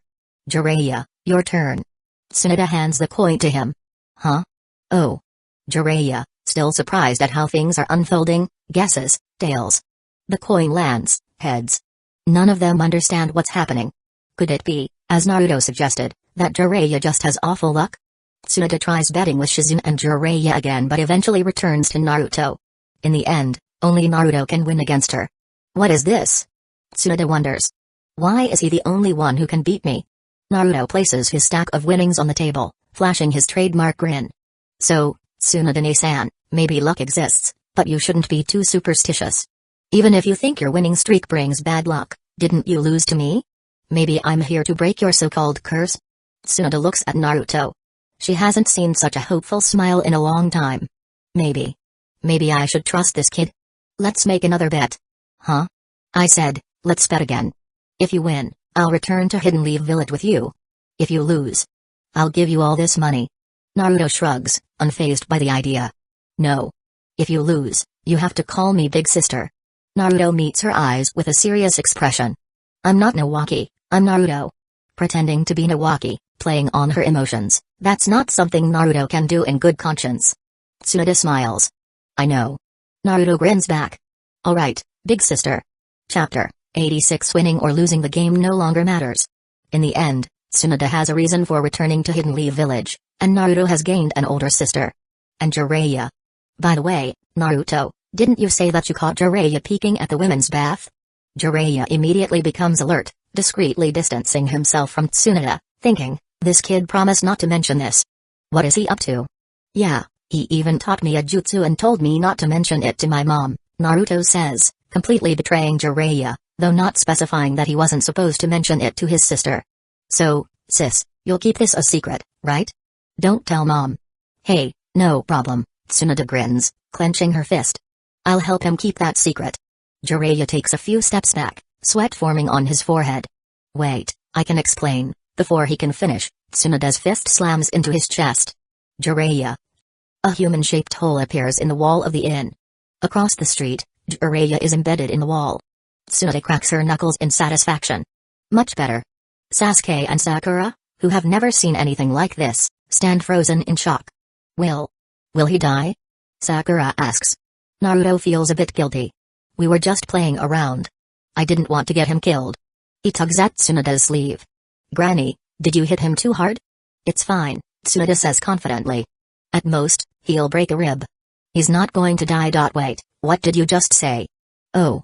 Naruto nods, trusting her expertise as a medic. He grabs the money from the table and waves it to everyone. Let's go. The pervy sage is treating us to dinner. Come here, you brat. Tsunoda shouts in anger. Everyone has a great meal, and, of course, Naruto knocks Jiraiya out of the wall afterwards. The injuries aren't serious, just a fractured rib. In the ninja world, such an injury is nothing, especially considering it comes from Tsunoda. After they eat and drink their fill, and while Tsunoda isn't drunk, Naruto asks, Sis, when are we leaving? As soon as Jiraiya recovers. Don't worry, we'll get back to Hidden Leaf Village before the Chunin exams, Tsunoda assures him, thinking about how there will be fewer casinos once they return. Jiraiya doesn't argue. He merely bandages his chest and applies some medicine. Tsunoda doesn't even bother to use medical ninjutsu on him. Naruto points at Sakura. Since you're not doing anything, why not take on an apprentice? Tsunoda glances at Sakura, who immediately straightens up and looks at her expectantly. No, teaching is such a hassle, Tsunoda replies. After all, it would cut into her gambling time. Come on, Sakura is talented, Naruto insists. She might even master your medical ninjutsu completely. She already has a good foundation. Tsunoda wraps her arm around Naruto's neck and whispers, Naruto, let me tell you something. That girl's mind is clearly on that Uchiha boy. No matter how nice you are to her, it won't change that. Don't tease me, Naruto wriggles free. I have a girlfriend back in Hidden Leaf Village. I'm recommending Sakura because she's genuinely talented. Really? Shizune, test her, Tsunoda relents, deciding to give Sakura a chance. Yes, Shizune says, proceeding to ask Sakura some basic medical questions. Sakura, who has thought all hope is lost, eagerly answers the questions, glad for the opportunity. Naruto, meanwhile, picks up the pig from the table and pets it. It doesn't feel as nice as Akamaru, but it still feels nice to pet it. Naruto switches to play mode. Poyo. The pig doesn't dare resist, fearing Naruto might cook it. At first, the questions are simple enough that even Naruto can understand them. But soon, the conversation between Shizune and Sakura devolves into an incomprehensible medical exam. To Naruto, it sounds like, Shizune, Sakura, apostrophe and %and. What the heck are they talking about? Naruto thinks. I can understand the words individually, but together it's all gibberish. Are all medical students this knowledgeable? 10 minutes later, green chakra glows from Sakura's hand. Tsunoda nods approvingly. Very good. From now on, you're my apprentice. Yes. Tsunoda-sensei. Sakura jumps up excitedly, bowing to her new teacher before turning to Naruto and Shizune. Thank you, Naruto. And thank you, Shizune-sensei. Congrats. Naruto cheers, happy for her. In the ninja world, having a good teacher makes all the difference. Shizune congratulates her new junior as well. Only Jiraiya looks at Sakura sympathetically, knowing how tough being Tsunoda's apprentice can be. Then he thinks, maybe she'll beat me up less in the future. That idea brightens his mood. The next day, the group of 6 heads outside the village to find a suitable training ground. Jiraiya, still nursing his injury, sits off to the side, offering advice to Naruto and Sasuke. Shizune holds Taunton and teaches Sakura while Tsunoda. Boom. AHH. Between lectures, there are frequent explosions and screams, most of them are of Sakura's, coming from the training ground. Naruto and Sasuke exchange worried looks. Tsunoda's punches leave forming huge craters, and the ground is riddled with spiderweb cracks. Will Sakura survive this? Sasuke whispers, his eyes wide. He glances at Jiraiya with newfound respect. He took a punch from her and only broke a rib. Truly worthy of the Sannin. Jiraiya, lost in thought, isn't paying attention to Sasuke's gaze. He is remembering a time Tsunoda broke 6 of his ribs for peeking at her bath. Absent-mindedly touching his current injury, he sighs. Youth. So full of regrets. Meanwhile, Tsunoda is explaining the 3 rules of medical ninjas to Sakura. 1. A medical ninja must never stop treatment until their comrades die. 2. A medical ninja must never be on the front lines. 3. A medical ninja must never die before their comrades. The first rule requires cultivating a strong sense of duty. The second depends on the strength of teammates. But the third, Tsunade is training Sakura herself for that one. The training method? Combat. If you can dodge my attacks, great. If not, endure them. If you get hurt, don't worry, I'll heal you. It'll even double as live instruction. Once you can withstand dozens of my moves, you'll be considered qualified. Tsunade's teaching is simple, brutal, and effective. Unlike her previous training with Naruto and Sasuke, this time Tsunade isn't holding back.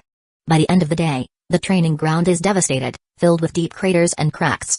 Sakura is battered, having fallen countless times, covered in scrapes and bruises. And that is with Tsunade pulling her punches, keeping her attacks within Sakura's reaction range. Tsunade is strict. Today was just an introduction. Tomorrow, I won't go so easy on you. Yes, thank you, Tsunade-sensei. Sakura grits her teeth, determined not to give up. This is the hardest training she has ever experienced, but she has the resolve to push through. Chapter 87. In the days that followed, Sakura endures Tsunade's training and beatings every day while learning medical ninjutsu. However, she grits her teeth and refuses to give up. She truly wants to become stronger, from the bottom of her heart. One night, Naruto knocks on Sakura's door, seeing how exhausted she is, and says, "Let's talk?" Sakura nods and lets him in. The two sit opposite each other at the table. Naruto, without hesitation, pours himself some tea and asks, "Sakura, do you regret it?" Sakura shakes her head, replying, "This is an opportunity you helped me get. I won't give up that easily." For Sasuke?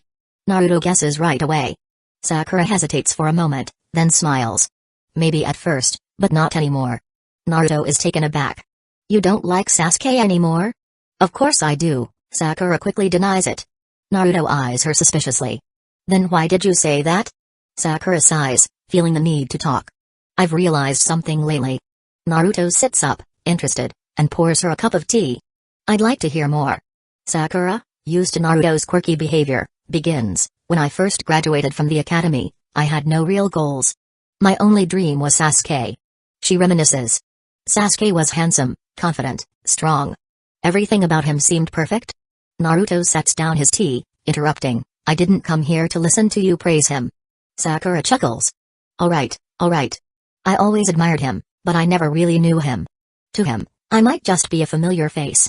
Maybe in his heart, your sneeze would worry him more than me getting injured." Naruto laughs internally, thinking they share a deep friendship and brotherhood, but now he understands Sakura better. Sakura seems like a fan who fell for Sasuke as if he was an idol. Without knowing why, she developed those feelings and suffered for it. She fell in love with someone who didn't reciprocate. Looking at the ceiling, Sakura continues, "I'm like a cherry blossom petal blown by the wind. I saw a tree I liked and wanted to reach it desperately, without ever considering if he liked me back or needed me. I didn't even know if I could get there." Naruto feels a bit out of his depth, sipping tea to cover his embarrassment. His love story was far simpler. He liked someone, she liked him back, and that was it. In that sense, I've been outshined by Hinata. Wait, Hinata? Sakura smiles wistfully. Hinata always had her own goals. She worked hard to become stronger. To be honest, I was amazed by her during the Chunin exams. If I were a boy, I would have liked her too. She's gentle, beautiful, strong, and hardworking. Naruto beams internally, proud to hear those words. But sensing Sakura's regret, he wants to comfort her until she speaks again. "But now I have a new goal." Sakura's voice grows firmer. "I want to become a powerful ninja like Tsunade-sensei. I don't want to be just a petal in the wind. I want to grow into a full cherry tree. If one day, Sasuke stands by my side, I want it to be because I'm worthy of him, not because I waited or because I moved him. I am Haruno Sakura, a strong hidden leaf village ninja first, and then a girl who loves Sasuke." At that moment, Sakura radiates confidence. Naruto is impressed. If Sasuke doesn't appreciate this girl, he'll be single forever. Naruto glances at the door and says, "So, Sasuke, do you understand?" After 3 seconds of silence. "Huh?" Sakura's expression freezes. She slowly turns toward the door, only to find it closed. She turns back, glaring at Naruto, who is laughing awkwardly. Pa. Naruto scratches the back of his head. "Well, I just thought it was too serious, so I wanted to lighten the mood." Boom. The table shatters, spilling tea everywhere. Sakura's forehead bulges with veins, and she seethes. "Naruto. Naruto bolts to the door, opening it just a crack to peek back in. Wait, Sakura. When did you gain superhuman strength?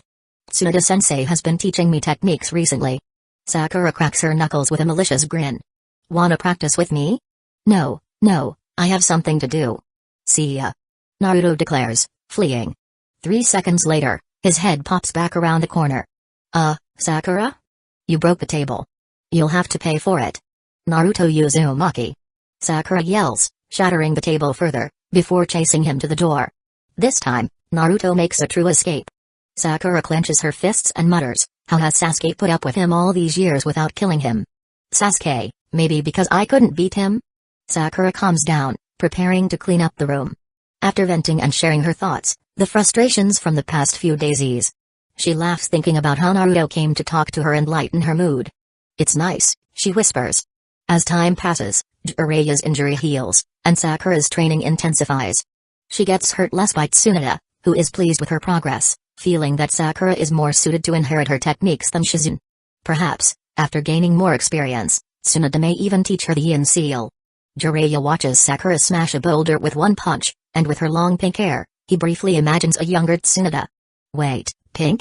Jiraiya looks again, only to see Naruto using the messy lion's mane technique to stretch his hair into 9 strands, looking like Kushina. Naruto gleefully plays with his new ninjutsu and asks Jiraiya, hey, pervy sage, do you think I can pull off something like hair kneel or something like that?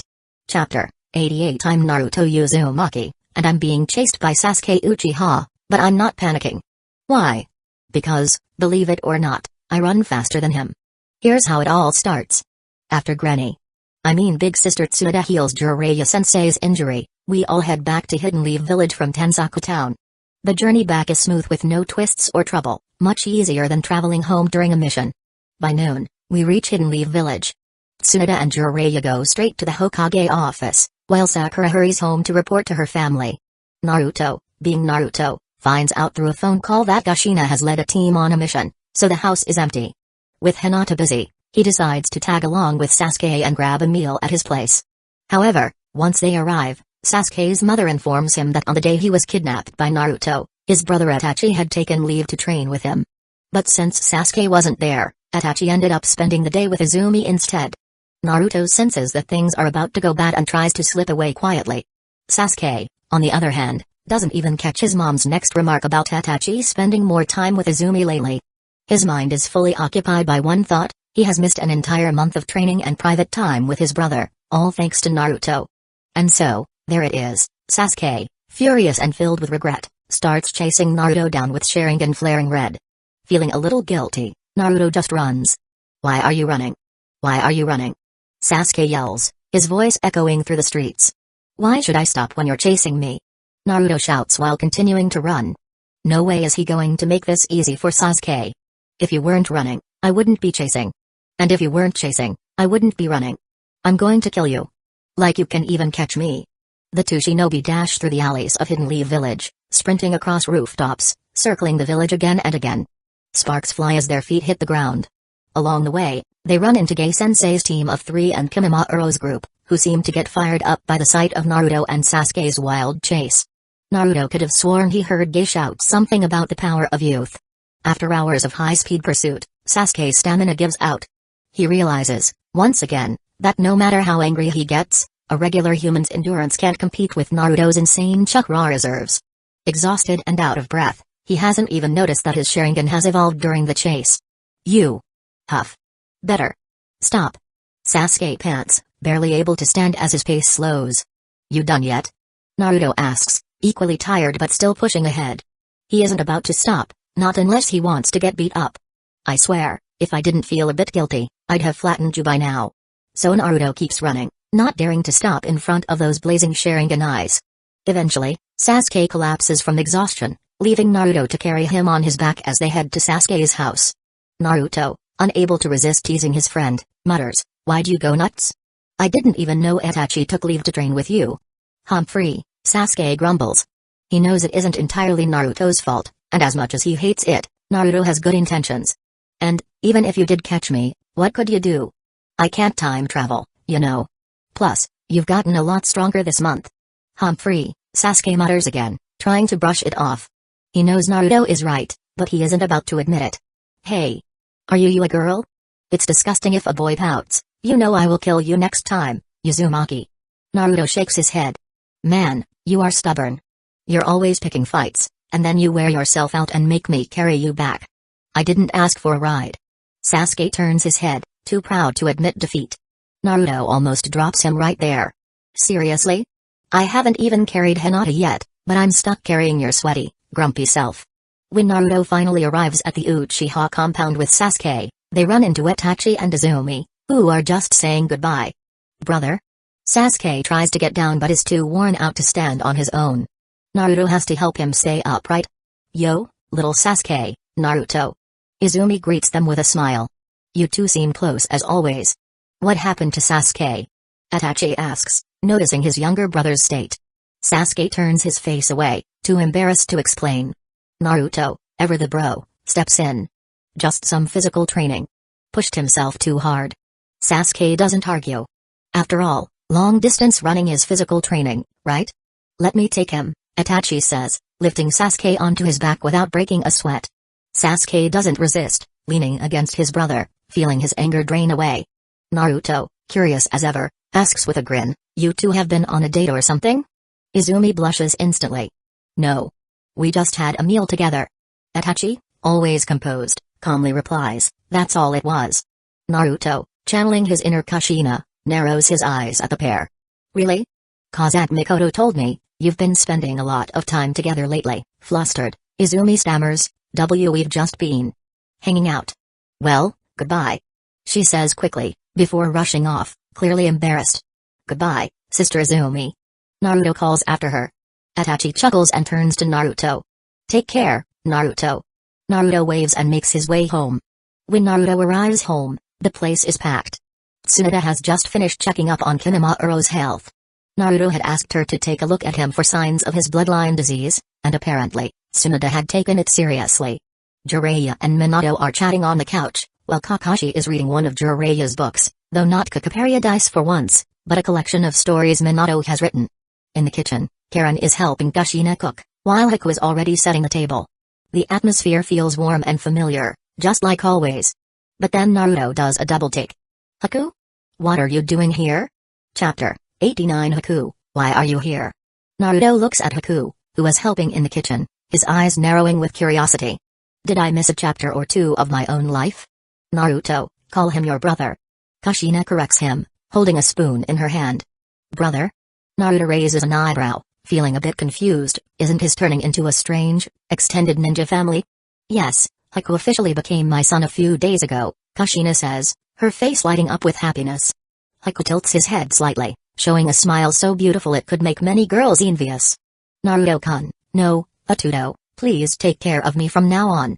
Naruto nods, still a bit stunned. Having more brothers is fine, but being called Atuto always reminds him of Sasuke. His mind wanders briefly, imagining them all going on missions together. He pictures them facing enemies, using their various KK Genkai to defeat foes several times their size. The enemy, beaten and lying on the ground, asks in shock, "You're so strong. Who are you?" Kinamaru steps forward and says, "I, Kinamaru, am the son of the fourth Hokage." Haku follows, "I, Haku, am the son of the fourth Hokage." Karen steps up next, "I, Karen, am the daughter of the fourth Hokage." And Naruto, of course, finishes, "I, Naruto, am the son of the fourth Hokage." So stupid. Snapping back to reality, Naruto remembers something and turns to Kushina. "Wait, why didn't you tell me about this over the phone? That's kinda important, don't you think?" Kushina chuckles. She doesn't bother correcting him anymore. "I wanted it to be a surprise." "Are you happy?" "Happy?" Naruto mutters. Sure, he's happy, but he's starting to wonder if his spot in the family hierarchy is slipping. "Can you tell me what happened while I was gone? Did Haku join Hidden Leaf Village for good?"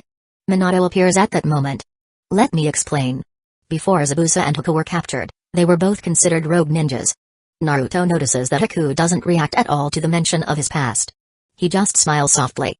Minato continues, "Although I intended to cooperate with them, we had to interrogate them as part of protocol. I apologize for that." "You've apologized enough, Hokage-sama," Haku says gently. "Zabuza-sama and I understand your position." Minato nods and explains further, "Afterward, Kushina learned about Haku's past and insisted that Haku and Kimimaro, both have faced so much hardship, should be part of our family.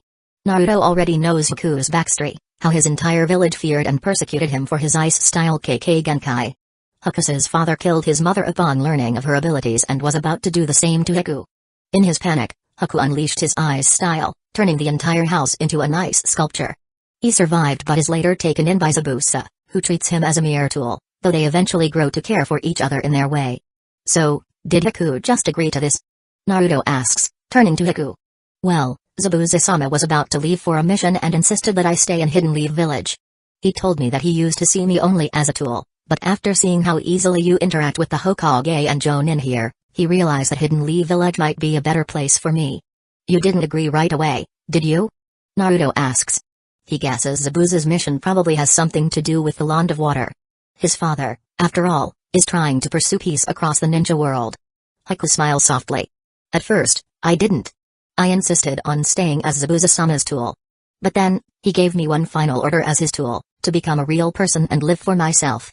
Naruto's eyes widen in surprise. Zabuza, that guy, doesn't seem like such a cold-blooded killer after all. But I wasn't sure how to do that until your parents invited me into their home. I feel something warm here, Haku says, placing a hand on his chest. It's similar to the feeling I had when I was needed by Zabuza-sama, but different. Warmer. Haku smiles again. I'm not sure if I'm a real person yet, but I can tell you this, I like this family. Naruto slowly nods, starting to understand the situation. Not bad, he thinks. So, what happens after Zabuza finishes his mission? Will you go back to him? Minato ruffles Naruto's spiky blonde hair. Zabuza will become one of Hidden Leaf Village's strongest allies. We won't stop Haku from meeting or even teaming up with him. Oh. Naruto ducks away from Minato's hand. Excuse me. Shizune suddenly bursts in, carrying Danton. You're late, Shizune. Tsunade throws her cards down in frustration. She has been playing cards with Jiraiya, Kakashi, and Kimimaro. Naruto suspects she lost once again and has used Shizune as an excuse to stop playing. It's not my fault, Tsunade-sama. You left all the work to me. Shizune sits down with a sigh. Oink. See? Even Danton agrees. Shizune retorts, using her uncanny ability to understand Danton's language. Tsunade nonchalantly pours herself another cup of sake. Oh, quit whining. Can't you see I'm busy? Shizune makes a dramatic face. Busy drinking? You're supposed to be taking over the entire medical division. Please, take it seriously. Tsunade rolls her eyes, but Shizune isn't wrong. Minato had arranged for Tsunade to take over Hidden Leaf Village's medical affairs, and Jiraiya is being prepared to handle intelligence, slowly replacing the current advisors. As everyone settles down, the table is full of food. The whole family gathers around, raising their cups. Cheers. Chapter 90. The next day, 3 elders gather, but they don't invite the 3rd Hokage to join them. Since the meeting is initiated by Denzo, it takes place at his residence. Koharu Utatane takes a sip of tea and says, "It's been quite a while, Denzo." Hamura Midokado nods, adding, "Yes, ever since the disbanding of Root, you've become more and more reclusive." Denzo, seated opposite them with his cane in his hand, gazes at his old comrades through his single eye. He speaks gravely. This old man had planned to retire, but over the years, the actions of the 4th Hokage have become excessive. How can a Hokage so freely treat shinobi from other villages as his own children? Hamura, being responsible for intelligence, is somewhat familiar with these matters. I'm aware of those children. They're talented and young. With proper training, they could become Hidden Leaf Village's future pillars. Denzo scoffs, Humphrey. You trust in emotions too easily. Leave them to me, and I'll make sure they're molded into perfect tools. Koharu raises an eyebrow, sensing there is more to Denzo's agenda. Did you gather us here just to discuss this? No, Denzo replies, I wanted to ask, are you really satisfied if you are replaced by others? Hamura adjusts his glasses, wary. What do you mean? Denzo's voice lowers. I suspect that Jiraiya and Tsunade will soon replace you. The two glance at each other but remain silent. Seeing their lack of denial, Denzo presses on.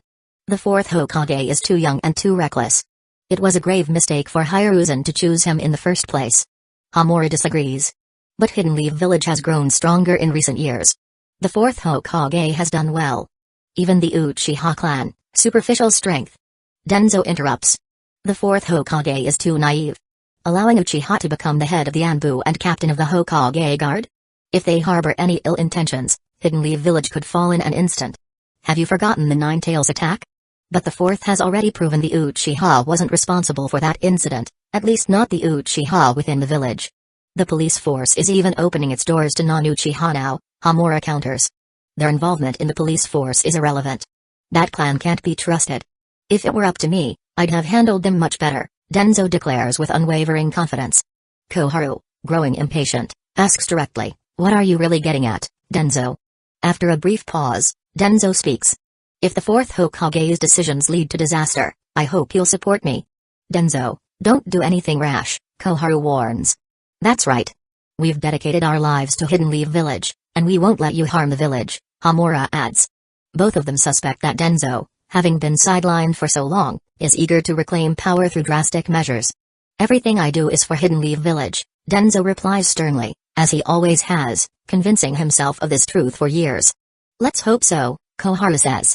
Neither Homura nor Koharu believe their old friend would betray Hidden Leaf Village for power. After all, they are heirs to the Will of Fire. Or so they think. Yet, as they leave, they resolve to keep a closer watch on Denzo. After they depart, a black-haired boy enters the room, kneeling respectfully before Denzo. Denzo-sama, he greets. Denzo looks down at him and orders, from now on, until the mission is complete, your name will be Sai. Yes, Denzo-sama, Sai says, forcing a smile as he raises his head. Denzo scrutinizes him for a moment and says, don't put on that fake smile around me. My apologies. The books say that to win trust, you must smile first, but I can't quite control my expressions, Sai explains, returning to his neutral demeanor. You're still not fully prepared, but... Denzo thinks to himself, I don't have many options left. Aloud, he says, but you are the most suitable for this task. Don't fail me. Understood. Sai stands and leaves. Denzo turns and stares in the direction of the Sarutobi residence, muttering under his breath as he leans on his cane, forgive me, Hiruzen, but if it's for Hidden Leaf Village, I know you'd be willing to make sacrifices. Of course not. Sarutobi Hiruzen exclaims, setting down his pipe and looking at the water stains on his robes. Konohamaru, how many times do I have to tell you? You don't need to defeat your grandfather to become Hokage. Konohamaru's head droops in disappointment after his failed ambush. But Grandpa, didn't you say you're the strongest Hokage? If I beat you, I should become Hokage. Hiruzen chuckles, though slightly choked on his pipe smoke. Was it wrong for a grandfather to boast a little to his grandson? After all, Minato wouldn't be around to call him out. He pats Konohamaru's head and says, being Hokage isn't just about strength. It's about protecting the village in its time of need. Where Hidden Leaf Village thrives, before he can finish his lecture, Konohamaru has already run off. Grandpa always says the same thing, the boy grumbles. Something about flames never dying out. But Naruto Nisan says fire only leads to ashes if you burn down a forest. Maybe Naruto Nisan makes more sense after all. Ouch! Konohamaru yelps, rubbing his head after bumping into someone. He looks up to see red hair and quickly bows. Sorry, Aunt Kushina. Kushina ruffles his hair. Be more careful next time, Konohamaru. Off you go. Hello, Lord Third, Mrs. Sarutobi, Kushina greets as she steps into the room. Biwako, having just finished cleaning up after Konohamaru's prank, smiles warmly. Kushina, it's been a while. Would you like some tea? Thank you, Kushina replies, sitting down. I've been busy with the Chunin exams lately. I came by to ask some questions about jutsu. Of course. Give me a moment to change, Hiruzen says, pointing to his soaked clothes. Kushina smiles. Another one of Konohamaru's pranks? He behaves so well around me. Hiruzen sighs as he walks into the house. Yeah, but he's quite a handful. I'll be back shortly. As Hiruzen leaves the room, Kushina leans closer to Biwako, her face serious, and whispers something quietly. Biwako's eyes widen in surprise, but she nods solemnly, accepting a small package from Kushina. Afterwards, Kushina asks a few questions about water-style jutsu, then politely takes her leave. Chapter 91 There has to be a limit for messing around. Sakura complained. Yesterday, she had heard about Naruto and Sasuke's latest chase. Sparks and lightning had flown through the air. When Sasuke started slowing down, he activated his Chidori in frustration. If Naruto hadn't been prepared, he would have been injured. Though Sasuke's move was fast, it didn't last long. Exhausted, he hadn't fully recovered until today. Sakura checked Sasuke over several times, finally relaxing when she saw that he was only exhausted with a slight muscle strain. Sasuke resisted for a moment but soon realized that even after she used 70% of her strength, Sakura wasn't even fazed. Accepting defeat, he lay flat, giving up. What's the big deal? You know, Sakura, if it were me, this little injury would be healed with just some sleep, Naruto grinned as he bounced around. Today, Kushina didn't have any work, so Team 7 had a day off. Hinata and the others didn't come. Kakashi was finally able to relax, perched in a tree, reading his favorite book. Sakura grew quiet at Naruto's words. She had checked his body before. Since starting medical training, she measured the physical limits of everyone in both Team 7 and Team 8. But Naruto is something else. His limit was beyond reason, and even when he hit that limit, he kept training. At first, Sakura had tried to stop him, but each time Naruto collapsed like a dead man, he'd bounced back the next day, stronger than ever. She even had to adjust her estimate of his limits slightly higher every time. It was absurd. At noon, Naruto invited Sasuke and Sakura to eat at his house. Kakashi didn't need an invitation, he just tagged along without a second thought. In the afternoon, they all headed to the hospital with Kushina. Kakashi decided to take the whole team with him, figuring out that with Sasuke still recovering, they couldn't train properly anyway. Tsunade would be the lead surgeon for Kinemaru's operation, with Sakura and Shizune assisting her. As for Tsunade's hemophobia, it was psychological. Once she overcame her past traumas and found a new purpose, her fear would gradually disappear. 2 hours later, Naruto was bored out of his mind, slouching to the side at a 45-degree angle, mimicking Brook from One Piece. While he wasn't exactly worried about Kimimauro's surgery, early detection and treatment by the world's best medical ninja ensured there was no danger. Finally, the light above the operating room turned green, and Tsunade came out with Sakura, smiling. The operation was successful. After a couple of days of rest, Kimimaro can resume normal activities. Great. Everyone waiting in the hallway breathed a sigh of relief and cheered softly. Even Pac-kun, who had been waiting outside with Naruto, wagged his tail in happiness, feeling more secure now that Naruto had calmed down. Oh! Came the chorus of voices from Kimimauro's 3 green-suited, melon-headed comrades in the corridor. They hugged each other tightly and sobbed with joy. Let's celebrate Kimimauro's successful surgery with 1,000 push-ups. Jiro suggested. Yeah. Jen agreed. I'm in too. Ge added. The 3 of them were about to start exercising right there in the hallway when Tsunade, Kushina, and Sakura each grabbed one by the collar and threw it out the window. The hospital needs to be quiet, no matter what. The trio rolled on the ground but sprang up like carp, brushing the dirt off and shouting, since we couldn't complete our push-ups, we'll run 500 laps around the training field. And with that, they ran off. On the hospital bed, Kimimaro smiled softly, listening to the commotion outside. Afterwards, Tsunade took Karen to another room to work on removing her scars. When it came to skincare and scar removal, Tsunade was unmatched in the ninja world. Even at 50, her skin is better than many women half her age. Despite all the battles she'd been through, she bore no visible scars on her body. Second place in that area would go to Orochimaru, though his methods involved changing bodies, which came with its own side effects.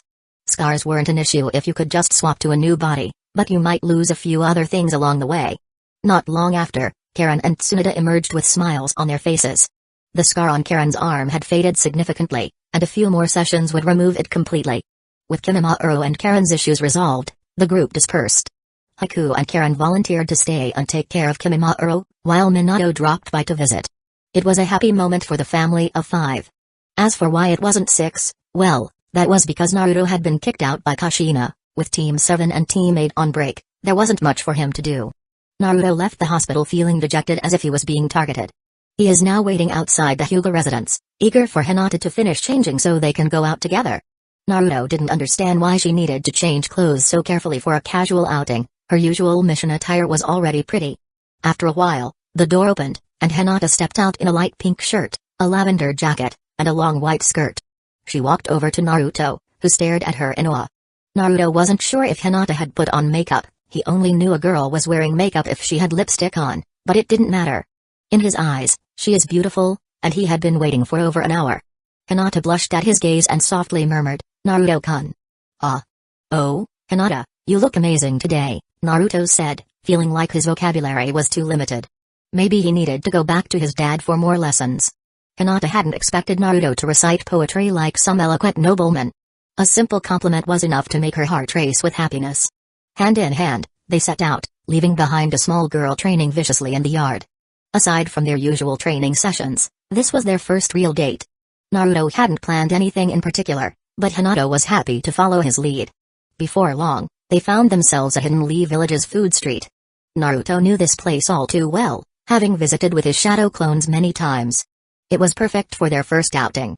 They started sampling the food, sharing everything. First, she'd take a bite, then he'd take one. Hinata initially tried to eat modestly, worried about her image, but Naruto's act kicked in, and he reassured her by saying, "I like feeding you." Naruto did enjoy it, at least until his wallet was empty. Chapter 92. It didn't take long for Naruto to feel a bit embarrassed as Hinata took out her small wallet and handed it to him. She really is a princess of the Hyuga clan. Under the shopkeeper's knowing gaze, Naruto used Hinata's money to settle the bill, then continued to drag her around for more food and drinks. Instead of being ashamed, Naruto was delighted. He even fed Hinata a snack, thinking, "Envy me, you losers." "Hina, don't you think the street's more crowded than usual today?" Naruto asked. According to info from one of his earlier shadow clones, this street wasn't usually this packed. "It's probably because the Chunin exams are coming up," Hinata replied thoughtfully, tapping her chin with a finger. "I heard that 4th Hokage's son will be fighting in the 3rd stage. A lot of people are coming from far away to watch." "Huh?" Naruto tilted his head, confused. He didn't realize he had so many fans. On second thought, it was likely because of his father's reputation, not his own. Hinata turned to look at him and said softly, "Everyone's looking forward to Naruto-kun's performance." Naruto turned his head towards her. "You too, Hinata?" "Of course." Hinata nodded. In her heart, Naruto-kun could never lose. Naruto sighed dramatically, "But I'm not so sure myself." Hinata looked puzzled. "Why not?" "Naruto-kun is strong. It's Gaara. He's not an ordinary ninja. His chakra alone is more powerful than Kakashi-sensei's," Naruto admitted. "I swear I'm telling the truth, I'd never lie to you, Hinata." Hinata's face clouded with concern. "Stronger than Kakashi-sensei? Isn't that dangerous for you, Naruto-kun?" Naruto smirked. "I'll give him my best shot, but if Hinata can give me a little extra motivation, I'll feel more confident." What kind of motivation?" Hinata blushed, sensing something mischievous in Naruto's tone. "Let's make a promise," Naruto whispered in her ear, causing her face to turn visibly red. "Since Hinata doesn't object, it's a deal." Naruto grinned like a fox who'd stolen a chicken. "Yes," Hinata murmured, still blushing. Naruto happily bought some popsicles, splitting one and handing half to Hinata. It was still her money, after all. Hinata, for her part, was happy sharing food with Naruto, taking small bites of the popsicle and momentarily forgetting her shyness. The two wandered around until evening when Naruto walked her back to her house. Before leaving, he gave her a light hug and went on his way. As he walked, Naruto started thinking about his fight against Gaara. "Gaara, this fight is mine. Not even Shukaku can protect you," he thought confidently. "Hey, Kurama, what stance did you take when you beat Shukaku back in the day?" Naruto asked, patting the Ninetales on the chin excitedly. Kurama shot him a scornful look. "You're just doing this to impress a girl? Come on, don't put it like that. It's not just about impressing her, it's about love," Naruto quipped. Kurama grinned darkly. "Then deal with it yourself. I suddenly don't feel like helping." "Hey, come on. It's totally normal to be your bro's wingman. And if you like some vixen in the future, I'll return the favor. Get lost." Okay. Naruto climbed onto Kurama's back and rolled around comfortably. "Alright, I'm done rolling. How about we practice tomorrow?" Kurama's answer was a heavy smack of his tail, which Naruto barely dodged. "You're just like those oxen swatting flies with their tails," Naruto teased. "Oxen? Who are you calling an ox, brat?" And so, Naruto was promptly sent flying by the Ninetales SWAT. Meanwhile, back in the Hidden Sand Village's desert, things were far more serious. Orochimaru, Giran, and the Sound Four stood in a circle. 6 bodies lay between them, one of them, the 4th Kazekage, Raza. Barely clinging to life, Raza weakly raised his head. "Why?" Orochimaru's long, snake-like tongue flicked out, licking his lips as he answered in a hoarse voice, "I've always been after the life of the 3rd Hokage. Your only interest was personal gain. Our goals were never the same. I merely needed to use the power of Hidden Sand Village. Now that the village's forces have been deployed, your continued existence would be a hindrance." Raza tried to rise but collapsed. "I won't let you." Before he could finish, a red crystal spike pierced his heart. Giran coldly declared, "No one can stand in Lord Orochimaru's way." Giran, a kunoichi with the crystal-style KK Genkai, could form red crystals to create weapons, or crystallize enemies and shatter them like glass. One of Orochimaru's candidates for a new body, her greatest desire was to merge with him. Another tragic soul kidnapped and brainwashed by the Snake Sannin. If this were a video game, An achievement notification would probably pop up. Congratulations to Team Orochimaru for killing the 4th Kazekage. Orochimaru, 4th Kazekage skin unlocked. After taking some samples of Raza's hair and tissue, a large white bird circled overhead before swooping down. Sai jumped off its back and greeted Orochimaru with a smile. Orochimaru-senpai, I've brought a message from Denzo-sama. He handed Orochimaru a scroll. Oh? Denzo's messenger? Orochimaru smiled, but suddenly flung a kunai at Sai, who exploded into a pool of ink, the scroll dropping to the ground. Giran carefully picked it up, inspected it for traps, and then handed it to Orochimaru. Orochimaru opened the scroll, and he looked off into the distance. It's rather impolite to use a clone for communication. From a hidden bunker, the real Sai emerged, still smiling. I had to be cautious, considering I'm dealing with the legendary Orochimaru. Lose that fake smile, Orochimaru said coldly as he read the scroll. His smile slowly widened into a smirk. Interesting. Optimizing the village's barrier system to this degree. As expected from the Uzumaki clan. He then added, and Tsunade has returned. It's been a while. Chapter 93. After reading the information, Orochimaru extends his tongue, rolling up the scroll before swallowing it. He licks the corner of his mouth, casting a dangerous look at Sai, who regains his usual expressionless face. Is there anything else? Orochimaru asks with a sly smile. Sai's face remains unchanged, his training as a root operative apparent. His voice is flat and devoid of emotion as he replies, Denzo-sama has ordered me to follow your instructions for the time being and to cooperate with your actions. Orochimaru doesn't believe a word of it. Cooperate with me? It's more like keeping me under surveillance. He'll probably try to have this kid kill me the moment our business is finished. But it doesn't matter to him. He has dealt with such deceptions before. Gesturing to the fallen Kazekage guards on the ground, Orochimaru smirks. So, you're going to disguise yourself as one of them? Yes. Sai immediately transforms into one of the Kazekage's guards. Orochimaru's 4 sound ninjas each select a guard to mimic as well. Giran, head to the designated location as planned. If you don't hear from me within 3 days, return to the base directly, Orochimaru instructs. Understood, Orochimaru-sama. Giran departs swiftly. The group, now in disguise, continues toward Hidden Leaf Village without drawing suspicion. Unbeknownst to them, Baki, unaware of this covert infiltration, has already scouted the area beyond Hidden Leaf Village's patrols for their hidden troops.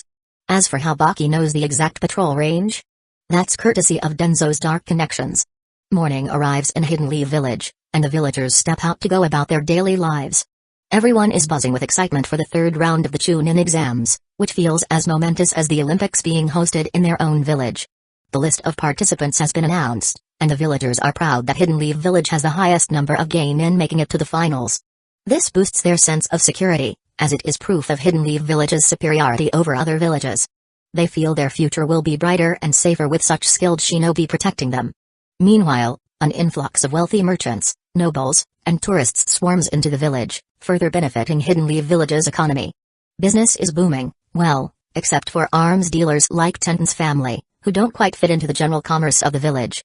As visitors spend time in Hidden Leaf Village, they start getting used to the village's quirks. For instance, if you see a group of people sporting police armbands marching with stern expressions, there's no need to panic.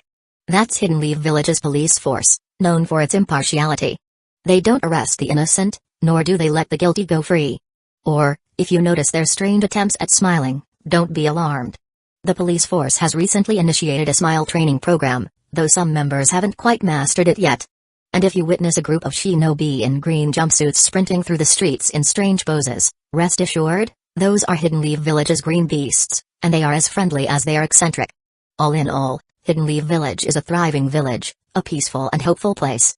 At that moment, in the Hokage's residence, Minato Namikaze is deep in conversation with his son. Minato sets down the newspaper he has been reading and looks at Naruto seriously. Naruto, are you sure you want to go through with this training? Yeah, Dad. I think I'll need it soon, Naruto replies with determination. Minato considers Naruto's upcoming opponents and frowns. I don't object to you trying to control that kind of power, but it comes with risks. Dad, if you're talking about the risk of me losing control of Kurama's chakra, don't worry. My relationship with the Nine Tails is solid. Even if I can't control his chakra perfectly, he'll take it back before anything bad happens. Minato seems reassured. That's true. From what you've told me, your connection with Kurama is strong. I remember the time you mentioned that chat room thing you have with him and Kashina, Still can't believe you managed to hack into something like that with Kushina's chakra. Too bad it can't be shared. Naruto grins confidently. No worries, Dad. If it weren't for my promise to give you a heads up before doing anything with the seal, I'd have already started draining. No, we'll do this properly. I will guide you, Kushina declares, her voice filled with pride. No one knows the Nine Tails chakra better than me. Kurama, overhearing this from within Naruto, snorts. Ha! I should be the one guiding him. No one understands my chakra better than me. Kushina shoots back, I was a Jinchuriki. You weren't. Kurama growls, I'm the Nine Tails. You wouldn't even be a Jinchuriki without me. Still, you've never been a Jinchuriki. You wanna start something, woman? Bring it, fuzzball. Humphrey. Bleh. Okay, you two, calm down. Naruto groans. Their constant bickering always gives him a headache. If you're going to argue, do it in your sealed space. Why drag it into the chat room like some rowdy forum thread? Well, since it's decided, let's head somewhere private. Minato places a hand on both Naruto and Kushina's shoulders. In the blink of an eye, three of them appear inside a secluded cave. Naruto and Kushina look around in surprise. Minato. Isn't this? Kushina begins. Yes, Minato says, smiling. This is where Naruto was born. Remember? Yeah. I haven't been back here since that day. Kushina's expression softens with nostalgia, but then, out of nowhere, she punches Naruto on the head. Ouch. Mom, what was that for? Naruto asks, rubbing his sore head. For not coming out sooner when you were born. You caused me so much pain. Kushina huffs, hands on her hips. Ugh. Naruto mutters, completely helpless in this argument. Can't exactly change how I was born. They say a child's birthday is also a reminder of a mother's labor. For Naruto, even though he has no control over his birth, he figures getting hit by his mom every now and then isn't the worst thing. After all, it means she is healthy and full of energy. Minato chuckles, watching his family with a contented smile. He is grateful for the choices that have led him to this moment. Chapter 94. So, are we going to train here next? Naruto quickly shifts the conversation. Minato smiles and replies, that's right. This place is secluded enough, and I've reinforced the barrier. As long as you don't blow up the mountain with a tail beast bomb, we're good. Kushina, full of energy, chimes in, then let's get started. Wait. Minato suddenly raises a hand, his expression serious. Before that, I have something really important to say. What is it? Naruto and Kushina both look puzzled. I just thought of a cool name for, Mom, let's just start training. Naruto interrupts his father without hesitation. Alright. Kushina agrees with a smile. After all, even if Minato reveals his cool name, only he will remember it. Huh?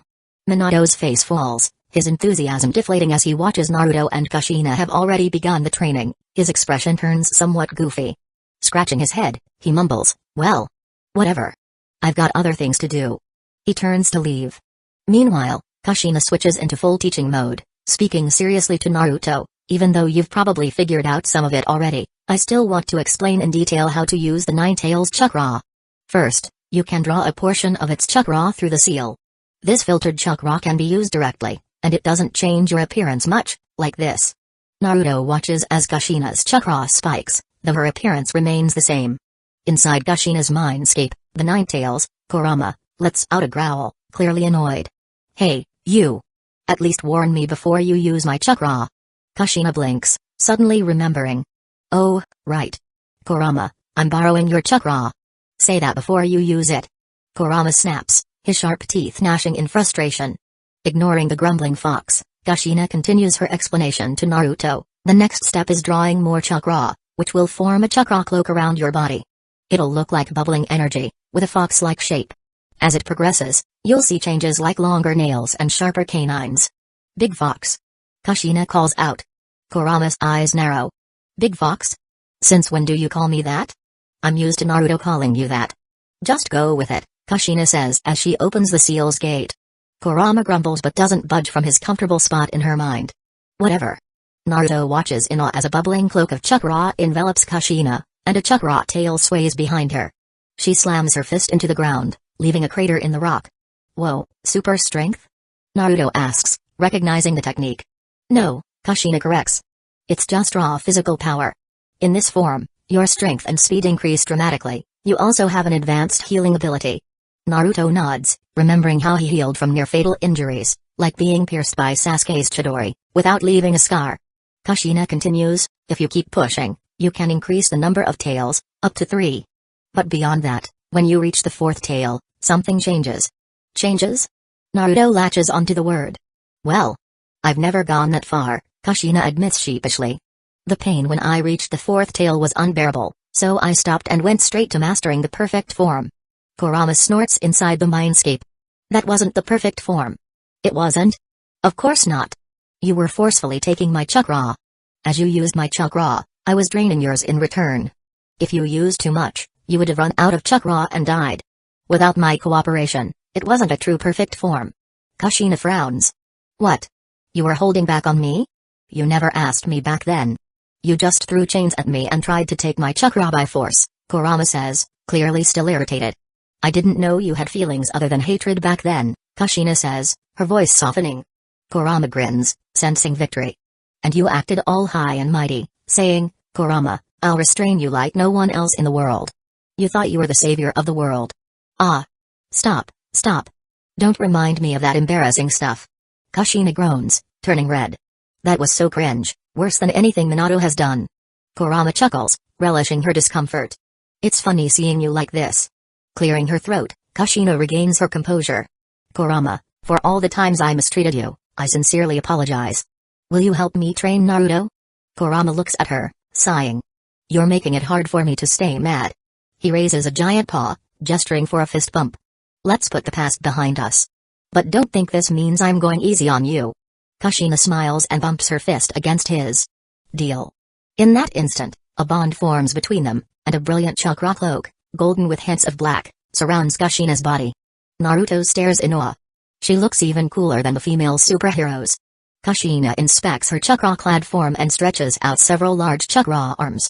This form enhances everything, speed, strength, and even lets you use the tail beast bomb. She demonstrates this by creating a small, dense black orb of chakra, about the size of a baby's fist. This is the smallest form of the tail beast bomb. It's harder to master than the raw Sengon. Naruto feels the immense power radiating from the tiny orb. That thing could level a mountain. This is insane. Any questions? Kushina asks with a smirk, clearly enjoying her demonstration. Naruto gulps, regretting he had asked in the first place. Chapter 95. How's this power? Why don't you find it yourself? Kushina Uzumaki tossed Naruto into the depths of the cave. Huh? Naruto immediately sensed something was off and quickly tried to stop her. Wait. Dad said I shouldn't go in there, but it was too late. Boom. An explosion echoed, and the second half of Naruto's sentence barely reached Kushina's ears. The tailed beast bomb is in here. The cave shook violently. Naruto reacted quickly, grabbing Kushina and dashing out before the cave collapsed completely. In the Hokage's office, Minato Namikaze stared at his wife and son standing before him, his face full of exasperation. So, you two blew up that mountain? Ha ha ha. Kushina laughed awkwardly. Well, we did cause a bit of an explosion, but the mountain's still standing. The cave, though. It's gone. If it weren't for Naruto's flying thunder god jutsu, they probably would have had to blow up the entire mountain to escape. What could Minato do? He sighed helplessly and said, forget it. Let's find another place to train. The family of 3 arrived at a massive underground chamber. Minato explained, this was once a training base for Root, but it's been abandoned. Let's set up a barrier and use this place for training. Alright, Kushina replied and began setting up the barrier with Minato. Naruto, watching them, realized he could help too. After all, he is a master of sealing techniques who had once trapped Jiraiya in a seal made out of a blanket. So, he joined in to assist. Soon, the barrier was complete. Its purpose was to conceal any disturbances and prevent anyone from wandering in by mistake. After all, it wouldn't do to show off their nuclear-level power so casually. Before leaving, Minato gave them one last warning, this time, don't use the tail beast bomb. Kushina and Naruto both nodded enthusiastically, like chickens pecking at rice, their movements perfectly synchronized, smiling from ear to ear. In the sealed space, Naruto followed Kushina's instructions and opened the door. Alright, let's start, Kurama. Fine. The Great Nine Tails grinned at the open door. While he couldn't escape, it felt different knowing Naruto couldn't lock him away completely. As the door opened, Kurama's and Kushina's chakra quietly intertwined. If their family lives long enough, Kurama mused, I'd be willing to stay with them for another 1,000 years. After a full day of training, everything went smoothly. But Naruto was puzzled by Kurama's unusually cooperative attitude. During the training, Naruto even slept on Kurama's back, but the fox didn't seem to mind. Naruto didn't fully understand why, but lying on the back of the Ninetales was surprisingly comfortable. In the afternoon, after they finished training, Naruto and Kushina headed home to wash away the sweat and dirt, changed clothes, and then went to Hokage's office to meet Minato, who had just finished work. Together, they went to the hospital to pick up Kimimaro. Minato handled the paperwork downstairs, while Naruto and Kushina headed straight to the ward. Naruto pushed open the door and found the room a bit crowded. The most noticeable people were the three bowl cut heads, handing flowers to Karen. Despite their goofy appearance, they were surprisingly polite, even remembering to bring flowers for a hospital visit. If only they hadn't given a thumbs up with sparkling teeth after saying hello, Naruto's impression of them might have changed. Karen thanked them politely, placing the flowers on the table, before running to Kushina's side and grabbing her hand. Kimimaro was sitting up in bed, reading a book. When Naruto and Kushina entered, he greeted them with a smile. Haku sat beside the bed, skillfully peeling an apple with his ice ninjutsu, turning something so simple into a graceful act. Naruto watched Haku finish slicing the apple and leaned in to take a bite. The coolness refreshed him, but then Kushina knocked him on the head. Haku smiled, cutting the apple in half. The half Naruto had bitten was handed back to him, while the other half went to Kimimaro. As Naruto munched on the apple, he admired the ice blade dissolving in Haku's hand and asked, "Can you make a sword for me?" "What kind of sword?" Naruto described it roughly. Haku created a long ice sword and, under Naruto's direction, adjusted it. Everyone watched Naruto tinker with the ice sword, not quite sure what he was up to. When Minato finally came in, he found Naruto waving a beautifully crafted ice sword, proudly discussing how it resembled Frostmourne, the legendary weapon. Minato raised 2 fingers, effortlessly stopping the blade before it grazed his hair. Frostmourne? That's an impressive name. I wonder, if we altered the wind element, could we create a windmourne? A group of 9 people left the hospital together. The bowl-cut trio declined the Namikaze family's dinner invitation, declaring that youth must never slack off and that even night was a time for sweating in training. On the way home, Naruto handed Frostmourne to Konohamaru, whose eyes sparkled with excitement at the sight of the sword, and said casually, "This sword is so powerful, even the 4th Hokage had to stop it. Go challenge your grandpa before the ice melts. It'll give you strength." Konohamaru grinned wildly, dashing off toward home with Udon and Mogi in tow, their eyes filled with envy. Was that okay? Haku, who had created the weapon, hesitated. Isn't his kind of dangerous? Naruto didn't seem concerned. It's fine, Haku. That kid's usual pranks are worse than any ice sword. Besides, he's always pulling stunts on Grandpa Third. A little action will do the old man good. Naruto then turned to Minato. Hey, Dad, aren't the pervy sage and Tsunade coming today? They're busy with something. We'll meet up after the Chunin exams in a couple of days. I want to go camping. Naruto said. He never experienced a real camping trip before. He had wanted to camp in the Forest of Death last time, but his teammates didn't agree. Sure, Minato said, smiling. I know just the spot. In fact, I helped create that place. When did you do that? Kushina asked, puzzled. When did you team up with Kurama? Minato explained, and Naruto suddenly understood. It had happened 12 years ago, on the night Naruto was born. The Ninetales had wanted to celebrate with fireworks on Hokage Rock, but Minato, enforcing fireworks safety regulations, had moved Kurama's celebration to a distant mountain. The resulting explosion not only carved a massive crater but also uncovered a hidden water vein. After the river was connected, it created a beautiful artificial lake. Perhaps it should be called Fox Lake? In any case, this scenic 5A level spot near Hidden Lee Village had mountains, rivers, and breathtaking views. If they promoted it, it could be packed during Golden Week. With no objections from anyone, Naruto enthusiastically agreed. Alright. Let's go. With the Chunin exams only 2 days away, Naruto suddenly thought peaceful days are short. What is Orochimaru planning? Chapter 96. Today is the day when the 3rd round of the joint Chunin exam officially began. As Hokage, Minato had to oversee everything, including receiving important guests, such as the 4th Kazekage, though Minato suspected he might be an imposter, possibly Orochimaru in disguise. Despite both Minato and Kushina having sensory ninjutsu, they couldn't confirm whether it was truly Orochimaru. The rogue ninja may have altered his chakra over time due to frequent body changes. Kushina needed to visit the barrier team to ensure all security measures were in place, and then she would head to the arena to watch the matches. After 2 days of rest, Kimimaro had nearly recovered from his training. Following the patrol route laid out by Minato, he teamed up with his 3 comrades from the Guren squad to patrol the village. The Team Guren was well known, regularly passing through various parts of Hidden Leaf Village. They blended in with the daily bustle, making them one of the least conspicuous patrols. Meanwhile, Haiku and Karen stayed at home. Though both planned to continue their careers as shinobi, Haiku had yet to officially join Hidden Leaf Village's ninja forces, and Karen still needed to work on her fundamentals. With the possibility of conflict in Hidden Leaf Village, it was safer for them to remain at home. Besides, once the seals around their house were activated, it offered protection equivalent to the village's shelters. Of course, Naruto is set to compete in the exams. He created 4 shadow clones to spread out across Hidden Leaf Village, planning to handle communication duties. Though Minato may have arranged for the Yamanaka clan to manage communication, Naruto wanted to be prepared. After all, wasting a bit of chakra wasn't a big deal. The Land of Wind, a nominal ally of the Land of Fire, had also sent important dignitaries to observe the exams. Since Naruto arrived early at the stadium, the audience stands were still mostly empty. The arena resembled the kind of battlegrounds seen in competitive mobile games, where only the strongest survived. In the waiting area, only Genma Shiranui was present, chewing on his ever-present senbon, looking as calm as usual. "Genma-san, are you the head proctor today?" Naruto asked. "Naruto, you're early and yes, I'm the proctor today. Don't expect me to go easy on you," Genma replied, the senbon in his mouth twitching slightly as he spoke, almost as if it might fall. "That's fine. But tell me, do you really not have a sister named Mai Shiranui?"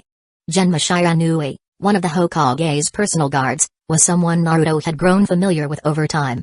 Along with Raito and Hidden Stone's Villachi, they were part of the elite squad capable of using the Flying Thunder God formation, an adaptation of Minato's Flying Thunder God jutsu, albeit one that required a team effort.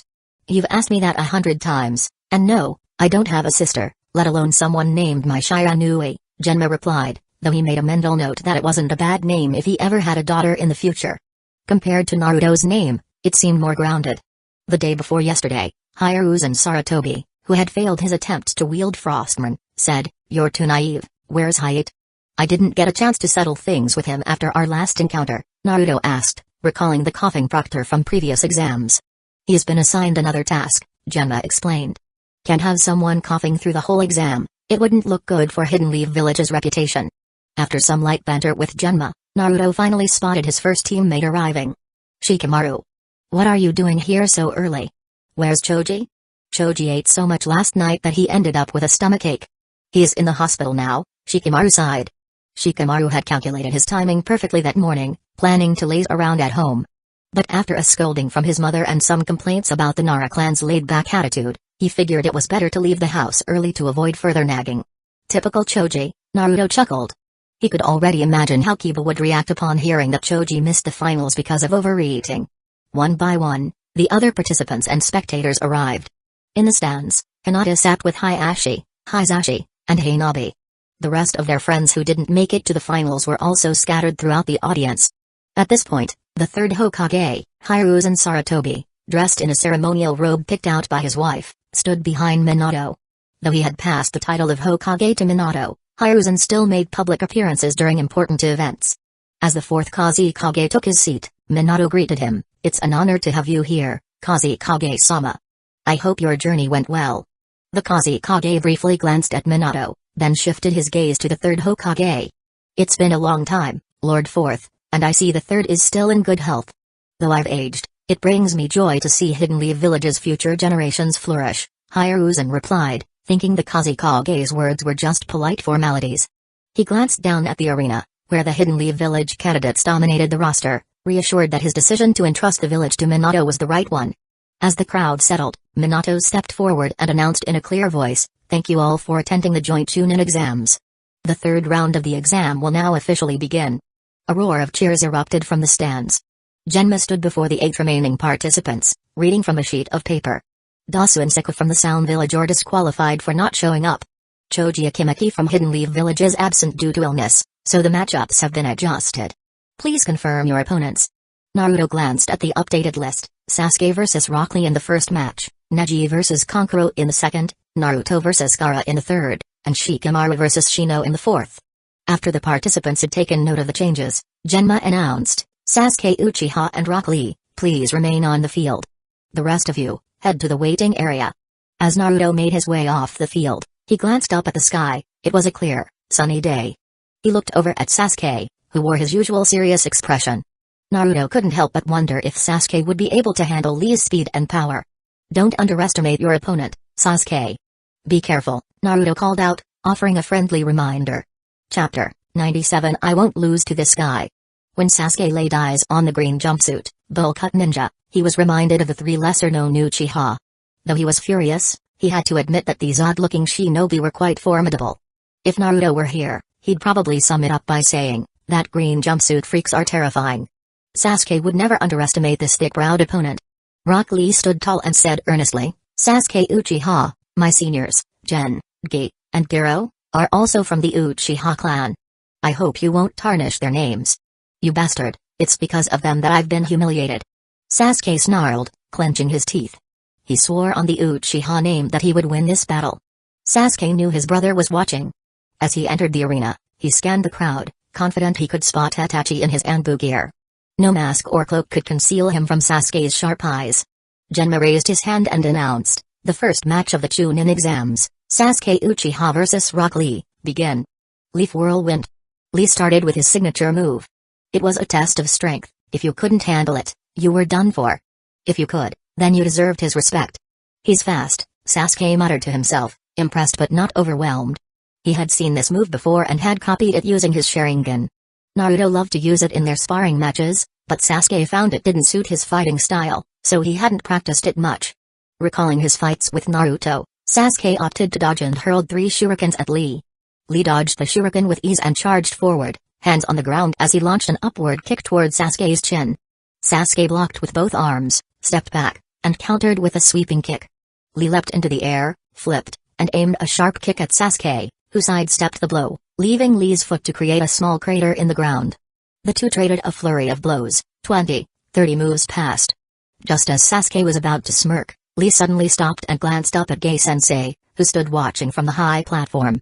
Gai flashed his trademark grin and gave Lee a thumbs up. I approve, Lee. You can take them off. Yes, Gai-sensei. Lee squatted down and removed the weights from his legs, gently placing them on the ground. Sasuke, in a rare show of honor, didn't seize the opportunity for a sneak attack. His pride wouldn't allow it. He thought to himself, weights? Even with those, he was that fast? I can't underestimate him now. Lee rose with one hand behind his back, the other outstretched. Sasuke-kun, prepare yourself to witness my real speed. In an instant, Lee vanished from sight. Nani? Sasuke immediately activated his Sharingan and barely managed to tilt his head in time to avoid Lee's punch. The force of the wind from Lee's fist ruffled his hair. Sasuke's eyes widened, his mind racing. I won't let him mess up my reputation in front of brother. Lee appeared at Sasuke's side, delivering a powerful side kick. Sasuke blocked it with his forearms, skidding backwards from the impact. He winced slightly but then smirked, I can see you now. Dodging a few more of Lee's attacks, Sasuke's confidence grew. You're fast, but not fast enough. With these eyes, I can see all your movements. Up in the stands, Naruto slapped his forehead. That idiot. Is he seriously getting cocky right now? He should hit him with some ninjutsu before Lee gets serious. Lee paused, realizing the situation. So, it's the same Sharingan as Gen, Gi, and Gero? This won't be easy then. Guess I'll have to use it. 8 gates released formation, the first inner gate, the gate of opening, open. 8 gates released formation, the second inner gate, the gate of healing, open. At the same time, Sasuke seemed to remember he knew ninjutsu, forming hand seals rapidly. Fire style, Phoenix Flower Jutsu. Sasuke unleashed a dozen small fireballs, strategically aimed to give Lee no room to dodge. Just one hit. And then I'll have him. But to Sasuke's shock, Lee's speed increased, allowing him to weave through the fireballs effortlessly and charge straight at Sasuke again. A fist loomed large in Sasuke's vision, the Sharingan's dynamic sight slowing it down just enough. Move. Sasuke's body crackled with lightning, and in a split second, he activated the Chidori-enhanced reflexes, narrowly dodging the blow. Now both fighters were in full flow, trading punches and kicks at blinding speeds. Sasuke could keep up with Lee's pace but knew he couldn't match his raw power. I can't win this with taijutsu alone. And at his speed, most ninjutsu won't hit him. Even Chidori might not be enough. Suddenly, Sasuke had an idea. What about Genjutsu? He locked eyes with Lee, attempting to trap him in an illusion. Lee's body wavered, his eyes drooping as he fought against the urge to fall asleep. Yet, His body moved on instinct, still attacking. Sasuke was stunned. What is this? Is he still fighting in his sleep? Finally, Sasuke found an opening and delivered a solid kick to Lee's abdomen, sending him flying back. Lee recovered quickly, standing up with a hand on his stomach. Ah, Genjutsu. I let my guard down, Lee muttered, recalling Gai-sensei's advice to avoid looking into a Sharingan user's eyes. Sasuke was filled with regret. Why didn't I learn more powerful Genjutsu from Itachi? Since illusions weren't effective, Sasuke thought back to Naruto's advice about overwhelming opponents with ninjutsu. Without hesitation, he formed seals and unleashed his largest fire-style attack yet. Fire-style, majestic flame annihilation. A massive wave of flames erupted from Sasuke's mouth, spreading across the arena like an inferno. The crowd gasped in awe. Even those who couldn't follow the earlier taijutsu exchange could appreciate the grandeur of Sasuke's jutsu. But would Lee survive such an attack? Then, a voice rang out from within the flames. 8 gates released formation. The first inner gate, the gate of opening, open. 8 gates released formation. The second inner gate, the gate of healing, open. 8 gates released formation. The third inner gate, the gate of life, open. 8 gates released formation. The fourth inner gate, the gate of pain, open. Lee's chakra exploded, pushing the flames aside. He stood, enveloped in energy, his eyes filled with determination. The lotus of Hidden Leaf Village blooms here. Chapter 98. Naruto was pleased with Sasuke's performance. Though the scale of the fire style isn't on Madara's level, it's still strong enough to roast a layer of skin if used on the one-tailed Shukaku. As the flames dissipated, a figure stood in the center. Rock Lee, arms crossed in front of him, hair spiked, skin reddened, and his clothes tattered. In the stands, Kakashi looked at Gai in shock. You actually taught him that technique? Gai grinned proudly. Lee and I are similar, but his perseverance surpasses even that of stone, iron, and steel. You're insane. Kakashi rubbed his forehead, revealing his Sharingan to observe Lee closely. How many gates can he open? The 5th gate.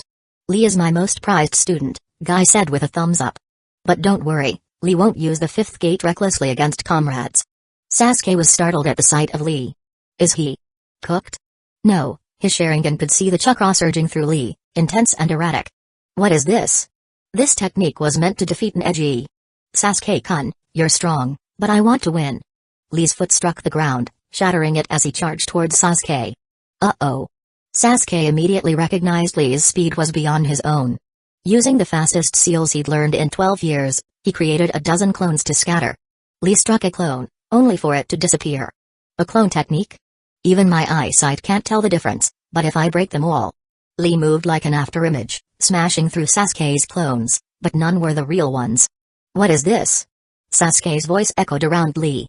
It's my body flicker jutsu. None of these are real. Or maybe they all are.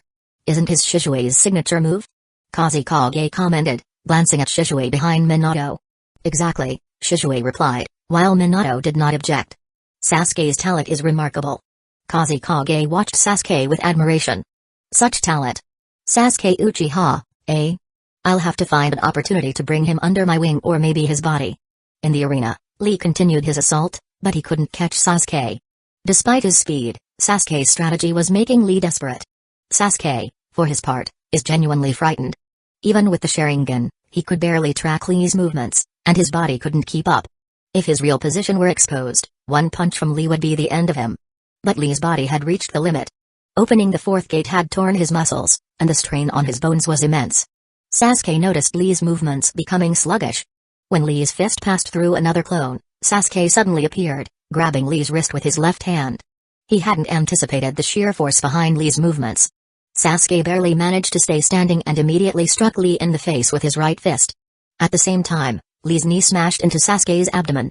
Lee collapsed to the ground, the violent chakra dissipating. His hair and skin returned to normal as he struggled to stand. Sasuke was thrown back, coughing up blood, but he managed to rise first, breathing heavily as he held a kunai to Lee's neck. Lee's eyes dimmed as he said, I lost. The winner, Sasuke Uchiha. Genma announced, and the crowd erupted in applause. Sasuke sheathed his kunai and extended a hand to Lee, who looked up at him, his eyes dull. Rock Lee, you're incredibly strong. If you had gone all out in that last attack. Sasuke trailed off. He knew Lee had been at his limit, and if the final blow had been at full power, Sasuke wouldn't be standing. Next time we meet, I'll be even stronger. Lee grasped Sasuke's hand and stood. Me too.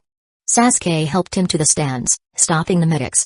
He waved to Sakura in the audience, trusting her medical ninjutsu more than the team's.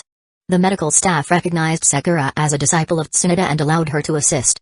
After examining them, she said, Sasuke's injuries aren't serious. Just a few days of rest. But Lee has torn muscles and a small fracture. He should go to the hospital for proper treatment. Lee was placed on a stretcher, his spirits low as he passed by Guy. I'm sorry, Gai-sensei, for letting you down. That's right, Lee. To punish you for losing to Kakashi's student, run 500 laps around the training field. Gai declared dramatically. But, Lee, youth is defined by failure and tears. Never let a single defeat stop you. Oh, Gai-sensei. Lee, reinvigorated, tried to jump off the stretcher, but the medics pushed him back down. Stop messing around, you idiot. One of the medics snapped at Guy. If you're his teacher, let him rest properly. Huh? Gai blinked, stunned as if someone had unplugged his power.